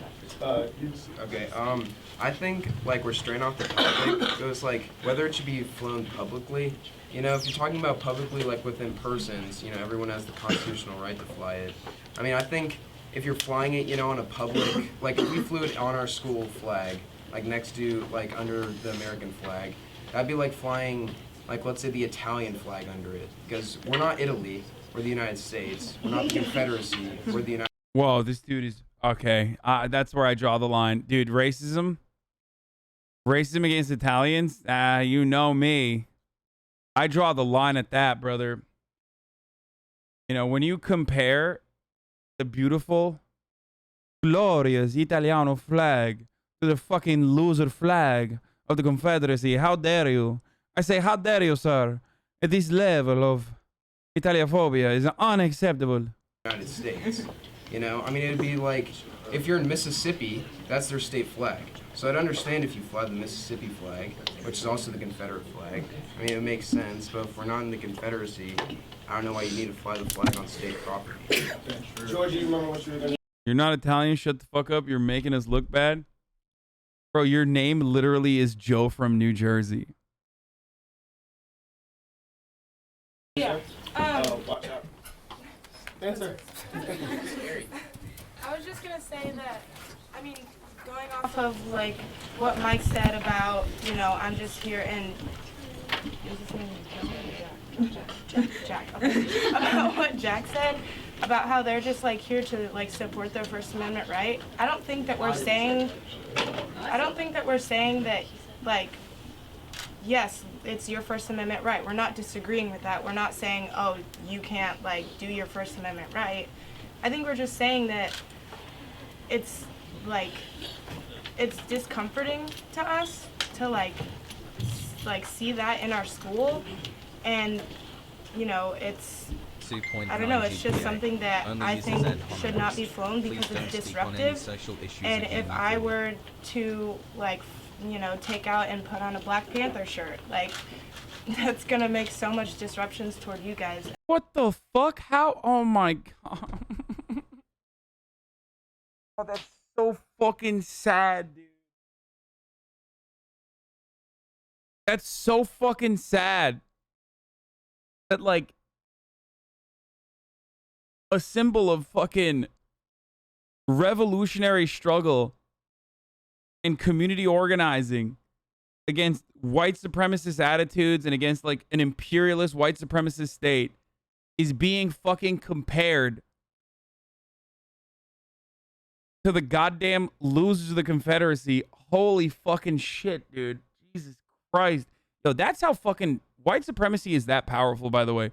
That you have a black girl comparing Black Panther garb to literally the Confederate flag.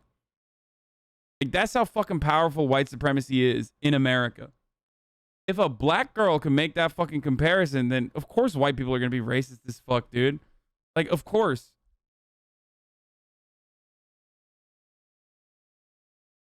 It's crazy.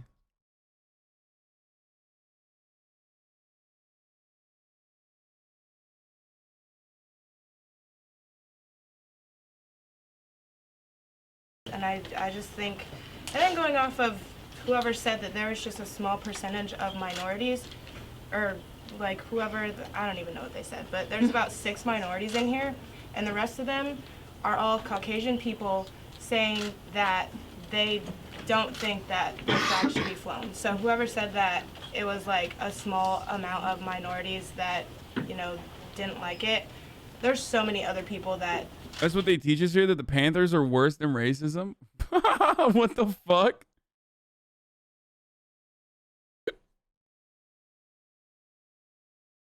How did they teach the Black Panthers in school? I have no idea.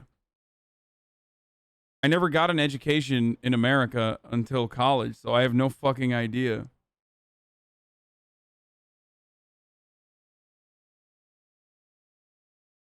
They don't?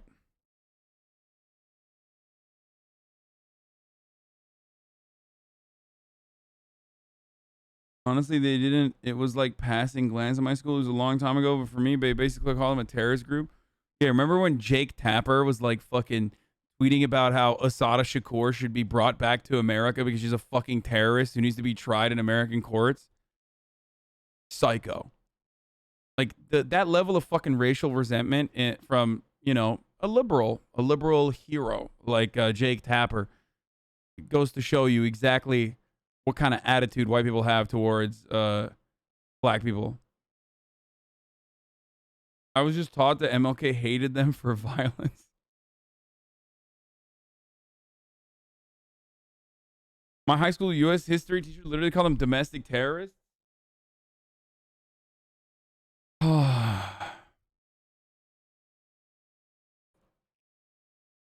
They were a radical communist linked group that promotes arming black citizens and caused many riots. Yeah. during the civil rights movement. What are you, like, pro-Vietnam War and also pro fucking segregation? Like, I'm confused. What do you think the police were doing? What do you think happened to prominent leaders of the Black Panthers? Like, what do you think happened to them? They got assassinated by the government, dude.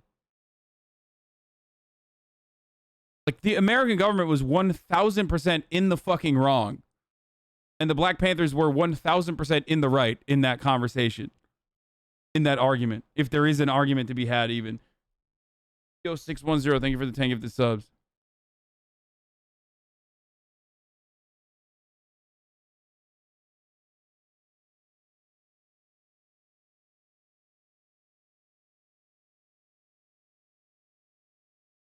Kansas education budget was so low that its own Supreme Court said they couldn't underfund by so much, so it's not surprising some of these kids don't know anything. Kansas Supreme Court rules school funding inadequate.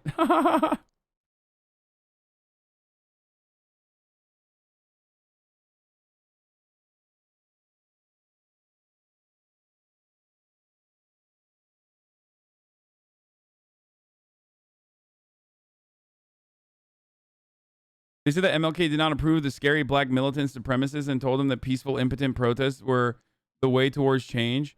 Except MLK himself recognized at least at the time the importance of having some of your chatters are missing critical context. This is in one of the wealthiest another suburbs attitude in the entire Midwest that worked side by side, and also his protests were not peaceful. Kansas schools, and there is no such thing as a fucking peaceful protest against. There's no such thing as a peaceful protest against a violent, oppressive state that wants to keep you segregated. All of those protests turn violent because the police violence is the norm.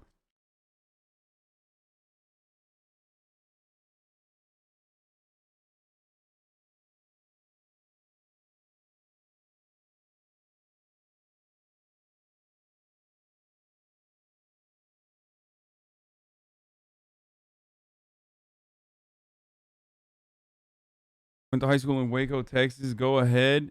Make fun of that. And we didn't learn about it except some of us who made it to AP US history, and they were basically called extremists and anti-MLK, the guy who completely ended racism, by the way. Who was, of course, everybody knows MLK ended racism by being a conservative Republican. And that he would have voted for Donald Trump. And that the only thing he ever said was, you should judge people by the content of their character and not the color of their skin. He never said anything about, white moderates standing in the way of progress. He never said how fucking Ho Chi Minh was based, and that we must fight against imperialism. He never wanted to, he was not a democratic socialist or socialist. He was just none of those things.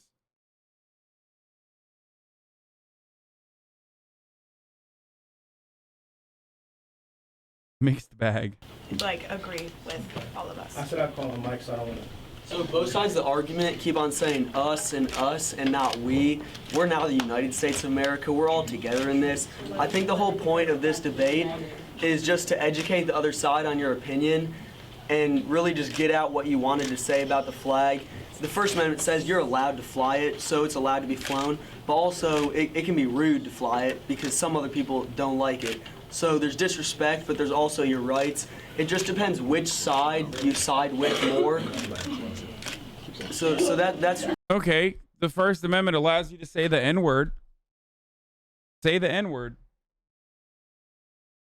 I'm surprised you're still online.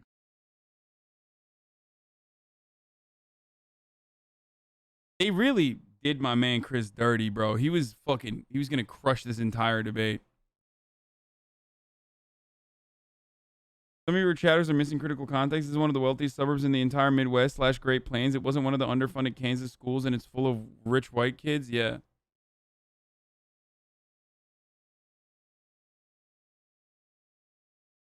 Shouts out to Chris for having a lot of shoulder strength, to be honest.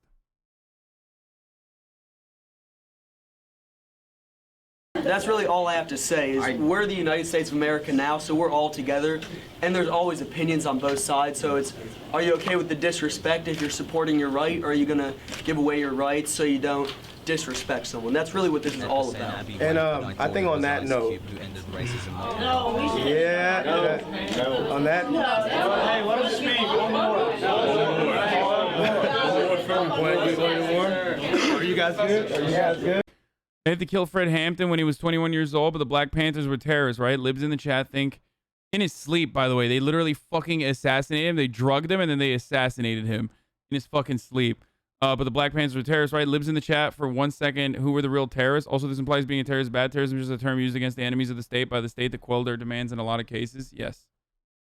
We still got 15 minutes. All right. Progressive justice. He's about to put me down. He's like, I'm about to pop off. Look at him. He's like, he's about to spit bars, dude. He's like getting ready. He's like pumping himself up. Damn, we want dude, holy shit, dude. Holy shit. He needs his own, like, he needs some fucking music behind to get him going. You know what I mean?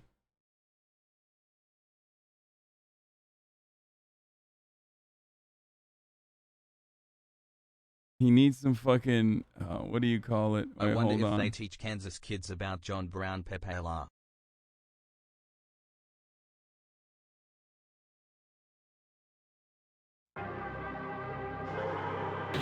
Okay. If we're the United States, then why do you fly the flag of 11? Then why are okay? Then why do people fly the flag of a group of people that betrayed us and tried to leave? Secondly, we're not saying that you can't fly it. We're asking you to think before you do it and understand that people might be offended. And as you may say that you have the right to fly the Confederate flag, well, go ahead. We also have the right to burn it. Okay,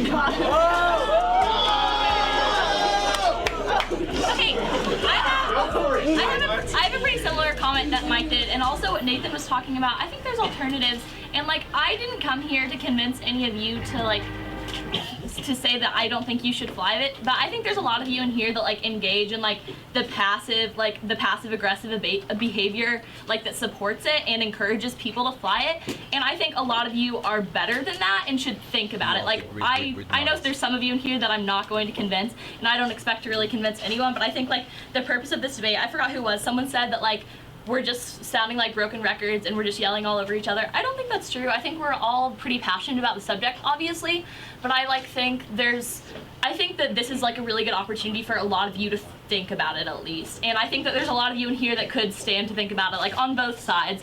Like it's obviously I don't think that you should not be allowed. I think you should be allowed to have it on your car or wherever you want. But I think like if you're going to make that decision, then I think you should be ready for the repercussions. And I think you should really think about like what kind of a person you're portraying yourself to be. Drake.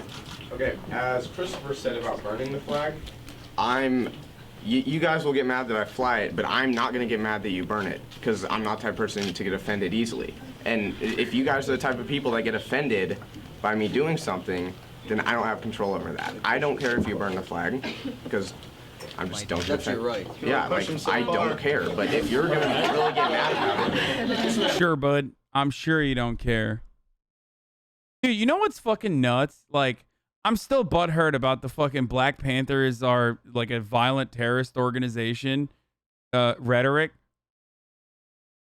It's like we're talking about a fucking organization that is literally responsible for school lunch programs. Like, it's nuts.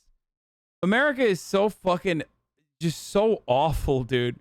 We are so fucking awful as a country. Like the way we fucking LARP and whitewash the Confederacy while simultaneously vilify the Black Panthers is so insane. Insane, dude.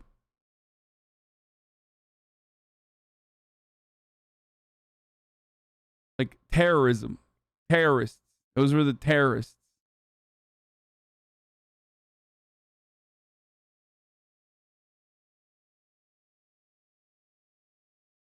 you had your hand up. Back to the whole flying it at our school thing. Like, I think, yes, it is your right. If you want to fly the Confederate flag, you can. That's your own personal thing. But at our school, I don't think that's really considerate to the people who are, like, offended by it. Because there's some certain things that we aren't allowed to do here because it could offend people. Like, we're not allowed to, like, talk about religious things in classes that often because unless you're, like, doing a religious study, that could offend other people. Like, we're not allowed to have, like, certain decorations for certain holidays because... The person... Wait, to the person who said Black Panther Party is not responsible for school lunch programs, you're literally wrong. Their breakfast program is the reason why the government responded and recognized the necessity for school lunches. And also, like their breakfast program is literally the reason why the American government responded with a school program or a school lunch program. It's not even, it's crazy. Like you're just making it up. You're whitewashing history.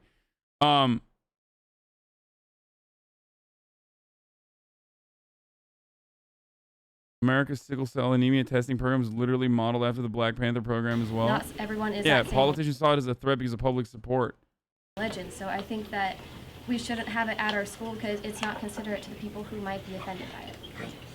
Okay, well, this kind of like goes back far a little bit, but again, with this whole like American flag argument, I don't think anybody in this room said that the American flag only stood for freedom. So that argument's kind of redundant. Also, if you're just going to end on the fact that your opponent is a little emotional, I think your argument's kind of weak. So that's that. Alright, you said that one time. The reason why it's weak. You just said you think it's weak. This is a pointless. Everyone's out with it. No, I said if all you're gonna comment on is like if you're gonna end your entire argument with the fact that your opponent got a little heated and a little emotional, I think he said it. He said his response to her because she's being emotional is if that takes away from her argument. That's what he said. All right, Tyler. Okay, well, when people are talking, I can see Drake just saying, I don't care, and it's kind of offensive because, like, there are people at the school of minority that, like, really don't feel comfortable, and it affects their education, and they have to, like, move schools. There was an example that we learned about, and it's just kind of, like, how do you not care if you are, like, affecting how people, I don't know, like, how they feel about Caucasian people. Like, if, like, a person of minority, I don't know, it's just so, like, how do you not care about what people think at all? Like, how do you just disregard that completely? I do care, but anything I do or anything you do or anything someone do will offend someone out there. Like, people get offended so easily nowadays, and it's not, like, I can't control that. If I were to... No, you can't. Like, you literally can't. Also, conservatives are whiny little bitches, dude. They get fucking offended by everything, dude. Holy shit. I mean, that's such bullshit. I would go so far as say that the fucking... waving the bastard flag of the secessionist dumbasses that are holding an L in perpetuity is literally a response to black people gaining more civil liberties. Like, so no, it is a permanent whining state to wave the Confederate flag. You're a fucking loser. It's always crybaby shit. Like, oh, everyone's gonna get offended by something. It's like, no, motherfucker. Like, you're only waving that fucking bitch-ass flag because you're offended.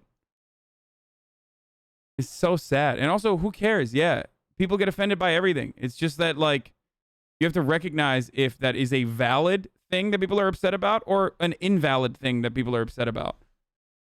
Like, not being offended by something doesn't automatically make you the victor of an argument. You know what I mean? I don't know why, like, these fucking weirdo debate lord bloodsport losers, like, decided that, like, you know, being emotionless or being devoid of emotion when you're fucking making an argument automatically makes you the victor in any sort of situation. It doesn't. Like, it literally doesn't. And of course, if you're coming at it from a privileged point of view, of course you're not going to be fucking offended. Your intention is to offend others when you make that action. So when you get that response out of them, out of people that you have bullied, out of people that you've mercilessly imprisoned, chained, enslaved, and then only freed to continue subjugating, to continue segregating. And even now, you're still like, I'm just going to fucking keep waving that one fucking flag that fought and got owned to continue that fucking enslavement. you're doing that to piss people off. That doesn't mean you won the argument. You're still a fucking whiny little baby. You're a whiny little baby coming from a privileged fucking point of view, and you're getting exactly the fucking the exact goal that you set out to do. Like you're getting what you wanted. You're just pissing people off. Sick, dude. Yeah, not offended. Okay, so what? I don't understand that. Like, oh, so you're not offended? Okay, well, so what? Other people are. This is not about offense, dude.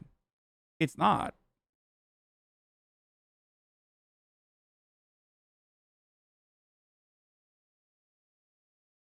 I'm not going to give my opinion either way, but I think that if there's no legitimate heritage involved, then there shouldn't be like a reason you're flying it. I mean, there's lots of other symbols, like your other flag, that you could be flying.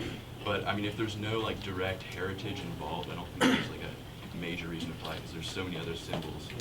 What about a Mexican American that comes to this country for a better life? They can't fly that flag. They have no heritage other than now they're living here. What? Yeah, they do. That doesn't make any sense. Well, that pertains. I mean, do you see my? An immigrant comes over.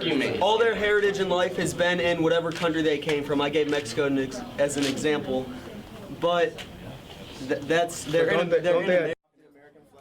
I guess they adopt it, yeah, but. What happened? He got censored here? What did he say? I like that there was a little self-report in there. He says, what about the Mexican American that came into this country? Bro, if he's Mexican American, that means he's from this country, dude. Like, all Mexican Americans, no matter how many generations they're in, they're still coming into this country, you know? Yeah. I mean, we're not saying that if you're from a different country, you can't still fly that country's flag. I'm not really arguing for or against it. I'm just here to make points. I think this is fun to debate. I just like arguments. Radicalized performance. I just like debates. It's fun. I feel like you shouldn't fly the Confederate flag in a public place because other people can get offended. You have the First Amendment right to do that, but you could do it at your house. I already made that. Going back to the Mexican comment. Going back to the Mexican I said immigrant. I said immigrant. Going back to the. Oh my God. Chris, you're a bit late. Get this kid out of here. Get this kid out of here. Let us talk. All right, these two ladies here have had their hands up for a while. I just have like, this is. This isn't even out of malice or like any opinion. I just really want to know why you fight. I mean, that kid was the most honest person in that room. And that's kind of why I fucking hate debate lords. Especially like... What?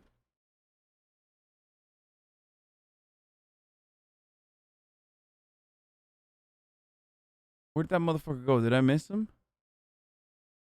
The non-tampon? Salinity deserves death. What the fuck? What a psycho, dude. You all right? Anyway, get help, bro. Seriously.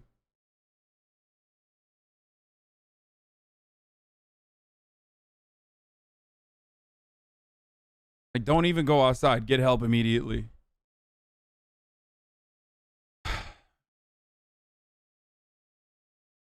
So what I was going to say was that that dude was super honest, like radically fucking honest.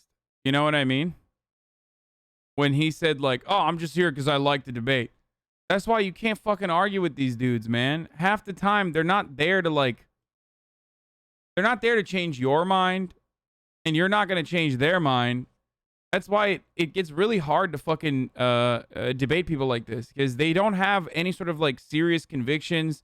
You're not going to fucking get them emotional. You're not going to catch them on the back foot. Because for the most part, they don't have a lot of fucking convictions. They don't have a lot of like genuinely held opinions. They just want to fucking win the argument. They want to come across like they're, you know, they want to come across like they're defeating you in the marketplace of ideas. You're not supposed to get them emotional. It's a debate. Yeah, but that's what they do always. And if you're arguing about your existence, especially like if you're a trans person arguing against a transphobe, you're literally arguing for your life. Like then I don't mean that they're going to literally murder you after the debate, but you're arguing for your existence. You know what I mean? It's a incredibly privileged assumption to make that it's like, when you're debating, like, why do you get emotional? Like, well, yeah, because you're doing something that's incredibly fucking traumatic that most people will never understand, because most people that love doing these sorts of fucking debates and blood sport are, not shockingly, surprisingly, profoundly privileged individuals from a background that is impossible to fucking attack, right? If you're a cisgender, heterosexual, white male, what are you going to say? What are you going to say to that guy? You can call him an incel or a school shooter. And that's pretty much it. There aren't like well-established tropes that dehumanize or otherize white males, because that's the default position. And I know this from my own personal experience, because I myself also am a white-passing, cisgender, heterosexual, white male.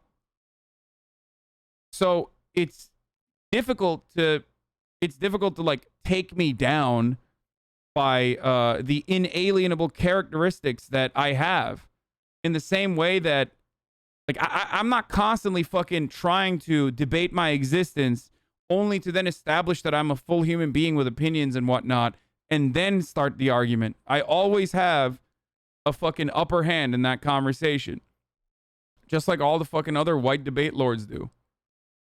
You know what I mean? So that's why, like, most of the debate lords could just like totally fucking assume any role, any position, because these are not matters that impact us in a similar way.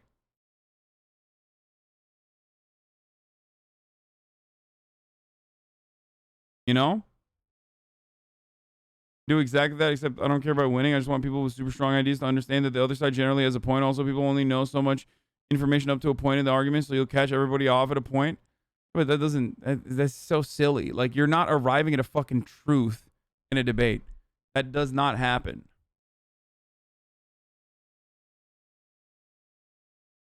That literally does not happen. What the fuck is this? Jordan Peterson? Okay, we'll look at that later after if this. For First Amendment rights, you have Let's the finish First this Amendment first. right, and we're not trying to take that away from you. I think you know that the Confederate flag is controversial, and then it has this history, and I feel like sometimes you just fly it to be controversial and get a reaction. Like, you know it's going to hurt people's feelings. You know that it has, in some people's minds, this angry, like, this hateful connotation, and you're doing it. And then if it's for Southern Pine, there's literally so many other, like, Southern, like, what other, like, I actually, like, want to know why you fly it, because I don't see why people do it. People fly it because they feel like they want to fly it, even though that, like I just makes want to people know why. It makes people offended and stuff like that. And everyone's going to get offended every once in a while, but no matter how much you are offended and no matter how much you convey to the other person that you are offended, they can take that all into effect and put that in the process of their mind, and they will still fly it if they genuinely feel like they want to. And that's the thing. We have to have tolerance for other people's opinions, and regardless of, even if you convey your point across and nothing changes, you tried your best and they still have their opinion. At least you know, at least you let people know how you feel. At least you let people know how you feel. And that's what this debate is.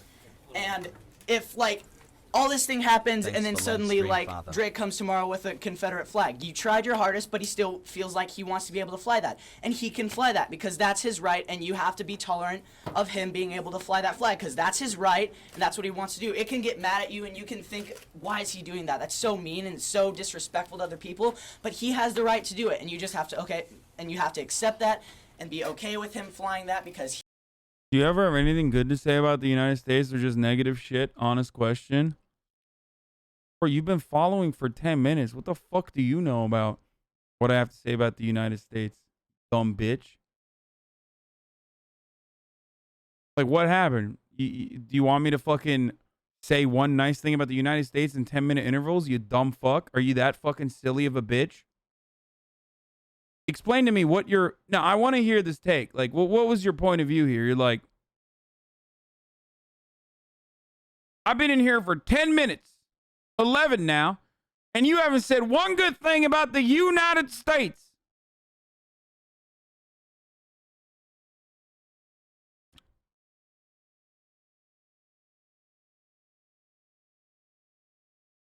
Come on, honest question, dude. You have the floor, you dumb fuck. Black heart, black heart, black heart.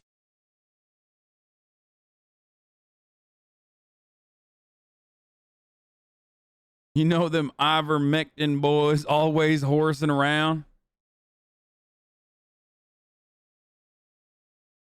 I mean, I chose to come here and live here, bitch. I left my fucking friends and my family behind to come live in America. You didn't do shit. You were just born here. So, I mean, I think that alone means that I like to be here more than you.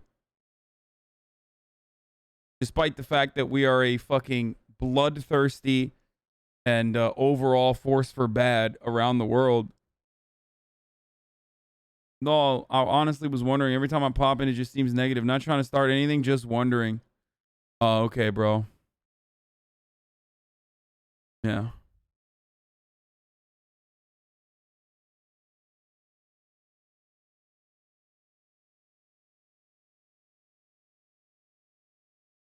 He was just wondering, boys.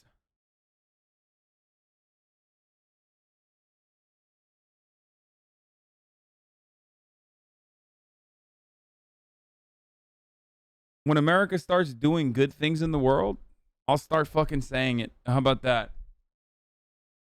Very glad you're still up. Love you, Orange Heart. Until then, if you have, you know, if you get really sad when you hear honest truths about the awful shit that we do around the world, then this is maybe not the broadcast for you. I'm sorry.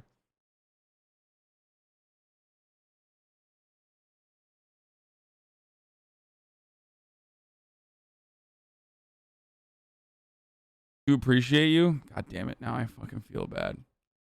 Okay, I'm done with that video. I can't finish it. It's like the audio is terrible. I just want to hear this. Partly because I just want to hear this dumb shit that Jordan Peterson has to say. And then I'm done. I've been fucking streaming for far too long, things are boys. really expensive to do. So if you want to build a factory to build more, there's some utility in having some people who specialize in the ownership of money. And so they have a tremendous amount of money, partly because some things are really expensive to do. So if you want to build... Yeah, it's called the government, bitch. Okay, move on. All right, a factory to build microchips, for example. That, yeah, okay, government. Government handles that already. Okay, infrastructure, factories, sounds good. All right. A couple of $1 billion in investment minimum. And so unless we have these huge pools of freely available capital, then that... Exactly. Again, government, public banks, you know, publicly owned trusts. Got it. That requires a certain amount of disproportion in distribution, right? So that there are some people who are extremely rich. We couldn't do any of the things that riches require if we didn't have people who were... Not true. Completely, categorically false. Again, most other countries do this. The American government does this too. They just don't allow the distribution to flow down to the workers, but rather just to a select few that lobby it. We're rich. Is it the case that... Bro, when you're so desperate to justify like capital accumulation that you just start coming up with like random solutions, you just try to engage in like a post hoc radicalization for why wealthy people should exist. Like, okay, there's no alternative to that, I guess. All right, got it. Listen, dude, if you got fucking owned by Apple Cider, you don't get to speak, okay? Sorry. You know, go back to telling people to make their bed and clean their rooms, okay? I like to get my opinions from a guy who did not get fucking obliterated by Apple Cider. That distribution of economic resources to the poorest is dependent on their availability to the rich first. You think about cell phones. When they first come out, they're like $25,000. And so there's some... Oh my God, I've heard this exact same Wait, where did I hear this argument? This might have been my fucking dad, actually. I've literally heard this argument before. It's like, this is a classic argument. Hold on.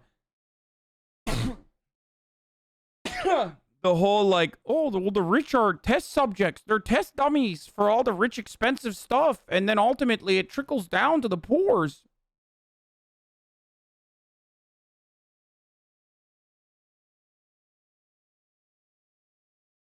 Your dad was a Jordan Peterson fan? No, my dad's not a Jordan Peterson fan. People who can afford a $25,000 cell phone and they buy them, and then now they're worth $20,000, and then more people can buy. What? Wait.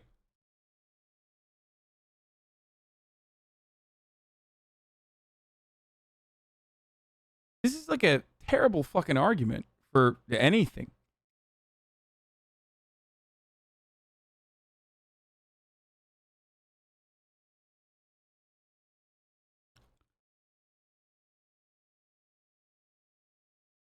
Buy them because it's the $20,000 price range. I mean, if we didn't have radical inequalities in income distribution, would we ever be able to introduce new expensive products into the market? For the introduction of new products, you do. What difference does it make? What? How's me Ajan Hosso? Wait, what?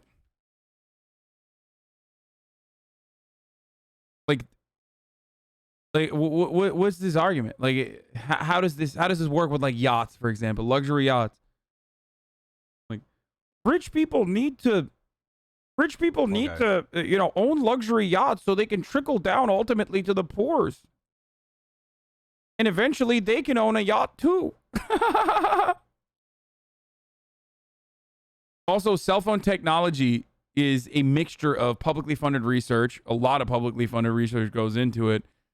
And private corporations is always, like, you know, private industry always just takes the publicly funded research that is done by grants, government funds and whatnot, and expands on it and makes a marginally better product that you can sell out through marketing year over year.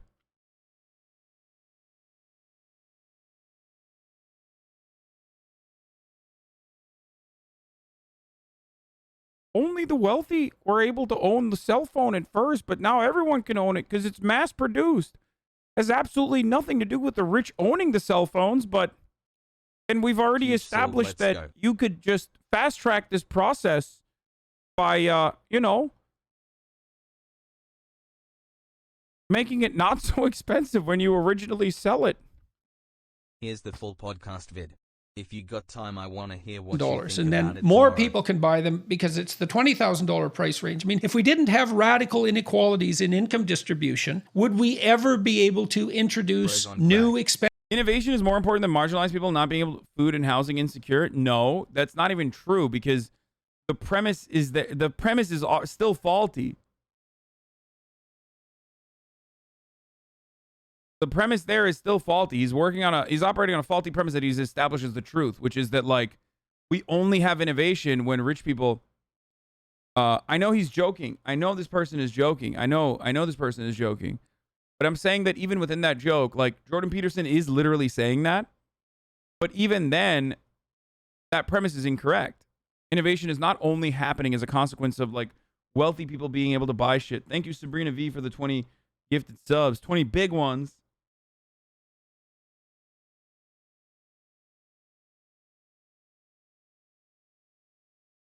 That is so not true. Steve Jobs was a key reason why we have phones today, and that was not because of publicly funded research. Okay, that's a joke as well. I hope. Oh my God, I really hope that guy is joking. Oh my God, please tell me you're joking, dude. The disrespect to the Nokia cell phone right now is so fucking devastating.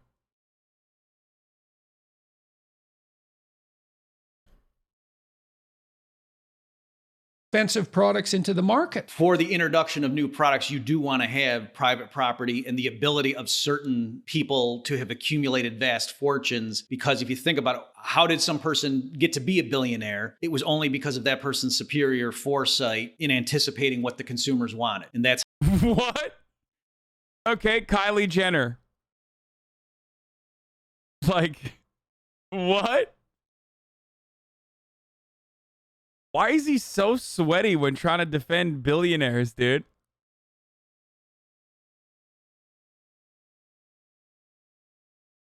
Also, dude, what the fuck?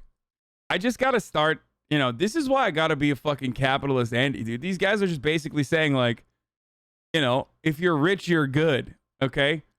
If you're rich, you automatically deserve it, and you automatically worked harder or smarter than everyone else, and you deserve nice things and innovative products. even if it comes at the cost of like other people not having things, okay?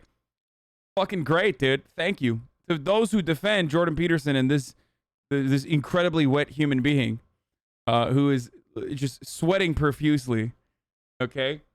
Yeah, go ahead, defend him to me. Why is he so why is he so wet? It's so weird.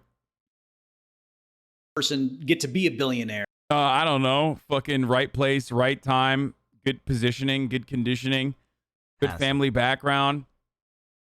$250,000 lying around from their parents to give you to start off your business. Predatory business practices that they could seize early on. Fuckload of exploitation of millions of people.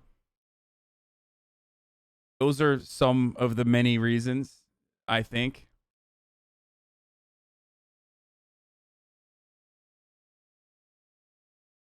Dude, you're so fucking bigoted against bald people. It's unreal. If you become bald one day, it's karma, bitch.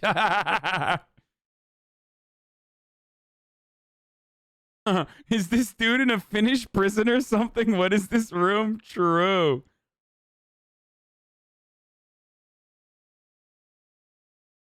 It was only because of that person's superior foresight in anticipating what the consumers wanted. And that's how you got to that position. That person then to decide. Dude, that's right, dude.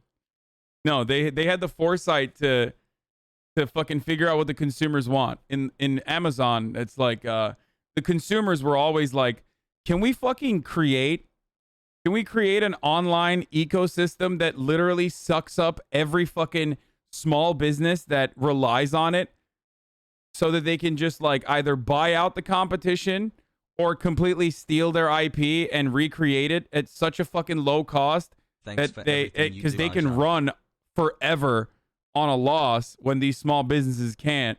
That's what everyone's always, as a consumer, I'm always saying that. I'm like, man, I sure love the deregulation under the Reagan era that caused every airliner to fucking merge with one another so they could engage in a sequence of horrible business practices that make flying absolutely fucking garbage unless you like literally pay for the air that you are breathing inside of the fucking airplane through a series of price leadership, not fixing, but price leadership with very little alternatives. I love that, dude. That's, as a consumer, that's what I'm dreaming about all the time. I'm like, fuck, man, that's so sick. No vaccines or masks required. Seems like a pretty bad idea at the moment. That's why you're a consumer and never a producer. Am I a fucking wealthy, aristocratic billionaire that fucking exploits everyone, or am I just a silly consumer? I'm confused. Am I the dirty capitalist who had the audacity to own a home, or am I just a simple fucking consumer who doesn't know what he's talking about? Because you can't have it both ways. Everybody's always saying that. Also, how the fuck is Amazon a producer? What the fuck has Jeff Bezos ever produced, bro? What are you talking about? He's produced nothing.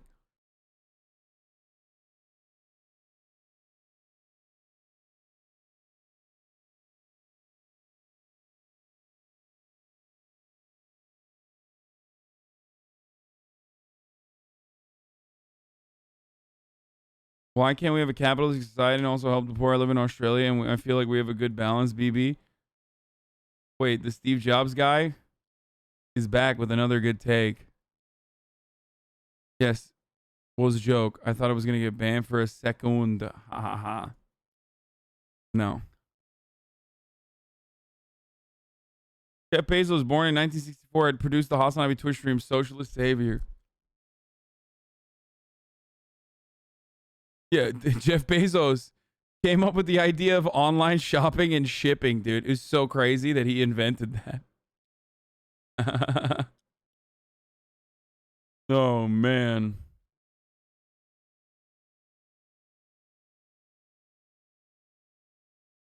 Okay, I'm not running ads because I'm going to run a last 3-minute ad here in a second. I should have ran it at 8, though, because I didn't think I was going to go this long. I've gone longer than I have in a long-ass time because I'm having fun. There's this new technology called a cell phone or a cellular phone. Yeah, I think it's worth sinking millions of dollars into seeing if this will pan out. Who's making that decision? It's the person who's got the proven track record so far. Yeah, that's why the inventor of the cell phone is a billionaire. Everyone knows this. Yeah, Mr. Cell. That's how that works, guys. You fucking dumb? Like, duh. What are you, a fucking child? Like, who? This is such a childish take, dude. You have to literally be a kid. You have to have a kid brain. Yeah, Robert Cell phone. Mr. Robert Cell, dude. Mr. Cell. That's Mr. Cell to you.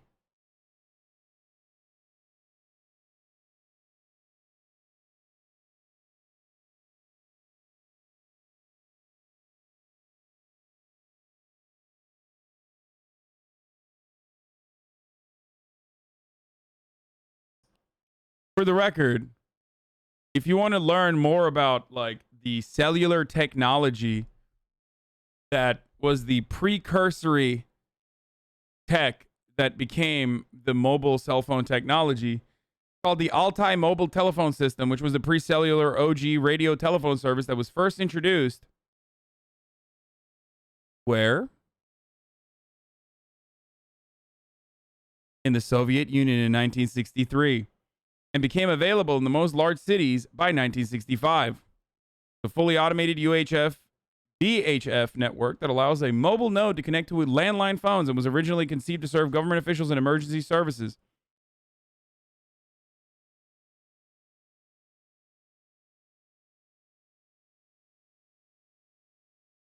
Are you about to say Turkey? No. Unfortunately, there's not a lot of that.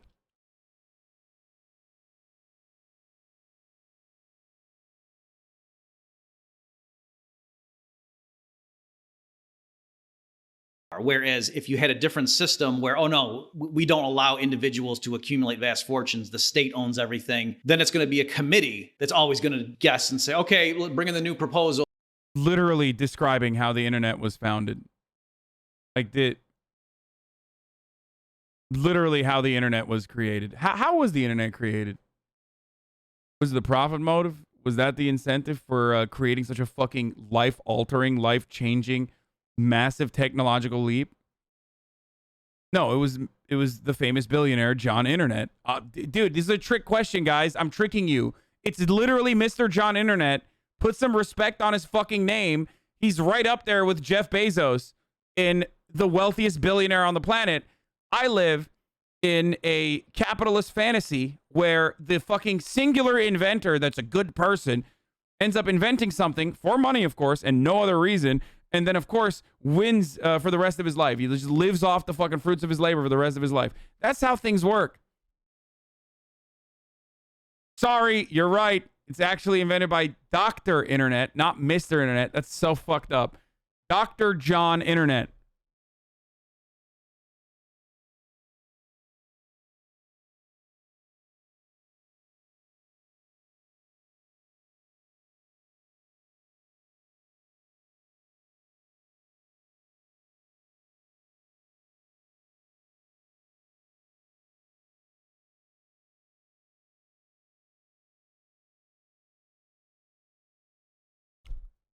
Why are you posting about the International Telecommunication Union? He has a PhD and MD. Would you really not call him? I think the real contradiction is that Americans do want a result of that reality, the low price and convenience, but we can't handle the exploitation and destruction of local businesses and community, etc. So we use capitalist ideology to avoid seeing the contradiction.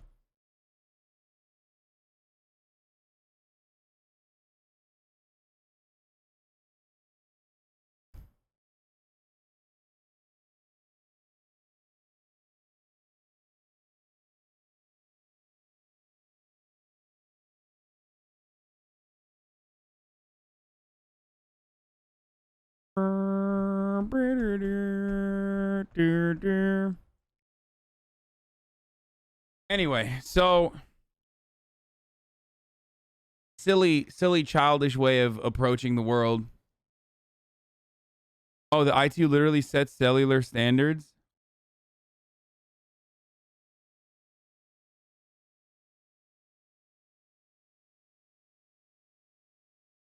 Let's vote on it. There's not as much skin in the game. It's not that individuals own money. You could just see how, given human nature and the limits of what people's expertise is, that... Dude, what? Like, this is so fucking dumb, dude. Like, It's one of the dumbest arguments that like capitalism has driven so much innovation and not like the exponential growth factor behind technological accomplishments. It's just like, it's so silly. And always, almost always, they're just making it up. Like they're relying on you not knowing the reality. So they're just like, yeah, everyone has always done things for money only, and that's precisely why they were. There's no other factor that goes into innovation. There's no other motivating principle behind it, and that's precisely why.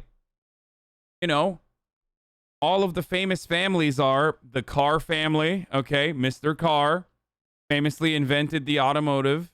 Okay. The Mr. Cell family, as we already talked about, famous inventor of the cell phone. And also the Mr. Internet, or Dr. Internet, fuck. It's just, you know, that's just how it is.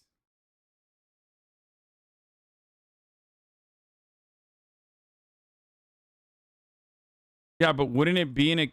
Yeah, but it wouldn't be in a committee state. It's so idiotic. The committee state concept is dumb as fuck.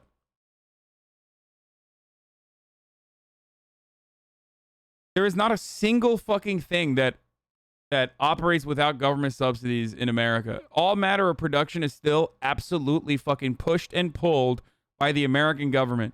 Good luck having agricultural production in this country if our tax dollars weren't directly funding it, okay? It's so dumb. Good luck having anything without the government literally building fucking roads and infrastructure. As a matter of fact, part of the reason why we can have nice things to a certain degree is literally because we don't have enough good infrastructure. Happy Labor Day, chat.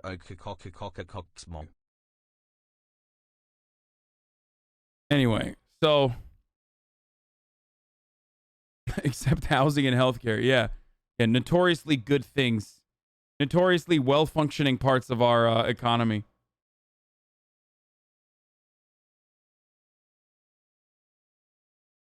Distributing it, decentralizing it, and allowing for the possibility of massive fortunes to accumulate is a better engine for innovation. Man, what a good fucking argument, man. It's so good. I love that.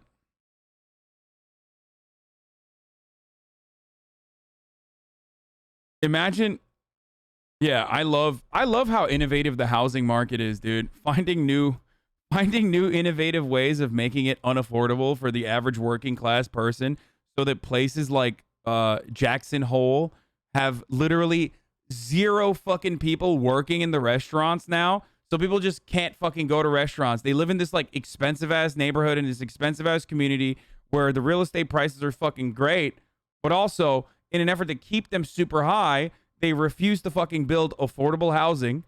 So now there is no workers. Literally no workers. So what do? Zero workers, dude. Who's going to work the factory? Okay? Who's going to work the fucking restaurants? Nobody, because they can't live there. The solution is, yeah, Dr. Food lives there, who invented food.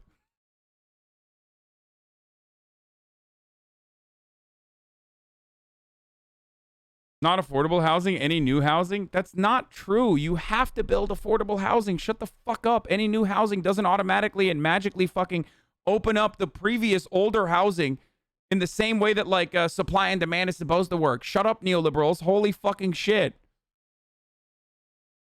Yo, this shit pisses me off so much, dude. Neoliberals live in this fucking magical universe where they're like, oh, all types of fucking new housing is actually good because it automatically like lowers the prices. Oh yeah, dude, it's so sick. I'm sure the fucking Starbucks barista is gonna be able to now live in an actual house because they built more fucking luxury condos and therefore more rich people moved in, and maybe with the new available housing that was opened up from the older fucking homes in that neighborhood are like what? Marginally reduced in their pricing, dude? Fuck.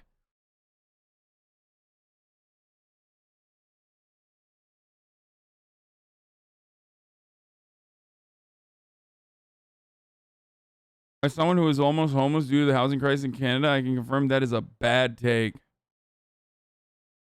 What? I love Jackson's hole. Jackson is a cute hole. Okay.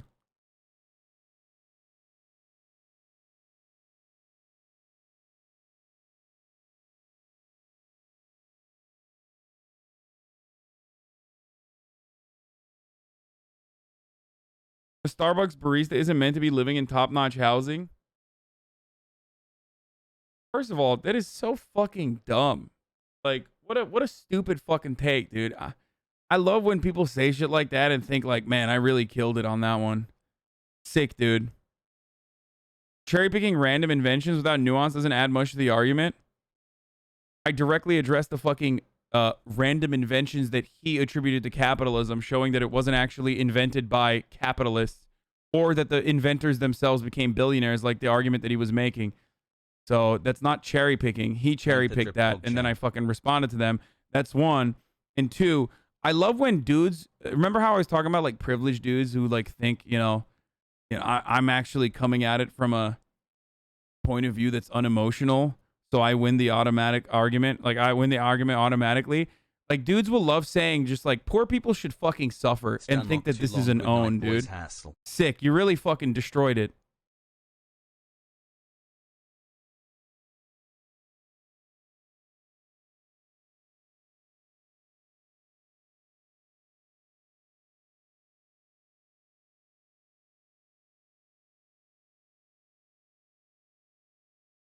Also, the irony is that, like, I'm just saying that if you want workers to be able to work the fucking industries that are around you, then you have to offer them adequate housing. I didn't say that, like, every Starbucks barista living in Jackson Hole has to live in a fucking mansion.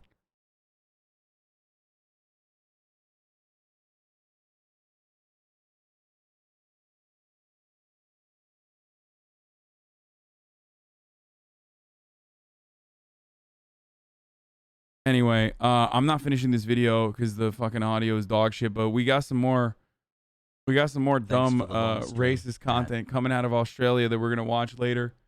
But it's time for the 3-minute ad break here, boys. I love you all. I almost did fucking 11 hours here, almost 10:30. Fuck, I have a headache. I haven't gone this long in a while, so here I'm gonna run to the 3-minute ad break here. The last of the fucking day.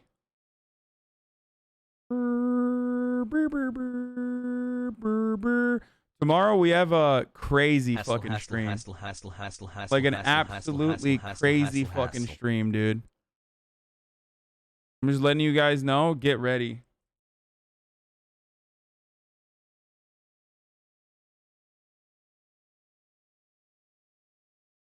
It's gonna be wild. It's gonna be a wild one.